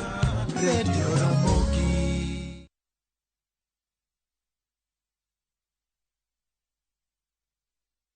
Just like COVID-19, pneumococcal pneumonia is a potentially serious respiratory disease. Do you know that if you're over 18 years and suffer from certain chronic diseases like diabetes, lung, kidney or heart disease, alcoholism or asthma, you are at risk? Or if you're immunocompromised due to a condition or use of certain medications or smoke cigarettes, you are at risk? Don't wait. Act now and get vaccinated against pneumococcal pneumonia. This message is brought to you by Pfizer.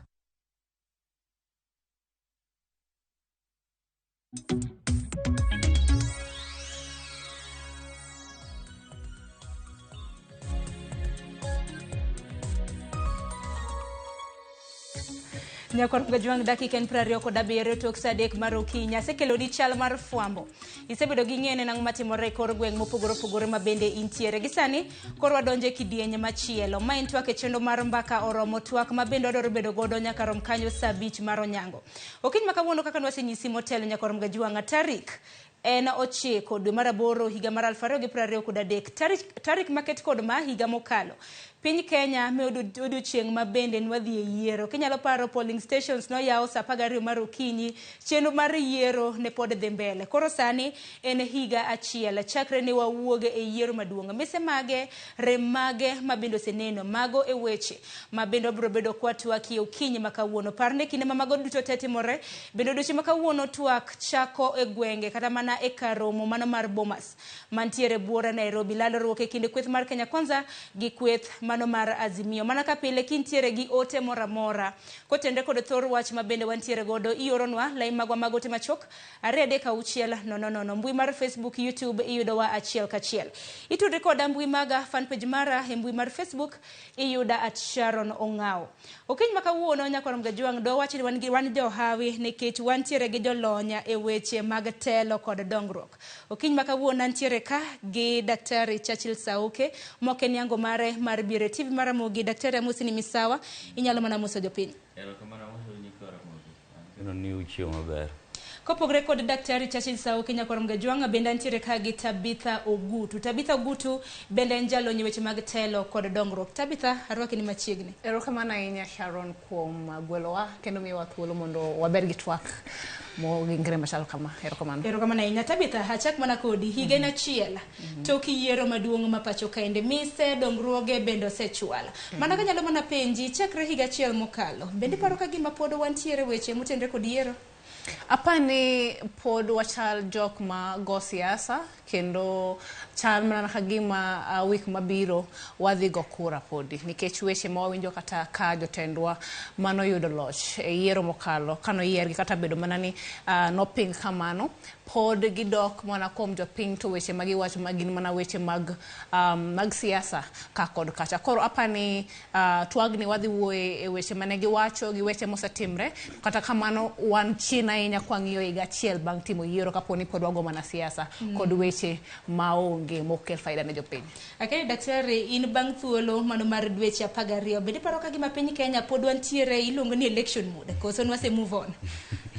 Aparo ni pok ng'eni nitiere gima wanyalo wacho ni bang' post election tiega gima iluongo ni political stability.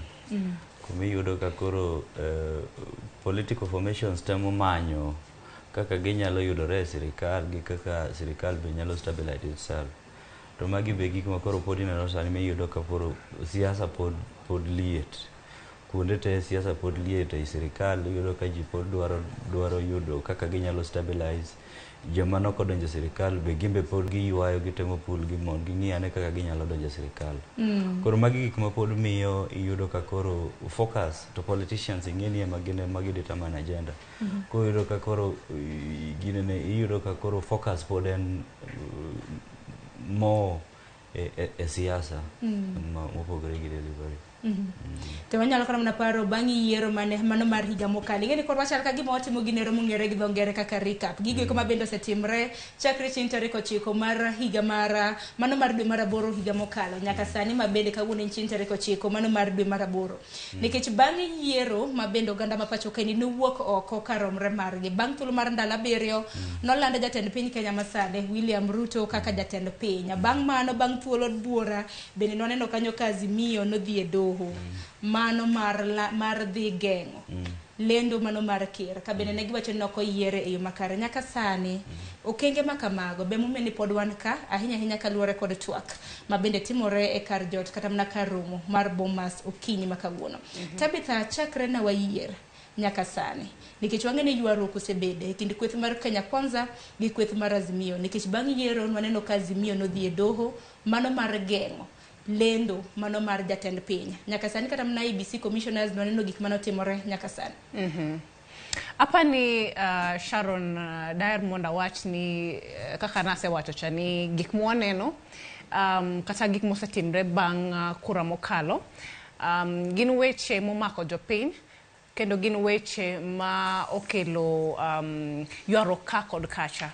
Waneno kane Azimio mane gin achiel kuom parties mane nigi presidential candidate kane almost 22 million kata a million maromo ji 22 nodhi bogo kura to kano seland jatelo masani wan godo kaka 22 million were the voters but the turnout noko chopo kanyo kano seland jatelo mwan go sani maen migosi William Ruto kaka jatelo ma piny owacho to negireno ni adiera ne ntiere weche mano tudre gi achiel ari adek mane nyiso ni yiero ni no ken free and fair to katiba ma Kenya oyienwa ni mondo kaponi okineno karatiro ni ntiere yiero to wan gi procedure koro ne wadhi Supreme Court the Supreme Court no declare Ruto kaka the president mar Kenya.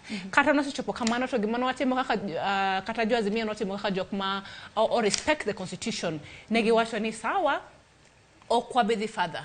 Koro Supreme Court ose declare kamano to aparo ni ne sirikal makoro no kao atamcha no wacho ni koro gin gi singo margi mar odichenge 100. Achiel kuom gi ne nduoko bech mogo piny.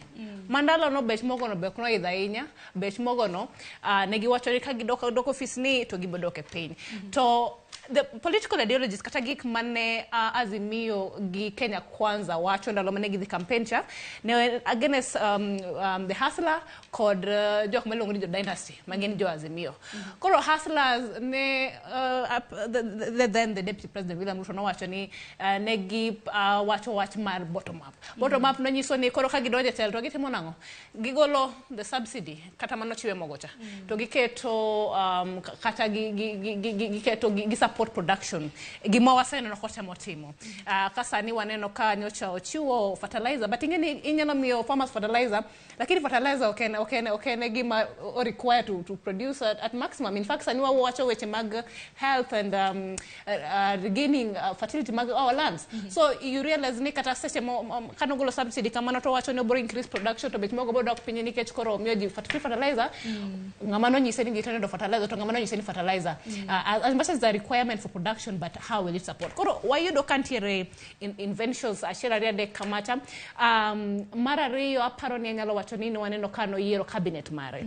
To cabinet mano yero dino yero jok mano sire to keno giluongo gine shareholders. Koro kaka shareholders ido nite jok mako mabeno wacho ni kose yeri bedo jatend piny owacho to Kenya democracy.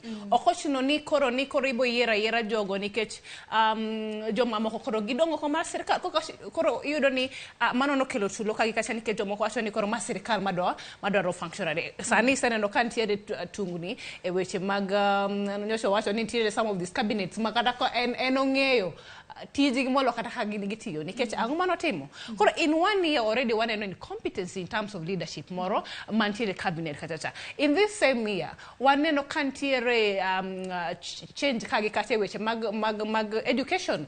Education as a whole ineno ka CBC ntiere kacha ntiere reforms kagi kacha ntiere tumbuni kagi kacha. In fact as parents kata nyithi school wakia ni education system Kenya timo kanye because of those reforms. But we hope in the near future but we need to fix a lot. Magudu chocho dwaro losa hinya kaluwore kata mne sema bende jatend piny osegoyo rem mabende osebedo kata mne kinde mosekalo.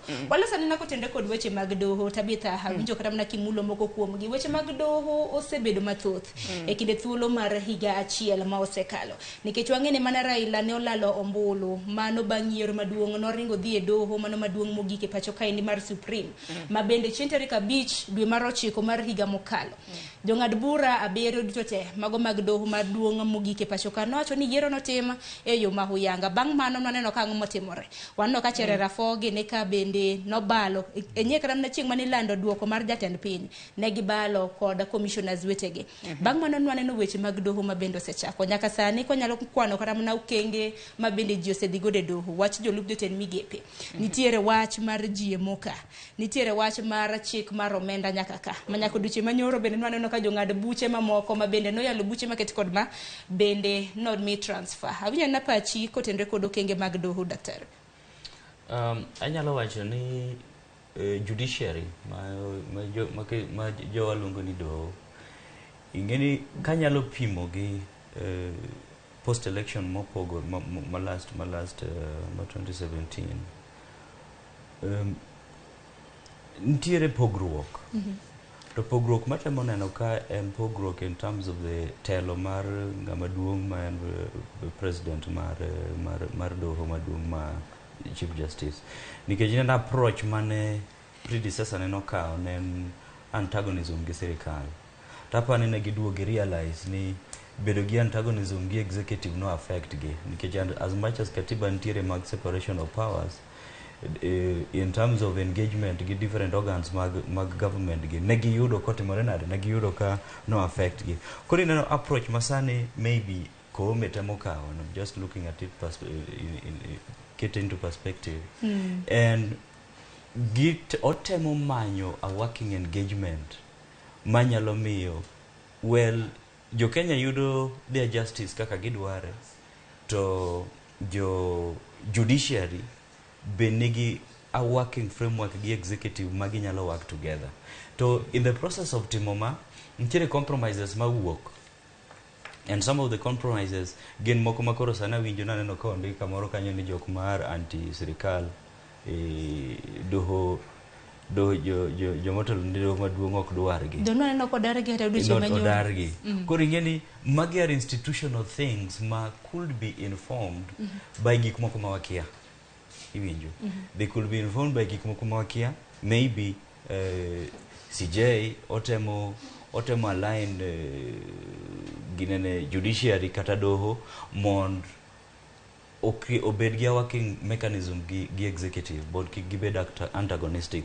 Mago they might look gik moko ma ok nere maber e yo ma king'iyo kaka katiba dwaro in terms of separation of powers, but in terms of institutional performance it might make sense. Ahinya kinde gi mabende jopiny pod nitiere gi to ni nang'o miyo ni macha kanotamore chik mar omenda mar mondo mi kochunge ten kamano, macha kanotamore jolup jotend migepe mar mondo mi kik donj kata mane apise gi, nang'o miyo ni gini miyo gi transfer iloko gi kuonde ma gitiye ka itero gi kata mane doho moko matindo. Ok ing'eni koro maybe nitiere impression ma CJ dotemo timo. Nitiere gimo temo impress maybe executive and magi realities.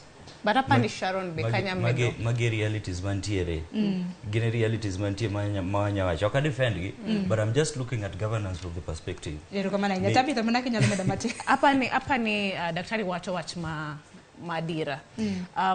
Gimose neno in their 100 kata 1 year chakrene mano 365 days. Yes, chakrene sirikand ni kauloch and ni ingeni constitution wacho ni nitiere separation of powers in the three arms of the government. Interference mang'eny osebede judiciary kabisa. Apani samoro kata ni CJ acting mar transfer judge apani judge Mugure mano ngado watch mar the Finance Act ni mondo bed postponed because of the public interest and public outcry ni nyalo bed an order from the above to mean ni waonge separation of powers nikech sani by the waonge separation of powers in totality kata kinyo judiciary ni kinyo sani parliament or the legislature sani parliament kasani the ruling party main Kenya Kwanza gingi more MPs in the National Assembly, more MPs in the Senate as a bicameral legislature. Nyiso ni gimora masirikal dwari mondo kal nyaka kal. No neno ndalo wacha finance bill ni kano biro debated kapok no bedo act. Ne president himself no nyiso jogi nade ni adwa neno ng'ama dhi oppose wach mar finance bill. Nyiso ni onge separation of powers. In kaponi wacho wach samore na dira to ilu katiba to ken wach mungirre kata wach mosir gi sirkal to koro sirkal kata bedo mana ni nitie separation of powers kaka katiba wacho cha to iniketi tenge. Nyiso ni wadok e kinde mane wantiere chon. Onge balo gi tend piny. Onge balo gi tend piny to kendo waonge democracy moro kendo wadok in a dictatorship kata wacho ni entelo mar agogo. Gima sirkal mamalo wacho e gima timre. Nikech sani kata ntie bloggers no channel no kukete TV kantie bloggers wakata ki wacho gimoro ma ena diere ground mane gima timre. Lakini nikech okisiro kata en gima itemo mondo ikete lela mondo jione to sirkal maki. Nyiso na moko no komaki mabendo we thuolo ka koro doho koro wacho ni peda ni uru neno ni nangu menu make.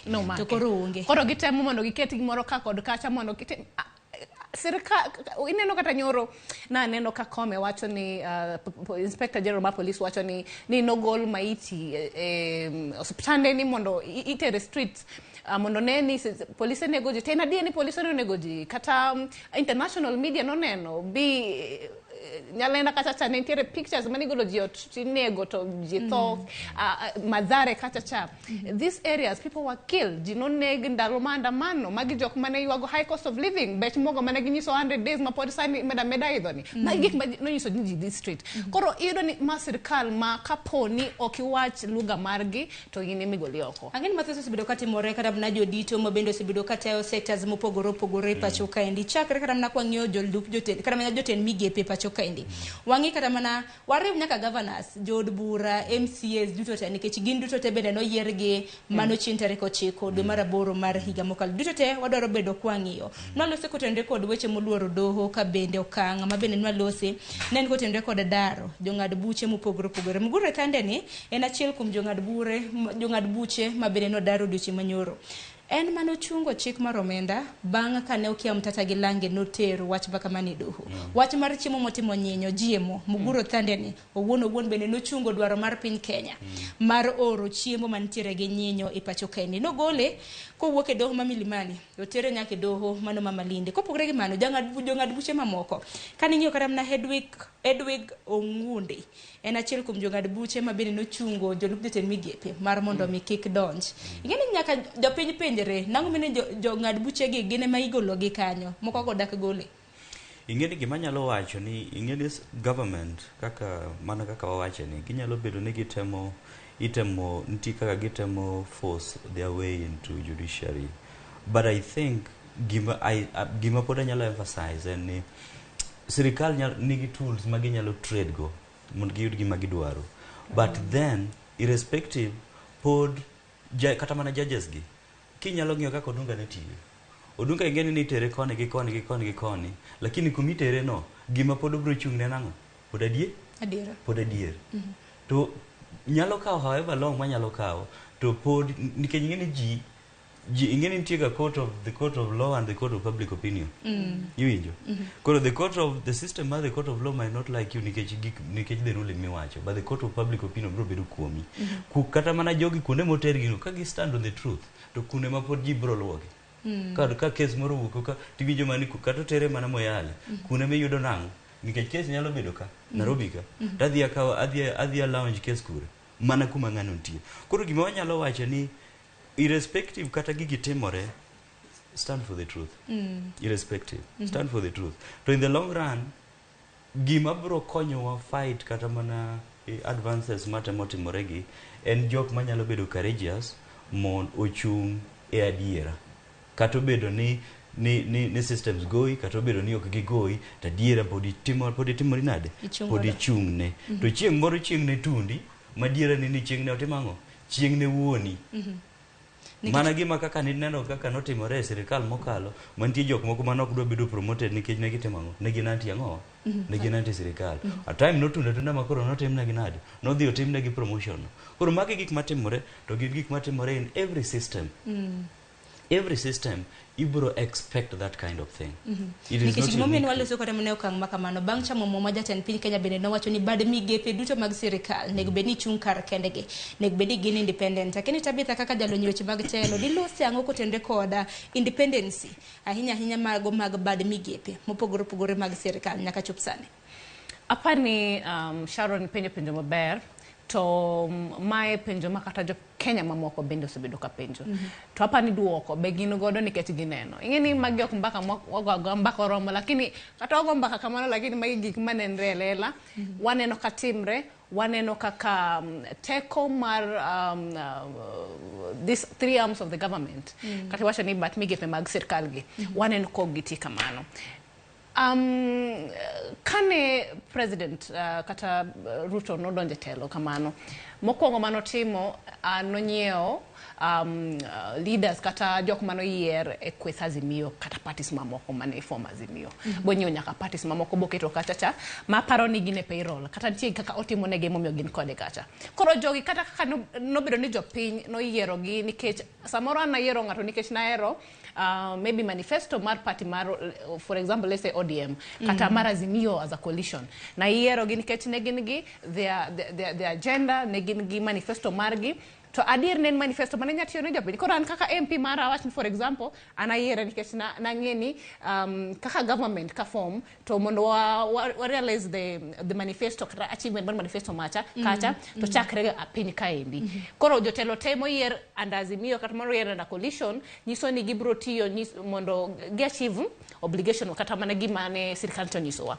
Koro kane osekawo jogi kamacha nikech nong'eyo ni for him to win kata mondo bed gi upper hand bill for example bill manodwa pass mar finance act ni kata finance manodwa pass ni ne nyaka to no bed gi numbers koro no nyio joka e senate onyo joka e national assembly nyiso ni Kenyan sani wan mana gi puppets. We don't have a free legislature. Nikech jogi gitima ngono gimonyis gi to obire lela bo wach kamano.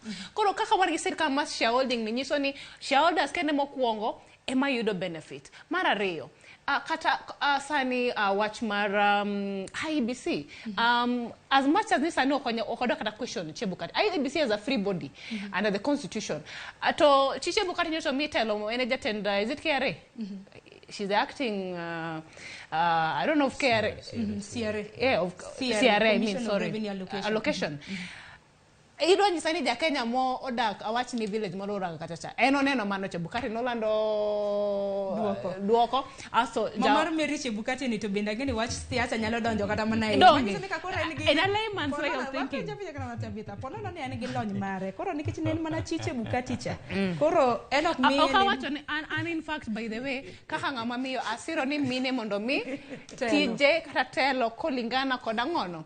Qualification mari qualify timi lakini ana woe aina dona akel pacha kaka ja Kenya manomol Kenyan dana moro egwen kayata en ko no ka Chebukati oyier telo maduong machalo kamano eno paro nade ni karadiera kata en glony karadiera chal mane ni Chebukati no chiwo gini nono nikech en mokuongo owinjo jatende mano yiero modhe gone gore medela molo dingro Raila no se wacho ni Chebukati no timo nango iwinjo adani maka gi kanyo nikech Tabitha igina da bedo kode kini thulo mar awacho ni saa achiel mabiro chachi langeni da wuok saa 4 wadong mana gi matine dakika 10 imbe da winje pachi nikech angeni weche thoth okong mon kata na IEBC molose wange nyaka sani onge kata na commissioner se IEBC kanyo bende walose kata na kotende kod wach moro mabende ni wacho motelo nikech wangeni doho ntiere gi bad migepe kata na bad doho bende ngeny ntiere moro mongere gi dhongere kaka court of public opinion bang lendo mano mar jatend piny Raila no wuok oko elela ka bende wacho ni ok oyie gi duoko mar jatend piny bende wacho kata ni ok recognize presidency nyaka sani ngeni mathoth osetimore no luonga ng'anyo akene meno okang' mane mar ng'anyo mabende nwantiere mabende koro kelo nyaka twak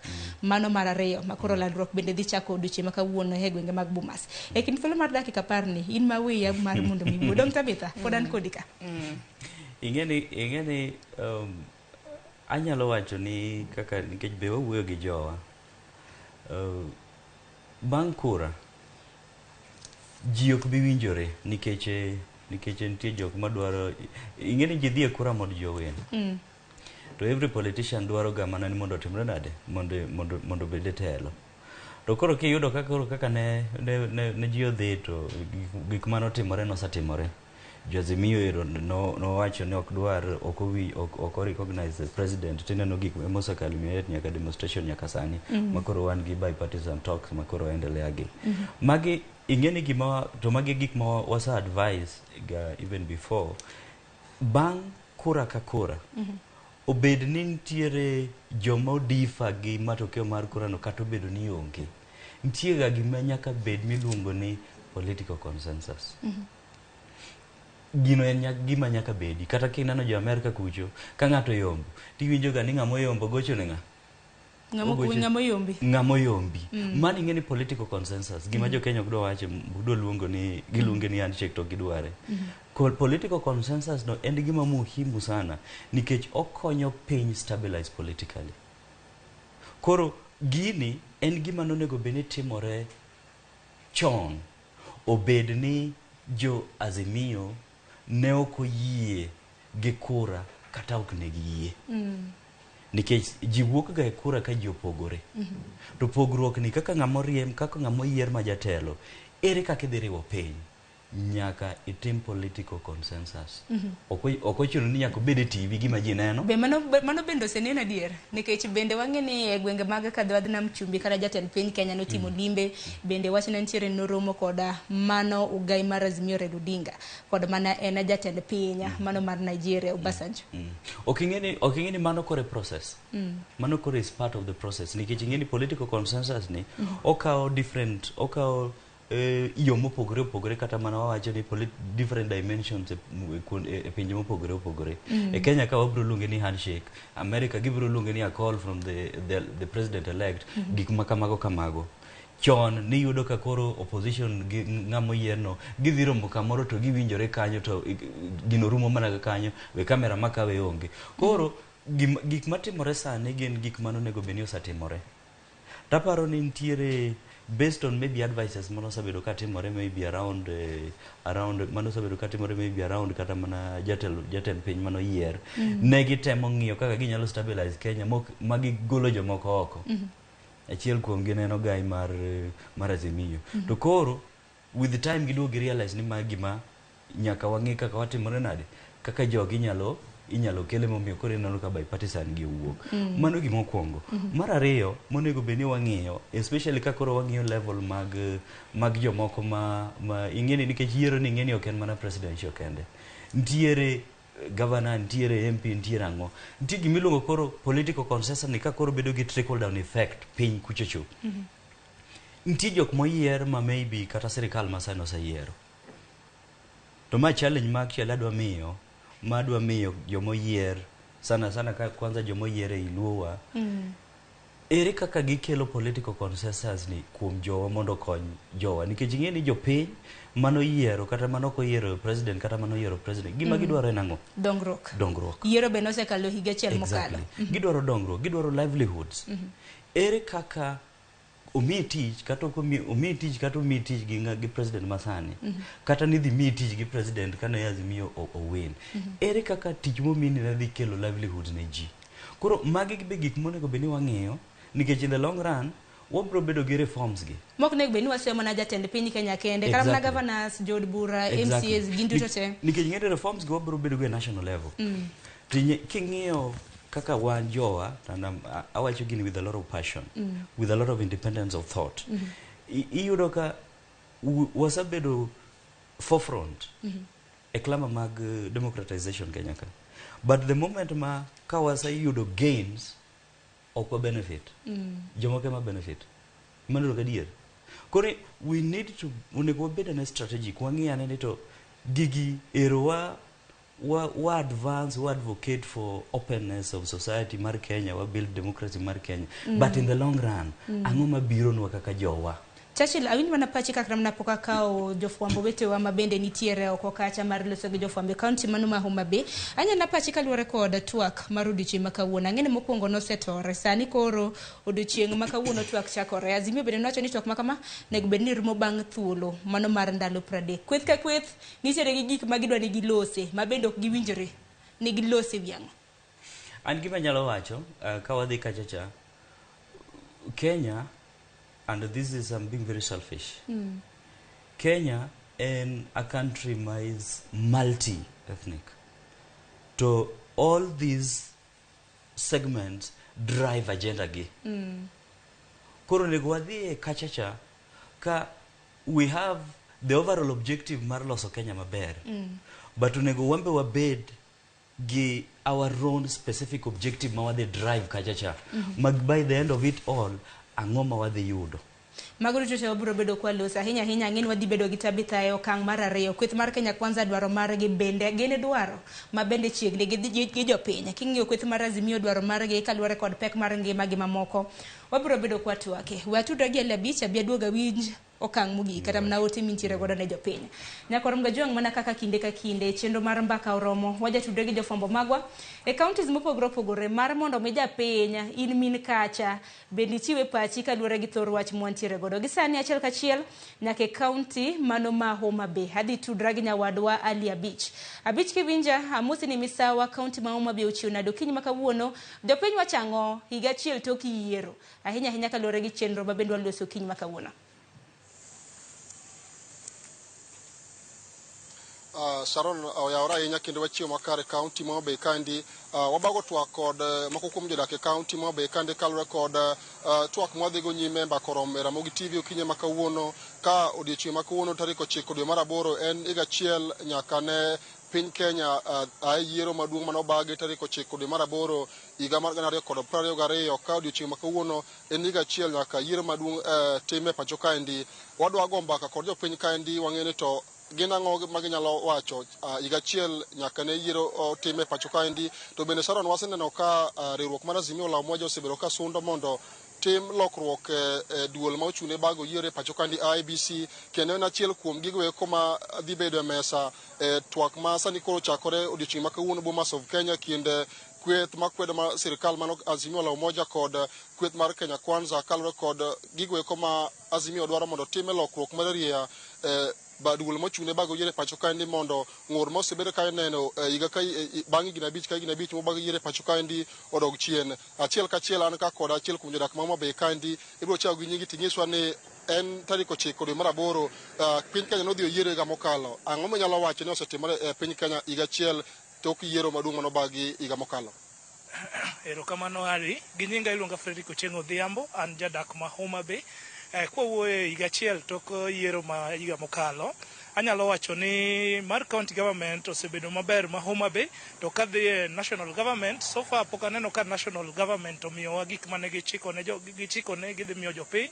Mar ariyo, national government osebedo mana ka nyanyasa raia mane giwacho ma hustlers mane giwacho ne gidhi konyo. So national government pok otimo gik mane gichiko jopiny ne gidhi timo mano miyo gonegi ombulu. Koro pok waneno ber mar national government compared to county government osetemo. Wanyalo rate county government at around 80% to 85%, but national government, we can rate national government around 20%, because so far gima gisatimo Homa Bay, apart from affordable housing ma waneno ka gichako mabok dhi maber, mane gima waneno ka national government osetimo, but gima ne gichiko mar ngima mondo ngima mar japiny odog piny pok odhinwa maber, kendo pod waywak ne national government ne ka ginyalo keto ngima obednwa mayot, giwe kata wach mar affordable housing to gidonjnwa e ngima mar japiny mar kawaida mondo wayude chiemo e yo mayot. Ne gichikowa ne piny dhi chiek gi kelo mbolea, piny osechiek, mogo pod wang'iewe mana ile wan wakwayo national government kar japiny ma kawaida ema gidonje moewo gimoro amora. Fred, mopore kod wach ngima miwacho ni osebedo ka ni malo kendo chenro mag dongruok mikoni pok sirikal mar Kenya Kwanza okelo nyato e kaunti kaendi, waneno ka achiel kuom gigo eko manie mesa ma twak dhi chakore odiochieng' ma kawuono en timo keto lokruok e duol ma ochung' ne bago yiero IBC e pacho kaendi. Kaka in japenj, waneno ka dwaro nitie mondo tim lokruok e duol mar IBC, to gin kit lokruok mage ma digombe ni tim mondo e kinde mibago yiero ng'ur kik bed kaka osebedo ka bedo e piny Kenya kaendi tok higni abich ka higni abich? Amor gi penjo no Ali.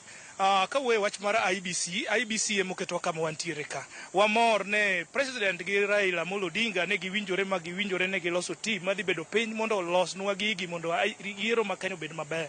Nekech ka yiero bedo maber, japiny biro yiero ng'ama gidwaro. An gima nyalo kwayo ne team madhi bedo piny e wach mar IBC sani en higa achiel, gidhi gimany kaka yiero nyalo chako bedo maber koa gi piny. President wachak lande ward to bi to lande county. Wach mar national tallying cha orum, President olande county to rew gi dichiel to miwa president moloyo president miyiero nwa e national tallying. Mane gima nyalo kwayo ni sama gibedo piny giloknwa election ma Kenya, mondo election kata kwa yieno mana president sub counties ma en constituency to yier presidents e sub counties, or either wabed gi president e counties to rewnwa counties 47 gi to miwa president ma jopiny te oyiero, opogore gi achiel miyiero nwa e Bomas. Mane paro man gode wach mar election mar Kenya. Kamano nya Fred, bende an ka kod achiel kuom japiny bochoko gi nyingi ting'iswa ni higa achiel nyaka piny Kenya dhi e yiero higa mokalo. En ang'o minyalo wacho ni osetimore nyaka rombe higa achiel tok ka piny Kenya osedhi e yiero e pacho kaendi? Erokamano Ali, an Tom Mboya. Gima nyalo wacho en ni nyaka koro sani wachopo e higa achiel nyaka ncha wa e yiero, to mak mana ni gimiwuoro ni kaka oganda jo Kenya pod en mana ywak kod muodo lak, nikech waseneno ni gik manyocha sirikal mar Kenya Kwanza onyisowa ni dhi timonwa ok waseneno ka gigi otimore maber. Achiel kuom gik ma waneno ka ok osetimore maber en ni ngima ne giwacho ni gidhi duoko ngima mar nengo mar ngima piny, to so far ok waseneno ka ngima no dok piny. Pod waneno mana ka fuel beche pod ni mana malo, waneno ka ngima no pod ni mana tiere malo, ma ok kaka ne waparo ni kane gi wuoyo, kane gi dhi timo, kane gi campaign ne gi promise wan ni gidhi duoko ngima piny. Mar ariyo, achiel kuom gik ma dawach ni aseneno ka national government osetimo moso ne wan kaka oganda ma Homa Bay, wan kod affordable housing ma bende project ma dhi nyime kaendi, wawacho ni mano to en gima ber nikech waneno ka tijno dhi nyime kendo wang'eyo ni very soon gibiro tieke kendo joma nyalo yudo udi kuondego biro yudogi. Mane achiel kuom gik manyalo wacho ni ber maseneno ka koro dhi nyime kanyero. Machielo en ni kaka oganda jo Kenya wagombo ni mondo sirikandni gibed piny mondo mi giwuo mondo mi joma osebedo ka wito ngimagi e yor ng'anyo kata weche mang'eny gibed ni en twak moriere tir ma ok twak mantiere kod kona kona. Wan kaka jopiny wagombo ni mondo wane ka Kenya ni kod kwe moloyo ni gin kod koko ma sakasa. Omiyo wakwayo ni mondo gibed piny giwinjre ma kik ja Kenya moro amora chak bed ni nyalo wito ngimane nikech weche mag yiero. Ja Kenya moro amora ok onego bed ni gire moro kethore nikech weche mag yiero. To gibed piny mondo giwinjre kaka jotelo mondo wane ni piny dhi kuma owinjore. Kapok awe adhi ng'ama chielo kaka japiny manogo kura higa mokalo ok ang'e ni e pachi nang'o kalore kod wacho ni tulo osebedo ko waneno ka samoro amora tim yiero to ng'ur bedo ga tok yiero. En ang'o miparo ni onego bed ni timo mar neno ni higa ka higa kata bang' higni 5 kitimo yiero to lweny kata ng'anyo moko mosebedo kwaneno mabiro bang' yiero gi eki orumo chutho e piny Kenya kaendi? Mokwongo kama pek bedega kabisa mamiyo ja Kenya wito ngimane mamiyo ji bedo kod chandruok Kenya ka en e yiero mar ker. E yiero mar ker ni ema ok osebedo kamiyowa kwe higa ka higa ma wadhi e yiero. Koro an kaka japiny daher wacho ni ka itimo lokruoge e migepe matimo yiero to jo IEBC commissioners nyaka giyiergi ka giduto giwinjore ni giketo pachgi kanyakla achiel mondo giwinjre ni jok ma waketo ka gidhi timo tich magi. Machielo en ni samitimo kweno mar ombulu ni nyaka bed ni gigo olugi otimgi kaluwore kod chik mondo mi kik ji donjie e lweny.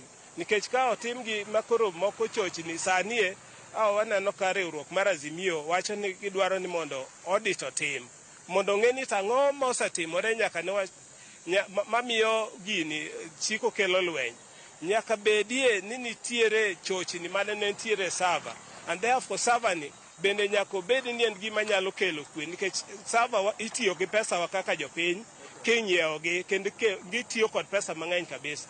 Koro joma ochung' ne yiero gi nyaka ti kode e yo mowinjore nikech ok wadwa ni in each and every election period wadhi e lweny kendo remo pukore. Erokamanya Tom, Sharon we akawo ng'at achiel mogik kaendi koka duok ne studio idhi nyime kod twak mwadhigo nyime chaka nigi nyingi ting'e ni paro mane ma in go kalo kod twak mwadhigo nyime kwang'iyo higa achiel nyaka piny Kenya dhi e yiero tarik 9 dwe mar 8 higa mokalo machiegni. Machiegni ago erokamano an iluonga ni Clinton Obuya ajadak ma Homa Bay kae. Higa achiel ma Ruto sebedo go e telo ni onge gima waseneno minyalo kwan nikech kata affordable housing ema bit ne wanyalo wacho to affordable housing kende ok ndik kata ji mokadho 20 Homa Bay ka kar nokelo affordable housing kata nowenwa kata kazi mtaani cha nondiko ji mang'eny moingo kanyo. Koro waneno ni onge gima generally onge gima president gi sirikande nosekelo en ni wanyaka kata koponi ndiko ji tije nyalo bedo maendeleo to mage gik monyalo wacho ni samoro ero setimo gigo nikech tije mosendike ji jo oseduoko lwedo ne jok mane omiye osire. Mage gik mwanyalo neno kaka kendo gik mwanyalo kwano ni osetime sirikande ni. Onge gima waneno maendeleo moro amora mani Homa Bay ka onge. En mana ni ka vijende otieko skul ikawo apiko loan idhi iriembo. Mae kampuni kende ma wan godo Homa Bay kae. Generally kata Kenya sani king'iyo to ji ywaka moro amora kata mana kuonde ma ji supporte kaka Meru gini ka gi supporte mana ni jotendgi no mitelo moko madongo lakini jopiny kaka wan gi to ji ywaka te.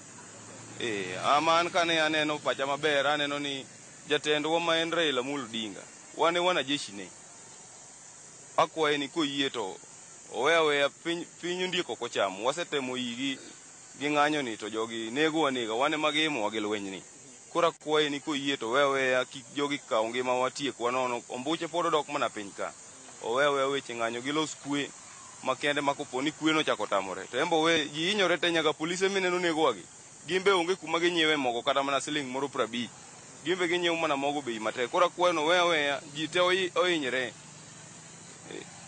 Kapok awedhe awaneno ka twak e kind sirikal kod Azimio la Umoja chakore kawuono Bomas of Kenya kendo nitie gik moko madongo ma gidhi wuoyo. Achiel kuom gi keto lokruok e dul mar IBC mondo tungni mosebed ka ineno bang' yiero ka bang' yiero orumo. Kang'eni kaka japiny jagombulo ma be kaendi ang'o digombe ni kotime dul mar IBC to koko mosebedo tokni 5 kitimo yiero orume Kenya ka. Gik madagombo noloki adier makende en ni yiero nyalo timore mana maber mana koponi malaikni kata Nyasaye matayo piny ka. To ahinya yiero ma president ka telo tang'eni nyiewo telo nyiewo makata sani yier mana jo Azimio dhi bed gi jogi piny ma giyier jok mabeyo. Telo inyalo buogi kata mana koponi ne oyieri ng'ama long'o inyalo mana buogi mani miland gi moko winjore. Koro waneno mana ni jo Azimio to adhiya to gitem yiero, lakini gima dhi timore malich to onge nikech sirikal mosebedo ni golo tek. Ibro mana yi kode lakini ok nyal gole to gidhi adhiya gitni. Gidhi twak. Kamano ahinya Sharon mani winjo achiel kachiel paro ma moko kuom jodak e kaunti ma Homa Bay ka nigodo ka igolo pachgi okenge ma piny Kenya osego higa achiel nyaka ne wadhi e yiero ka achiel kod paro ma gin go e gimonego bed ni timo ahinya to duol mar IBC mondo piny Kenya obed makare ahinya to tok higni 5 kotim yiero mondo koko kata ng'anyo mosebed ka inene pacho kaendi odog chien ka winjo ka gisiro twak ma chakore odiochieng' ma kawuono Bomas of Kenya kind sirikal kod kweth makwedo ka giwacho ni gin kod geno ni twak ma kamano nyalo biro kelo lokruok kod kwe e piny Kenya kaendi. Sharon. Erokamano ahinya wawinji makare kiwuok e kaunti ma Homa Bay. Erokamano ahinya kuom chalonwa twak achiel kachiel gi jopiny. Nyakwarom gajuang' dakika 9 tok saa 4 mar okinyi kapok wakawo yweyo matin. We alosanena ka gi Daktari Churchill Sauke. Daktari ma ikinde mari michiwe ote mari mogik ahinya kalore gi thor wach ma bende wantiere godo. Anada wacho ni institutions kaka ne wawacho mag doho go aparo ni onego beni wang'iyo gi sustainably kata kiloko ji to onego walok gi nikech ok gichung'ne gima executive wacho nikech separation of powers en gima ok bikonyo, en gima noket kanyo mondo kony sustainability mar institutions gi. Koro mano gima nyalo wacho ne jotend doho mondo kik gi target mana judges nikech ok gidwar timo judgment ma jomoko dwaro. Mar ariyo en chi gimoro ma janeno moro kanyo wacho momora about IBC. Okoni Kenya ka gine ni Kenya gae kura ibro tim mana maber ka malaike emochungne kurani. Kora do pinya malaike ge kobudho moko biro to watimo nade kaponi gibudho moko gilemo to wanatim nang'o. To mae ma kora nyalo wacho ni koro ng'endo nego bed ni koro wabedo gi koro talks to ntiere madhi timore mabro kelonwa changes moko. To kaka koro wambe kaka oganda nego wapuonjre wabed gi puonjruok wapenjre ni to kaponi chieng' ne ok wayudo telo ni kata bang' higni 20 moko ere kaka wadwa chung' mondo wal change livelihoods wa. Aparo ni mambaka monego beni kendo wagoyo nikech time bro tundo makoro jatendwa ma Azimio mar ogai ma Azimio ok obidwaro chung'. Jomoko no ne mabro dwaro chung'. To inde no ok wabidwaro ni koro wambe koro jomoko ema koro dwa tiyo kodwa mondo gitim ang'o. Koro onego wachak ng'iane mbaka kaka wanyalo chung' kendo kaka jowa ma wang'iyo Kenya kendo wang'iyo sirikal kaka gima kata obedo ni ng'ato ochung' president kata obedo ni ng'ato ok ochung' president ere kaka wanyalo dhi e yiero mondo wayud gima wadwaro manyalo konyo jowa. Erokamano ahinya daktari. En mana ni hang'eni sehemu ng'adi nego bed ni dhi e chenro mamoko kata kamano e kinde thuolo mar saa achiel misebedo kodwa ka wagoni erokamano ahinya kuom biro e studio. Kok manja kwarom gajuang' pod antiere ka gi Tabitha Ogutu jalony weche mag telo ma bende pod wantiere godo ka bende waporo wach ahinya kaluwore kod mise ma bende piny Kenya osechwalo e kinde thuolo mar higa achiel ma osekalo. Gisane wakawo yo matin aneno ote magi aduogo somoge bang' yo matin kik dhi mabor.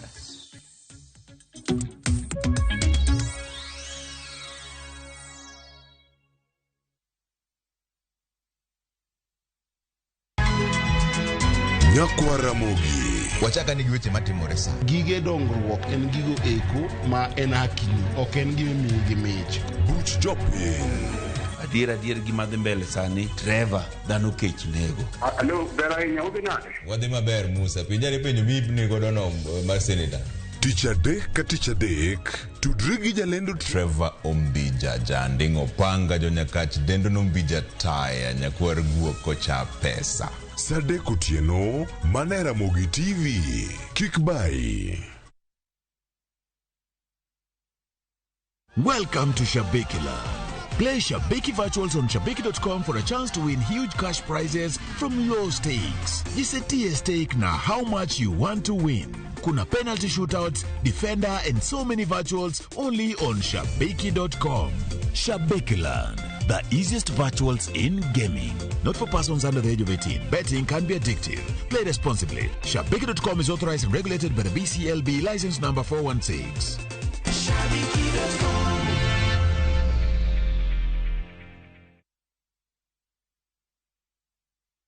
Tingeo kakachalo mama nyola nate tingeo kakachalo mama nyola nate tingeo kakachalo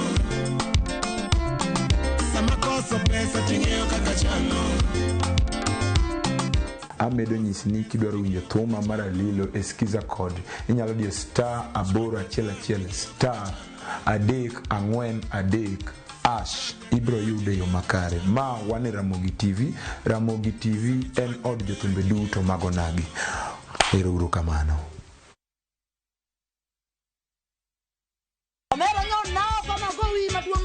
Kanyiero kod mor dhi nyime, Inde mbone nadwa bedo lawyer. Kakoro piende mininde okinya ban. Weche mopondo be medo ng'eyore. Mushene dwa participation. Ni winjo. Pesa na mise cham. Oingo yie nyaka garus combine. To kwe kethore kind ji. Bona wewe wanamgwenya sisi. Onjaore.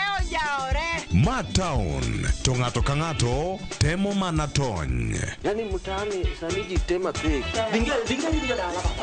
Nyar kochia, tich abich ka tich abich, saa 1 gi dakika 45 otieno.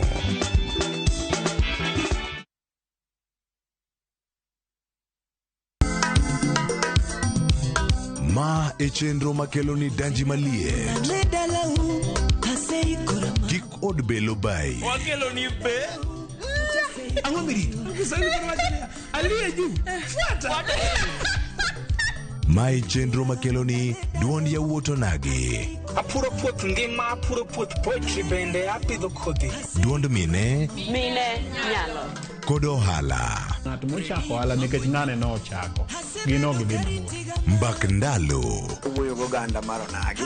Kajiwogi kik gibedi gi luoro. Kod Stella Brenda, Lynn Ramogi, kod DJ Kolo. Wuok tich nyaka tich abich, saa 8 odiochieng' nyaka saa 10 odhiambo. Mane Ramogi TV.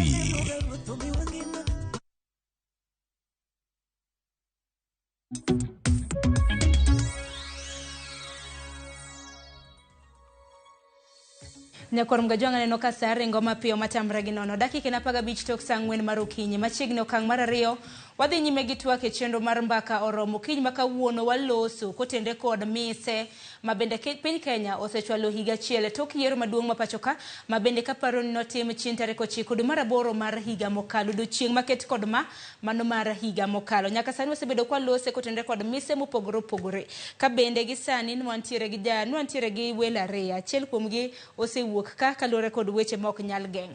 Adong ka gi Tabitha Ogutu jalonye weche mag dongruok mabende pod aporo godo wach kotende kod piny Kenya higa achiel tok yiero kama wasechope.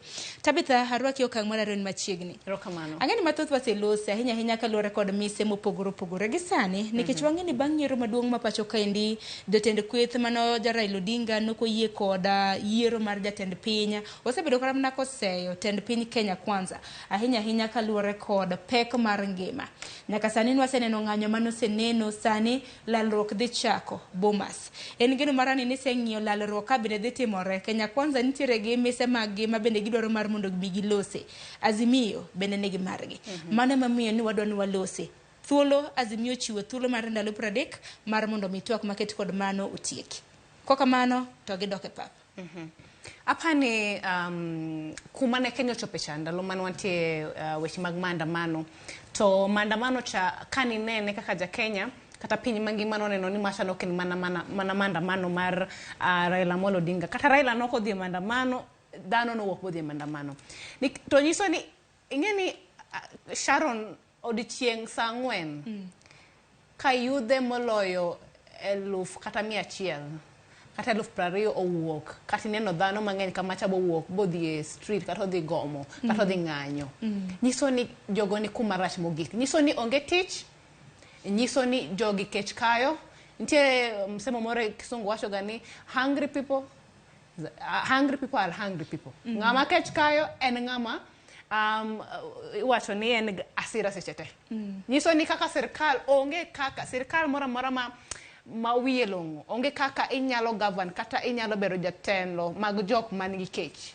mago jok ma igi wanga kodi sate emomiyo kaponi jatend piny owacho dwani mondo sirkand ni odhi mbele kata Kenya mondo odhi mbele jo Kenya winje nyaka to koro okonya igi komiyo weche mag chiemo kata weche manyalo konyo jopiny odok piny employment kata boda no dok piny koro sani kipenja weche ndalo maandamano no ne baba ne emane ring leader nikech ne nyaka to no wabedi ng'ama nyiso wayo japiny mora no nyala wuok to chako gicha koro kaka no chake cha jopiny no wacho na diera gik miwacho gik magik manenti apart from other things of course to ma nomiyo wabed gi the first bipartisan talk mane koro ne giwinje ni wabed piny mondo wago mbaka mondo waneni weche ma nyocha ukelo kata weche momiyo jidhi maandamano ginyalo los nade kaka sirkal bi adier sirkal ni no neno nyaka ka jatend piny owacho longo Raila ni my brother wacho ni koro ma owadgi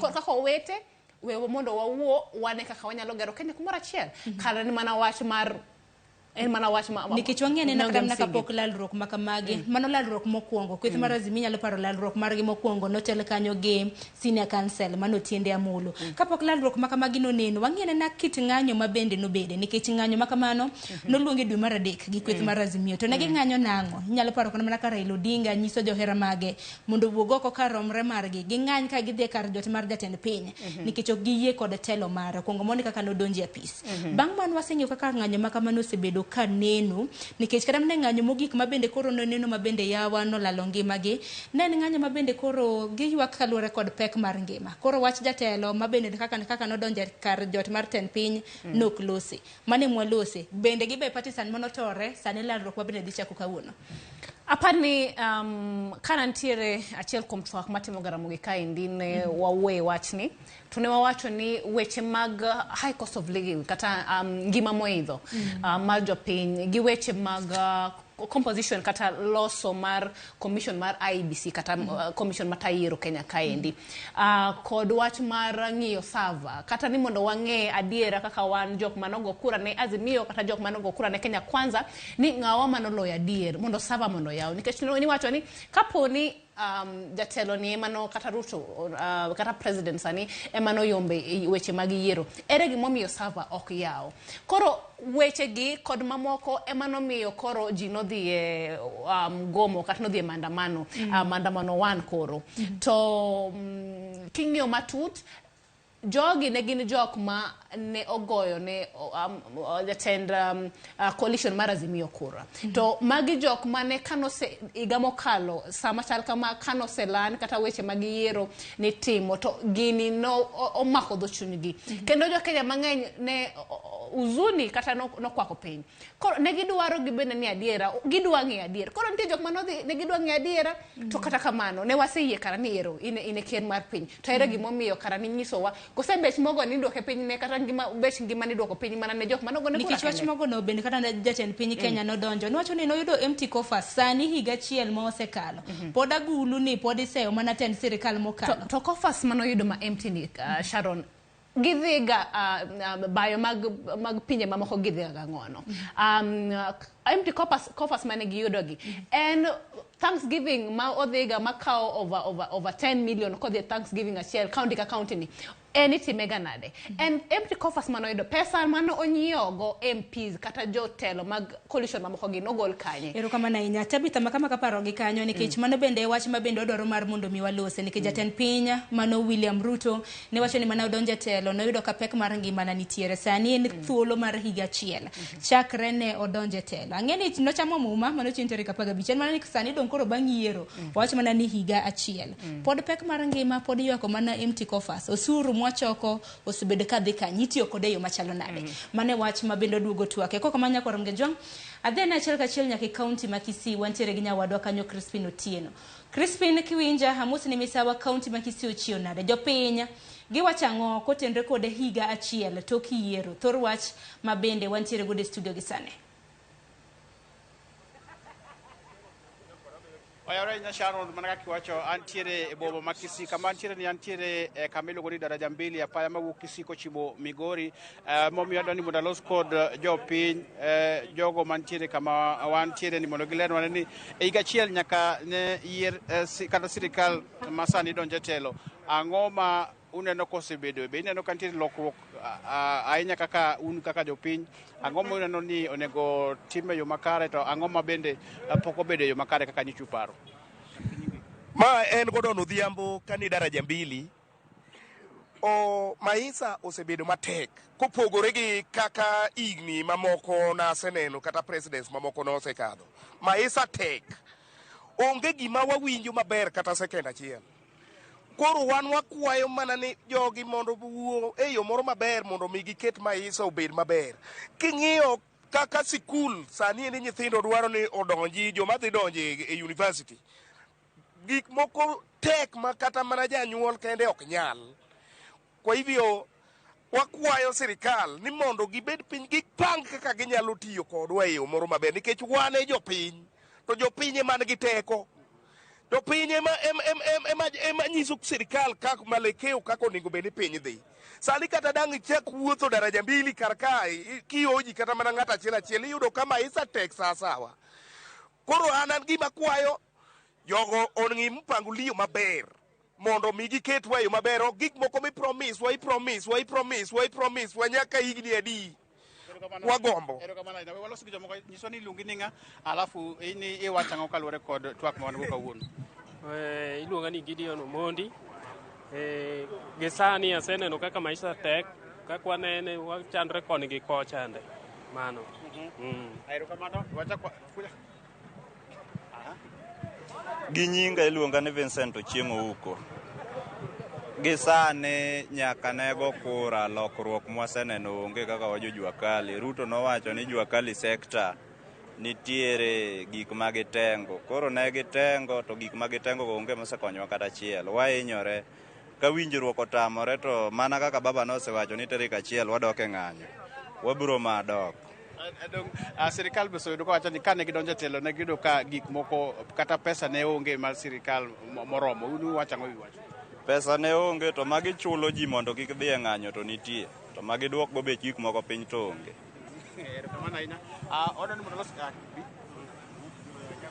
An gi nyinga iluonga ni Gordon. An nyaka nje wago kura ber mwaseneno onge. Change onge, promises mang'eny. Koro wan walamo ni tendwa ni Ruto gi Raila obed piny mondo wuo mondo piny odhi maber. Hatuna pia mwingine hapa. Kuja. Hebu tunauliza hapa. Ni mwaka moja tangu uchaguzi kufanyika. Je, wewe kama mwananchi kutoka eneo hili la Kisii labda unaona kuna mabadiliko yoyote? Mimi tangu uchaguzi kwa majina mimi naitwa Douglas. Mkaaji wa Kisii. Mimi tangu uchaguzi fanyike pekee tutasema serikali weje ijaribu iboreshe maisha ya wananchi pia wafurahie. Kwa hivyo ile bei imepanda ya maisha, Mheshimiwa Rais angalie sehemu hiyo at least asaidie mwananchi wa kawaida asumie. Asanteni. Sharon ndio jomoko bende mantiere penye kwa ni karibuni wacha nizungumze huyu kijana huyo. Haya, tuongee na wewe. Ginyinga lunga ni Brian Ochieng. Jaka ne oko kura nyaka sanye. Pokano gima jatelo mano ka otelo konyo wako. Ko imondo wakwayo. Jo Kenya. Kocha gi president gi Raila Amolo Odinga. Ogibel pe mondo giwuo mondo ya kweta to moger Kenya. Kukamano alongi wacho to wacho. Eru kamano. Kumnyinga iluonga Gabelo Uma. Ajara makisi kata jambili kae. Sani penye tek kodwa kaka wajo jua kali tich onge. Sirikal Masai no podho wan gibiro miyo wa tich. Tijega gigiso wa to kwanenogi. Kono akwayo ni bed piny gi wuo gi Raila ba gintiere mondo Kenya lokre. Mana gima nakwayo. Erokamano. Mana kaka winjo no Sharon, mano gin moko kuom jopiny ma warado godo kiny ma kawuono daraja mbili mano apaya mawuok Kisii kochimo Migori ka ng'eny gi wacho ni ngima emosebedo matek nyaka sani kendo noken gino mane giparo kata higa achiel chakre ne go kura ne sirikal ma sani. Koka mano ang' nawegi kanyo Sharon, mana ka in kod penjo aduoko kendo kuomi e studio. Crispin erokamano ahinya winjo yo makare. Penjo madina bedo godo aneno kata mana oganda miloso godo chalo mana ka gima gin gi to nikech chalo ka gima ok gine kaka kata mana ka chwalruok konyruok nyalo biro negi mbele. Erokamano ahinya kuom ote mari nikech Tabitha kinjo kata mana kaka jopiny olose e kaunti ma Kisii gin kata mana ka giseola ok gine resruok ma bende biro neno kosi nene nade jopiny jopiny gombo mana kata ni Yesu koro emobi obedno kata jatend weche mag yiero mondo wayiere jotelo ma wageni wayiero nikech yiero ka yiero winjo ka jotelo bende semi yiero no kota e yo mahuyanga. Tabitha nitiere penjo mana penji kapok wakawo yo matin ahinya kaluwore kod chal mar ngima gi sani. Nengo mar ngima bende momiyo ni kata mana lalruok koro dhi bedo kitimo mano kaluwore kod ng'anyo ma bende kwith mar Azimio osebedo katimo. Imena winya na pachi kotende kod wach mano mar nengo mar ngima nikech anyalo paro wach moro jatend piny Kenya nowacho Nowacho ni en kodonje telo nengo mogo biro lor piny nyaka siling 100. Wach ma bende pok waneno nyaka gisani. Nengo ngima medo mana hidho. Ang'ene lokruoge mopogore bende oseneno nyaka e sekta mar somo. Duto tema bende biro losi. Apani sani yeni kane the founding fathers kata jodongo mano chako Kenya. Mano nena Jaramogi Oginga Odinga kod Jomo Kenyatta. Kane gichako Kenya ka to ne wachako Kenya kawa ne wanigi kama ibe no donje to ne wanigi 3 obligations wanadwa timo mondo Kenya dhi mbele. Ne wa fight poverty, ne wa fight ilungo ni in poverty, ne wa fight tribalism, asto be ne wa fight gima kata koro inyalo wacho ni entiere gisungu dholo wanyalo wacho ni ji koso ng'eyo nyiso ni or wanted education mondo bedie. Koro gik moko adek mane kata Moi ne temo push gi nomiyo koro education kata for example in Kenya kai no bedo kiwango moro mane wananchi ne nyalo afford kendo nyithi Kenya kan nyadhi e school. No wayiro ndalo ne no introduce gik moko kaka the Moi milk cha mano miyo nyithindo dhi school ahinya nikech kidhi school tima imadho chak. Kane Kibaki obiro ne wan gi free primary education. To kane uru benitie no waneno ka nitie advancements mano miyo education at least no bede yo moro mane nyalo bedo affordable to the parents. Bende no wayido ni kata mane ntiere no kane high school kata secondary schools gi omedo wach mar school fee to ne nikech jonyuol ne winjo pek mar ngima ne sirikal dhi kacha to wacho ni mondo nyithindo to yud nafas masomo kata mondo jonyuol ochul school fee to nyaka to ni wang'i ni mondo kik jotend skunde med school fee kata mondo pesa di malo. Sani Sharon nyisi ni tero nyathi university Kenya ka dhi bedo ka luxury. To okonego bed kamano. It's a basic need. Education and basic need kata constitution kata. Kinyoro nyathi nyaka itere nyathi school nyaka nyathi chiem. Koro the moment makoro sirikal oseng'ao education mar Kenya kaindi. Are we fighting ignorance as negin ignorance poverty to kod weche mamoko? Are we fighting ignorance or are we going back to those days manager Kenya nok nyadhi school nikech weche mag somo ne tek kata ne gikia value mar somo. Nyiso ni as a government kata as a president ma omedo bech somo bedo matek kama kata TVETs ne wawuok kodi kata wacho ni kata nitie courses ma nyithindo ko pick nikech koro nango a pick course nengo ni malo okadho to kanyal timo sani kata mano omenda michiwo mar konyruok ne jopuonjre moko mani luonga ni help ngene sani koro dhi chiwe rang'iny 4 ne nyithindo modak e chan to kake dhi yiergi aparo ni sirikal mong'eyo wakia.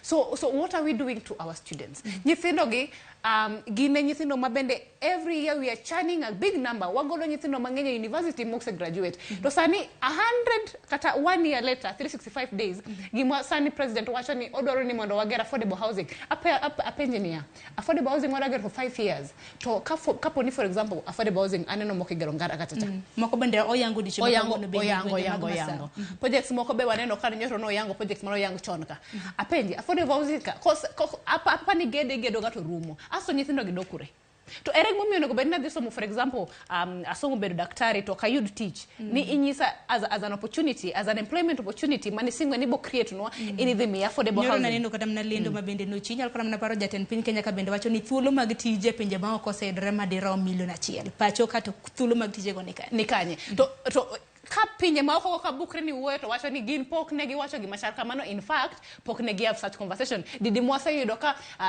the international community kata countries gidogo to wacho ni adiera wan pok wabedo conversation mag teach gi Kenya kaindi ere gi momiyo wawuonde kaka jo Kenya ere gi momiyo sirkand ni education ni ronego kendo joma ng'eny ok bidhi school nikech ok ni gi qualify but ni kor kata qualify anae familia mok nyalre jo dhier Kenya ka obedo mana bedo dhier so the statuses mag walungo gi social statuses mantiere gi jo dhier gi jok man go the dynasty guestless moko manoko dwarka gini dhi beta mabeni ket joma nigo ema bodhi school kendgi to as a country where we going kata kan neno kora mna courses ka jopuonjore no yiero jopuonjore mathoth mabende no kalo moko kuom gi no ko yiero kora mna course wira moko bende wacho ni mbui mar KUPPS kacha kidonje kiyiero course ngene selling 1500 moko no kodonjo mu yiero courses nikech gionge godo moko bende lack of knowledge man bende ni wacho maka civic education wan kaka TV mara muga apa ni bende watemote nwatemo ndi jopuonjore mathoth moko bende no ko yiero courses mathoth ni mana oko. What has happened to even the government scholarships mana gimi yoga nyithindo mokalo? What is the motivation to go to school honestly? Nikech apa ni ndalo mana ni high school cha no so matek kwange ni ka yudo grade pass moro ma sirkal no wacho ni obo miyo wa scholarship to subsidize our education sani in ja parallel gi ngama ben no kalo gi pass grade no onge difference. So as a country unless we review some of these things why the bedo marach beleka education cannot be very expensive like that. Education should be affordable because also onego beni wa live the dreams of our forefathers. Money Kenya we are fighting ignorance igolo kodangono igolo kod somo onge kaka okwanyal bedo gi onge piny mara piny ni my education will be as high as Kenya. Angeni lokroge mathoth no tema moko kuom gi nyaka rom ga jwangi ngini bende chakre sa achiel mar otieno nyaka rom kanyo sa 3 mar otieno dichi maka wuone TV mar Ramogi Citizen Inoro kanyakla kod nyaka londo magwa mag Royal Media Services dichi maka wuono biro bedo kwa poro wach kaluore kod lokroge mag somo angeni lokroge ng'eny ma bende aput manochuogi mar timo lokroge makamage bende no dadhog nyaka jonyuol jopuonje kotendre kod okang makamano en mana ni jatend piny nyaka pok ochwe koke to kata kamano wacho no dhi chwe koke e lokruoge makamano wachni moro bende kotende kod nengo mano mar ngima ma bende osebedo ka hidho kinde ka kinde jatend piny wacho ni nitiere bumper harvest e kinde ma bende koro oganda pod dhi nyime gi keyo bende ne resruok nitie penja duoki an angeni an farmer ndalo mang'eny anyiso ga youths ni as much as ni koro sani sirkand ni chaka gima ok dwa miyowa employment to kaponi ngi puodho dala kachacha kata janyuol ni puodho moro momiyi kata nyalo yudo kaka nyalo nyiewo puodho kata nyalo kodesha puodho nigi pesa chak kachacha nitie jok ma gin millionaires to nikech mana puodho koro seche ma jatend piny wacho ni nitie bumper harvest nikech ocho fertilizer manono an kipenja kata wach mar oduma ing'eno ocho fertilizer mar oduma kise cho fertilizer to mokwongo kotimo kata gimolongo ni soil sampling koro ng'ama no nyisa ni for example areas kuma ese kuchacha mane awach ni maybe a few farmers handful kama mo gin ni di farmers mo fertilizer nikech ing'eni Sharon fertilizer ni ka for example one of the companies managi contract ne uso fertilizer wach ni gimoro 6,000 to sirkal no dhi keto the National Cereals Board kachacha idhi tinyo fertilizer 3,500 sani ndo duoke penya 2,500 apenyi 2,500 no jo Kenya mage manyala afford nyio fertilizer 2,500 to gine jo Kenya market kaya inya Kenya kaindi gina jadi gin jadi ok mana jok man gi pesa mabudhi ko fertilizer mang'eny kata sa dipot kata nikech parni wach mbolea ni bende na chiel kuom mise ma bende sirikand Kenya Kwanza wacho ni negi sechwalo mano mar miyo oganda ma pacho kainde wega chutho to ne jopur koro fertilizer wach ni ro negi kero kata jopur mano yudo fertilizer go fertilizer no kende kise ka fertilizer there is a whole value chain mar mondo ibed go duma maber e yot nyiso ni nitiere top dressing makende dhi nyiew Iwinjo. Sani nitere issues mag pest and water infestation. Kendo nyaka itigi extra cost idhi nyiew crop boost kod angogi. Nitere climate change itself. Sani ben wawacho weche mag the soil themselves. No, saying soil testing. This one, some of these soils, we are trying to go back to the organic ways of farming. What happened to those ones? As a government, what are they doing with the climate change? My government, what actually we are dealing with this issue at the same time they are contradicting themselves. Where is the balance? Our chiwo fertilizer okene tieko kech e kor gwenge ma Kenya kaindi. Ange mine mangeny mantiere villages kata cha ma fertilizer no kata duma manono mananeno ka serikande mamoko ma kor gwenge chiwo kata counties no giyudo nikech gin ne gionge pesa kata accessibility ne gionge. Koro gin kegita meda kagi. Koro it's very wrong for a government. Naneno kata jatel pinyo wacho ndalo akenno the country mano the to wacho ni Kenya ka sani wan food feeding program mag student nyithindo te chiembe. Ben mana temro manete me counties ariyo. Para mabende okti Nairobi ka ange skunde mopogro program nyithindo dhi kech kionge pesa maja duolo mi mondo chiem go lunch time to nyathi bedo kech. Why are we lying as a country? Fertilizer as a government mano kata kawuono karomo gi the president and kaka youth abonyisani giving us fertilizer or those kakanegi wacho ni it was a part of their subsidy program. Mano okotieko kech. There is a whole lot of things manyaka to watim mondo wa increase our food basket as a country. Angini wach mar kech bende lokrok mar kor lwasi bende chwalo piny Kenya na chiel kuom pinje ma bende oro no kwako. Koltendre kod oro makamano seyo ma bende jatend piny Kenya bende no bedo godo en wach ma bende no chiwo mar ngado yien e bunge. Angini wach makamano bende no sechunge doho. Bende no wacho ni nokong'iso oganda mar mondo mi otho ngada yien. Nocho bana ni yien motegno mane wach mantiere wala sani nako tere kod mano e kinde thuolo mabiro gisani yienwa mar mondo mi wakaw yo matin e okang' mar ariyo waduoge twak kik dhi mabor.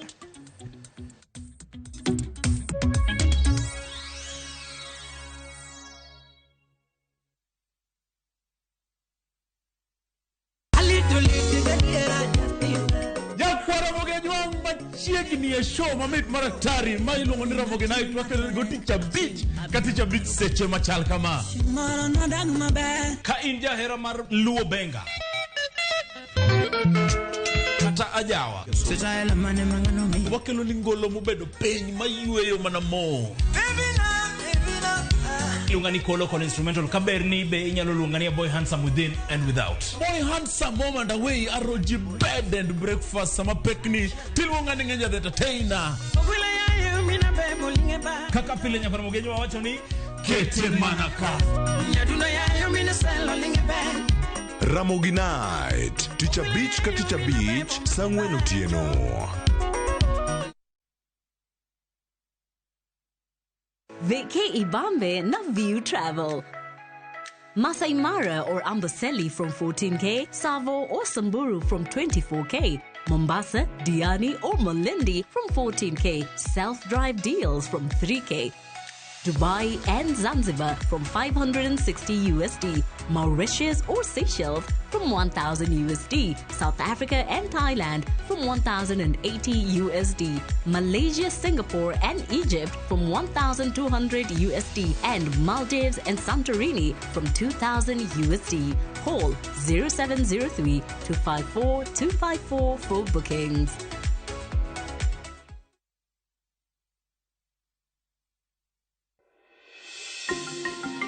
Thoth kembe mageno ji ute, jobago romo gi jonyiepo, kata jogo madwa nyiewo ute, chiwo puonj, kata lero maling'ling kaka ng'ato nyalo oro kwayo mar yudo ot. Chak kungo ne deposit mar atamalo 10 madwarore mondo ibed gi thuolo mar bedo gi ot ma oluongo nyingi. Ndikri ka idiyo *832# kata gwel mbui mar www.bomayangu.go.ke.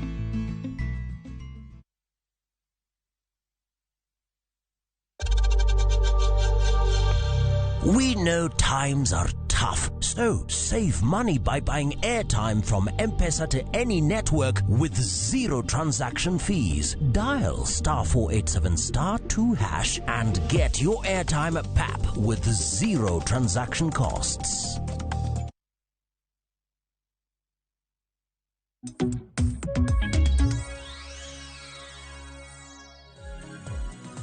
Nyakor mgajong machiegni kendo wadhi nyime gi twak e chenro mar mbaka oromo wadong gi matin e dakika 20 mar mondo mi watiek twak makama.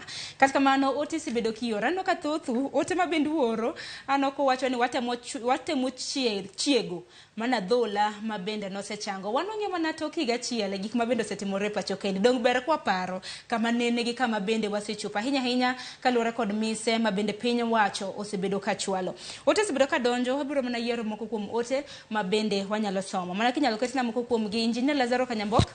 Iwacho ni Kenya itayo kod reckless tribal cocoons maonge ber mabiro wuoke ka the whole president nyalo pako police notiyo maber nikech gihinyo people from certain tribes. Luga ma Inspector General man of police wacho SM Luga miwacho kod jotelo mamoko. Hero kamna ahinya. Ote machielo Tobias Juma iwacho ni Sharon Ber in Tobias kintiere gwenge mag Kitengela imor kod welo mwakelo kawuono wigilere kendo gipuonjo nagi maber kabisa. Ruto ticho tamo nikech sani iwacho nogoyo campaign mar higa mar 2027. Ote machielo kinyiso nyingi iwacho ni haja gani yuak ne sirikal sate to nagi kata bede ne olosnegi gik moko mere magini malo mokadho magiketh mwandugo. Ote machielo mabende biro bedo kwa ng'iyo Frederick Jr. iwacho ni onge gima gisetimo nyaka sane kar chopo singo mane giwacho to gimedo mana lemo moko e sirikal mok kony jopiny kendo onge tich miwacho ni gisetimo. Ote machielo en mar Celine Onyango iwacho kanyo ni onge gima gisetimo kendo onge gima gibiro timo. Tich maging'eyo en chest thumping mok kele lokruok.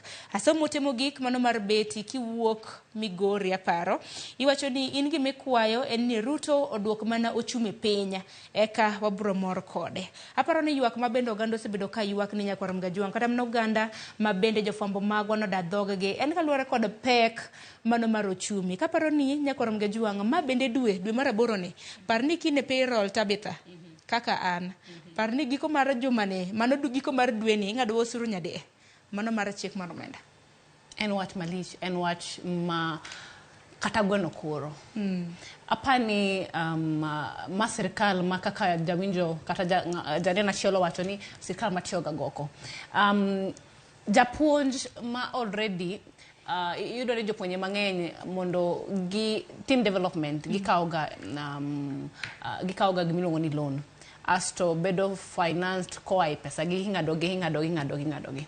Koro sani sirikal bosemedo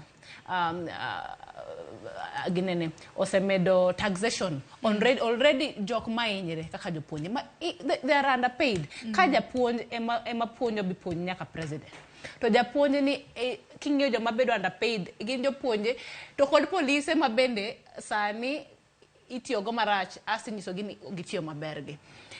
Sani onge ng'ama nigi mor kata achiel kata bed mayudo pesa di pesa mar Kenya sani kata kinga against the dollar it's performing very badly. Jo Kenya yuak. In fact even the business people giwacho ni to sirikal ok time jo chini wayude dollar Kenya kaini. Nyiso nango kaka Kenya economically wan marach kiuchumi.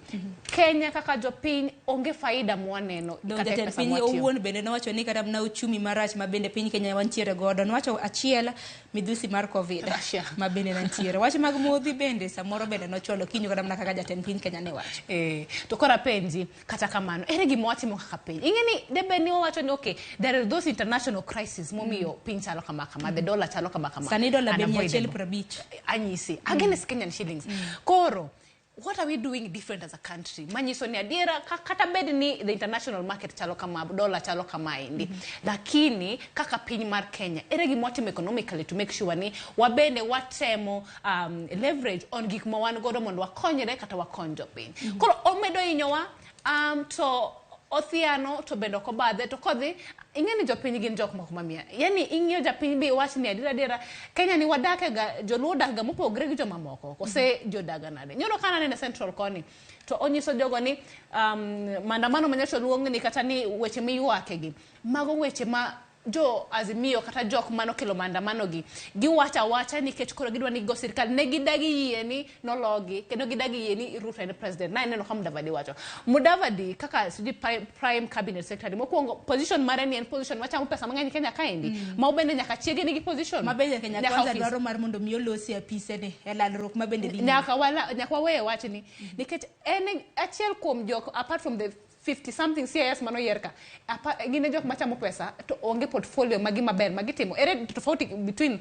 tich ma David timo gi tich ma ngane tiyo ma deputy president tiyo nyiso ni magi pesa ni moko machamre achama ka to nikech koro be nyaka ogad tije oko on behalf of Kenya to ka giwuogi jo Kenya kanyoro na winjo ka giwacho to jo Kenya winjo kendo wacho ni they seem to be convinced to ka gidok dira to ginindo kech tije onge kora pani sani kumwantiere ni kaponi kwacha ko iga manyien gi serikanda ni ok gibiloko bagi tim gik manyalo kelo ngima mondo bed mayot to dhi bedo matek kendo jopiny ko nyisi ni gidhi japiny moro na winjo ka wacho ni afadhali adhi e maandamano ng'eni polis bogoya timaka abo dhi e sel to kanya nindo kech kata abo tho nikech kuma jopiny chope bawachi ni afadhali kata polis nega gi magina nikech kamane ka gitimo nyiso ni jopiny lose hope erokamano Tabitha ing'ene kin thuolo mar dakika 7 mabende nyiso ni wadongo dang'eni higa achiel tok yiero nitiere weche mathoth mabende wanyalo poro ang'eni nyaka sani higa achiel tok yiero chakre ne wayier sani kata mana IBC kacha onge ji commissioners onge manyalo tayo kata mana weche mag yiero kuom ranyisi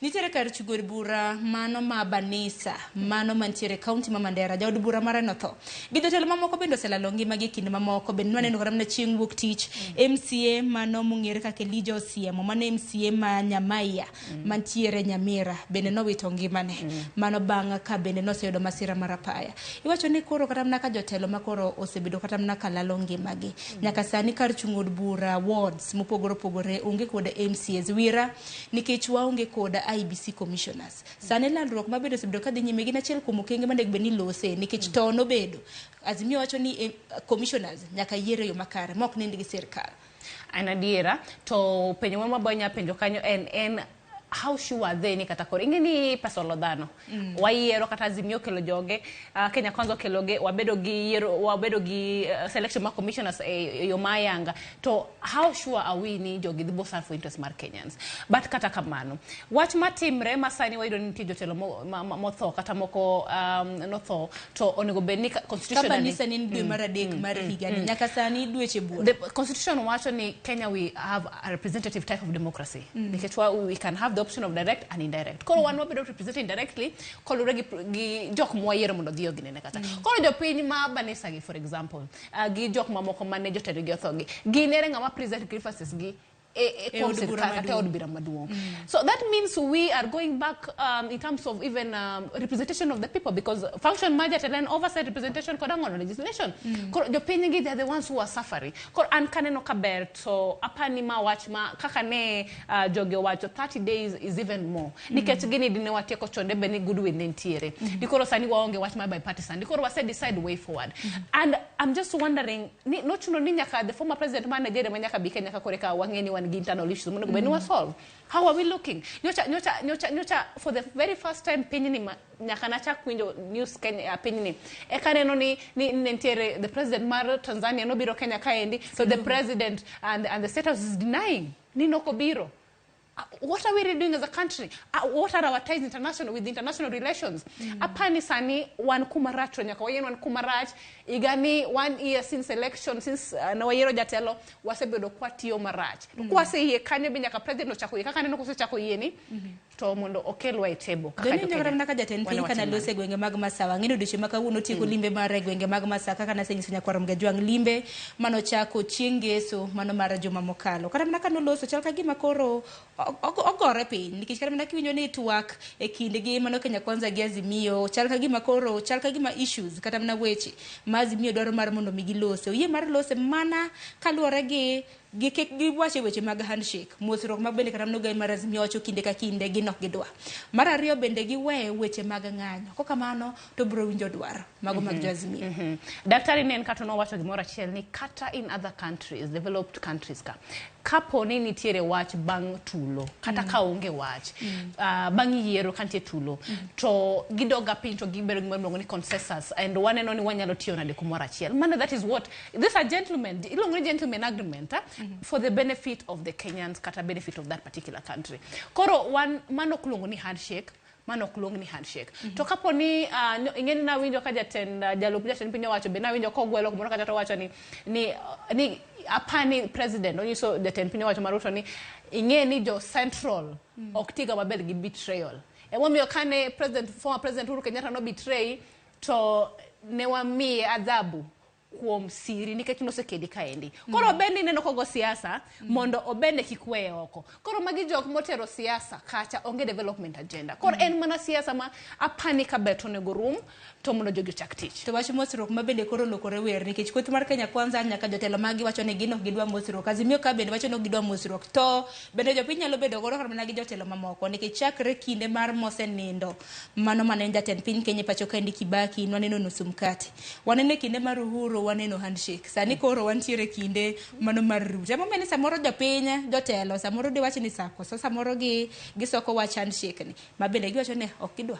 Koro wan kata gi at the end of the day be partisan kodhi mbele bagi succeed bagi jogi winjre nyaka to bibedo gi mosruok. Koro kaka gidwa longo mosruok no to kodwa ng'eyo. Sani Obasanjo bende osewuok ok ayanga mariwo kaka gidwa longo handshake mosruok ni kaka gidwa longo ni handshake obadhogi. Kaka gidwa longo ni nusu mkate to ok nyalre that is okay. Makoro handshake madhi bedo ka but gidhi miya nying moro ok ma handshake. Wan maonge wach bora ni jok mabedo involved, especially Kenyans. Their issues are tackled, high cost of living of the pain, aso wangera tiro mar elections ma Kenya kaka timbre mondo kikwadok mo. En manane nikichangi wadhi nyime gitieko twak makama manane sema ngado wang. Nanyo kora mna issues wacho ni agenda mabende no pedhe mesa. Kinyo mar Kenya Kwanza, kinyo mar Azimio. Azimio naneno kora mna ka agenda margi en kaluwore kod pek mar ngima na gin agendas abich. Achiel en pek mar ngima, ariyo en weche mag IBC kaka inyalo tim lokruoge moko ne kod kocha, adek en mar servers. Wach mar nyoni yiero bende nota e yo mahuyanga parni maen kinde thuolo mar higa achiel bange. Mar ang'wen giwacho political interferences. Wang'eni nitiere moko kuom jotelo mag Azimio mabende jo-Azimio wacho ni kata mna seyo ni osebedo ka nindo kod sirikal mano mapacho kaendi. Bende gidwaro weche mag kiogi ong'eyo makare mano dwaro mar Azimio. Kwang'yo Kenya Kwanza mokwongo weche mabende gidwaro issues mage en reconstitution mar IBC. Mar ariyo nikech wang'eni nyaka sani IBC commissioners onge. Mar ariyo gidwaro weche mag two-third agenda mar implementation mano be chiegni gi jopiny adier. Mar adek gidwaro entrenchment mano mar CDF. Ginyanene bende wach mar ang'wen wach mar leader of opposition a peace mano mar jatend kweth mapingo piny Kenya. Mar abich mabende na gidwaro en embedment mano mar office mano mar jatend jotend migepe Musalia Mudavadi manyaka sani wang'ini ok en kaluwore kod chik. Kinyo kata mna issues mabende kore dhi pedhe mesa.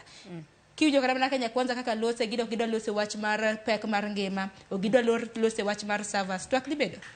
Apani two things. Number one, kanyo onge goodwill already. Kada king'io ng'ama tayo kweth mar Kenya Kwanza Kimani Chungwa already neno kanyo nitie dhi beta gi weche mag siasa gi ywaro ka kod kacha. And gik magi kele mesa gi two-thirds gender rule from what perspective? Ingeni Kenya Kwanza manifesto margine wasomo. To gima the president no wacho, kata Ruto no wacho, ka campaign any two-thirds gender rule cha, odi make sure ni obeti. Gino kwanene cabinet and other sectors. So it's a failure of their own. Wano kodwa bire mesa no we watch failures. Magin kaka government. To two-thirds gender rule nyaka tim, nyaka lose kose man implementation. It's implementation. Wacho moko bendo kudwa kara mna ni Mago is waste of time. These are buying time techniques. Nikech gibo wacho ni jogo kudwa winjo weche wa. Nikech ingeni weche gito ka longa dira to gin tangible issues monego benisa ni wabet pin no way to Kenyans are really suffering tangible issues mumi odhiga mandamano.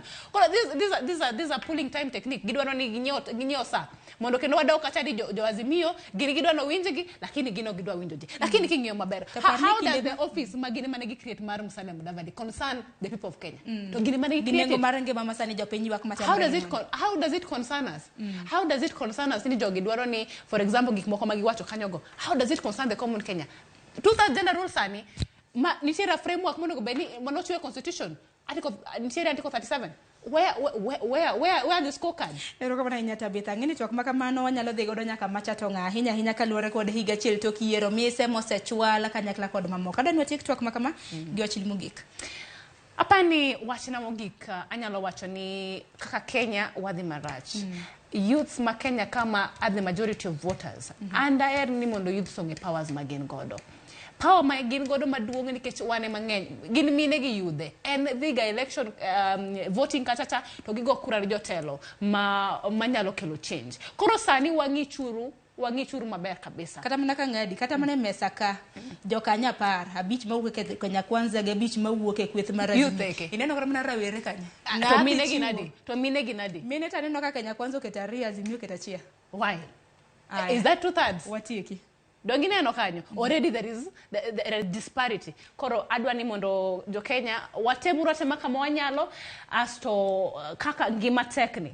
Wachiura tema tek. Kin gi puodho to in kaluo kachacha in gi puothi moro pura weche mag siasa kagi kacha to wamedu rameda mondo waere uru nikech sani adiera kineno kanya wadu nindo kech to kiki wenya wadu nindo kech kata kamano wangi uru ainya mondo kwadoke yiero kata jok ma owito jotendika gidhi yiero jotelo manyalo kelonwa hope as a country nikech kumwachi kaka Kenya ni wadhi maracha ainya to kom jotendwa we uru watemere uru kanu wayieri mondo idhi e parliament kacha mondo I represent the interest of Kenyans nikech okonya luok wateni jo 47 million or so Kenyans ni wadhi e parliament kacha wate emomen wayieri kacha let us hear our voices being heard okmagi kata mar serikal Tabitha Goni mana inyang'e ni nitiere weche mabende mopogore mabende dina pod walose manene semo sengadoa ero kama inya kumbire chwako kiny makawuono kar dhogi kanyo ka bende wacho ni jopiny manindo kech mar mondo mi japiny ma samoro nitiere gi nyalo yuto mar mondo mi okonya wadigi anaparo mana weche mag somo nikech jopuonjre mathoth